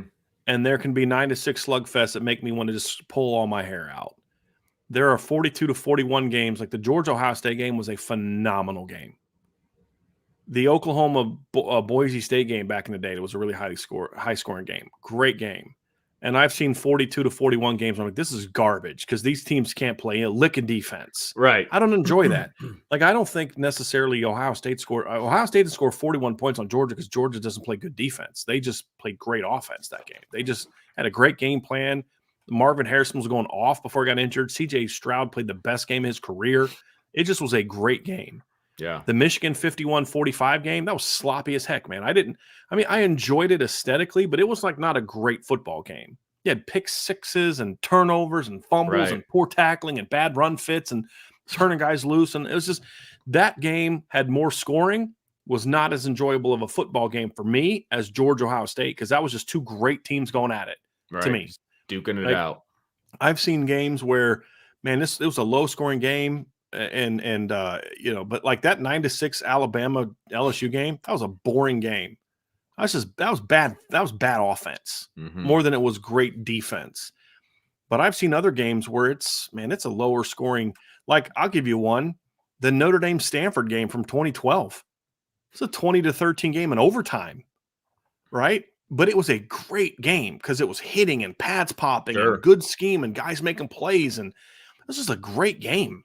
Tyler Eifert making that phenomenal one-on-one catch, just great football. But it was a low-scoring game. There's other 20-13 games you're like, this is a miserable game to watch. This is just terrible. Right. So, Archer, to answer your question, I like good football. Means well-coached, well-executed, guys making plays. I like good football. And that's what I hated about the Big 12 for all those years. All those high-scoring games, that wasn't good football for me. That was really good offense and crap defense. Right. That's not entertaining for me, to be honest with you. Just like 9-6 with two teams that just suck on offense isn't very entertaining for me. But if it's 9-6, because, man, those defenses are – did you see that overload blitz scheme they did? That was a great call, great execution. What a great play by that corner to break up that pass. That ball should have been caught. That's great football, even though it's a 13-10 game. And that's kind of where I'm at, Vince. What are your thoughts on that? I mean, keep it short and sweet. I'll say I like scoring. So I don't mind a defensive struggle. I really don't if it's really good defense being played. But if I have to choose, I'm going to choose points. I want to see some points on the board. But I agree with you. I don't want to just see, guys scoring because it's just 11 blown coverages. Guy catches the ball, someone with 15 yards of them. Yeah, just like 11 stiffs out there that aren't playing any defense. That's not fun to watch. But if you have a 50-yard touchdown because of what Miles Boykin did against LSU, where he mosses a guy, then breaks a tackle, makes a guy miss, you're like, what a phenomenal play. Or it's a great scheme. Oh, my gosh. Did you see how – yes, being smarter than the other team, not just playing a bad team. If I had to choose between a great low-scoring game and a great higher-scoring game, I'd rather take the great higher-scoring game. Yes. 42-41 might be a little too much for me. Maybe like 35-31, but sure. Yeah. All right, here we go. Real quick on this one, from backup, when a committed player goes on a Mormon mission, does the team get their scholarship back? They don't get it back. It never technically counts because he'll be on. It doesn't count the next one. It doesn't count until he enrolls. Right. Right. It won't count till he enrolls. So that's an easy one. All right. Last three here. Here's one. Do you guys see Miami or Florida State joining the Big Ten to the SEC? Some speculation if they leave the ACC that Miami joins the Big Ten. I just don't see it. Well, the Big Ten would make a lot more sense for Miami, and it would make because they're an academic school, and the SEC is not that. Miami as an institution fits a whole lot more with the Big Ten than it does the SEC.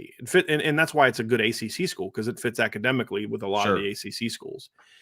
And of course, the Big Ten would love to get down to the Miami market. So I could see those would be where they'd go. I think that Miami would go to the Big Ten, and I think that Florida State would go to the SEC. I don't see it happening though, because I just don't think it's going to be possible for them to get out of those grant of rights deals. So I just don't see that one happening. It's so hard to get out of. Yeah.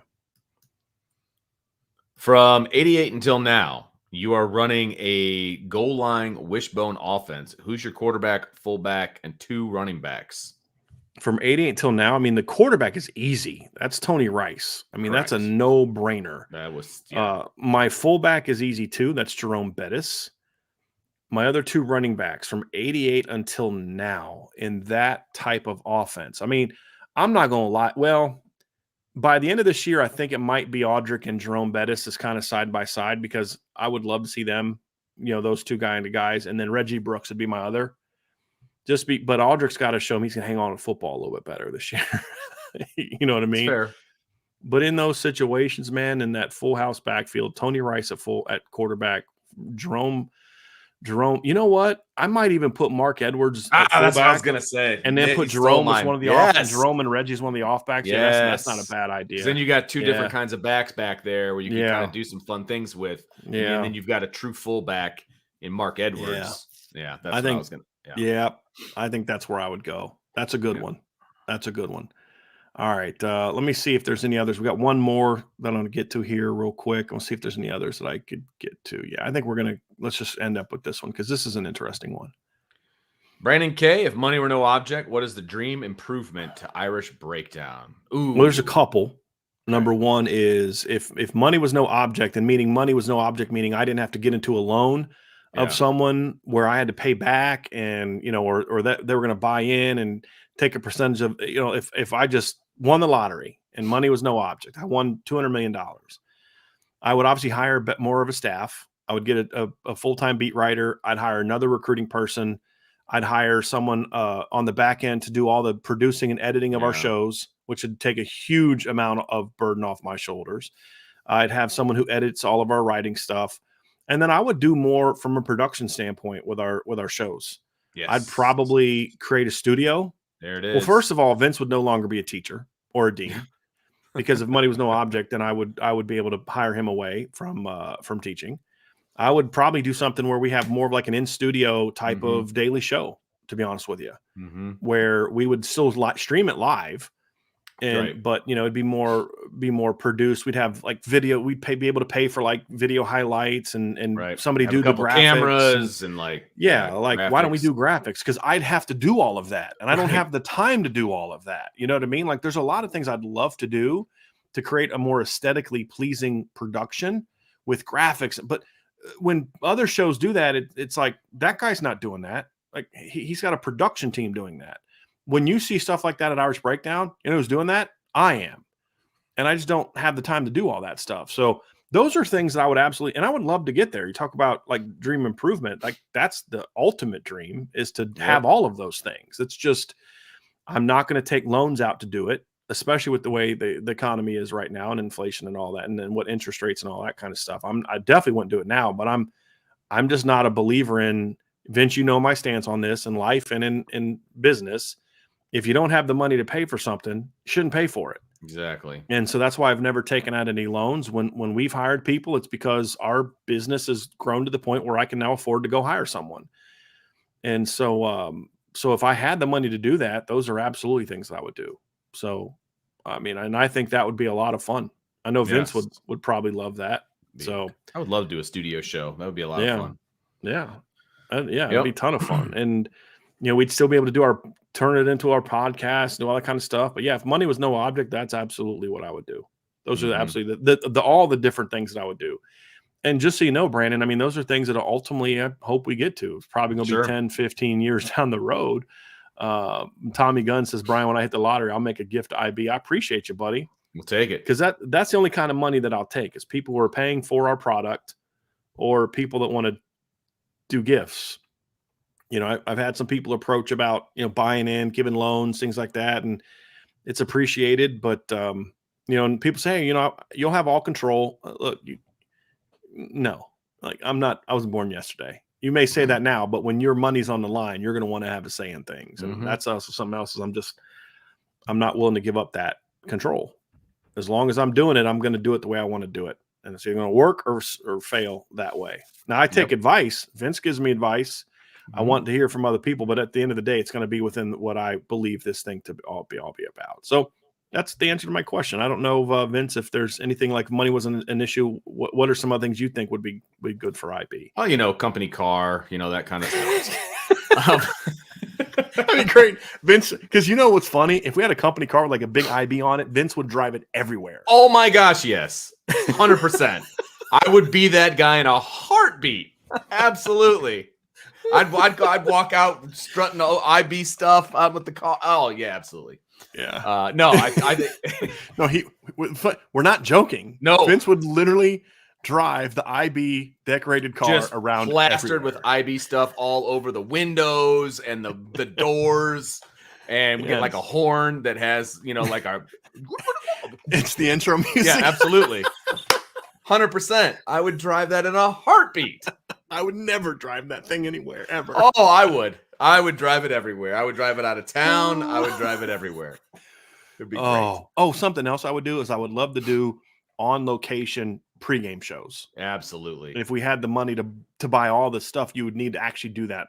Yes, effectively. And that's probably closer to reality than some of the other stuff, I think. But like doing it from a bar, or whatever, like of a restaurant or something. But you really along those need lines. really good equipment to make that sound good. There's so many things that you would have to do, and I know what they are, but it's really expensive because we don't have any of it. So it'd be difficult.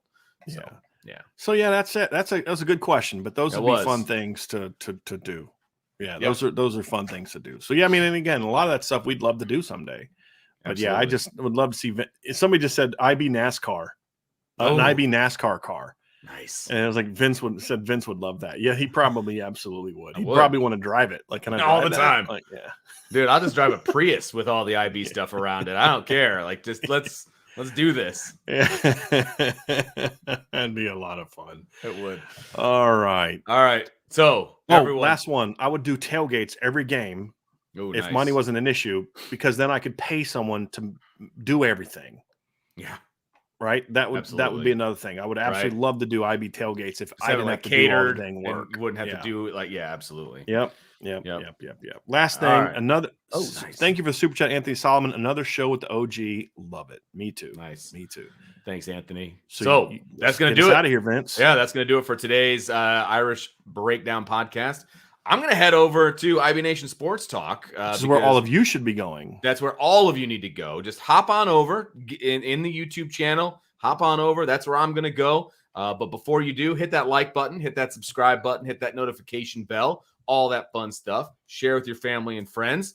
We're going to come right back at you because we got a special show tomorrow, Brian, at 1 o'clock. So make sure you guys tune in. And again, hit that notification bell so that you know when a show is coming. But I'm telling you now, tomorrow at 1 o'clock, be here or be the OGs square. Will be back. Absolutely. All right. Absolutely. So for Brian, I'm Vince. And we'll see you next time on the Irish Breakdown Podcast.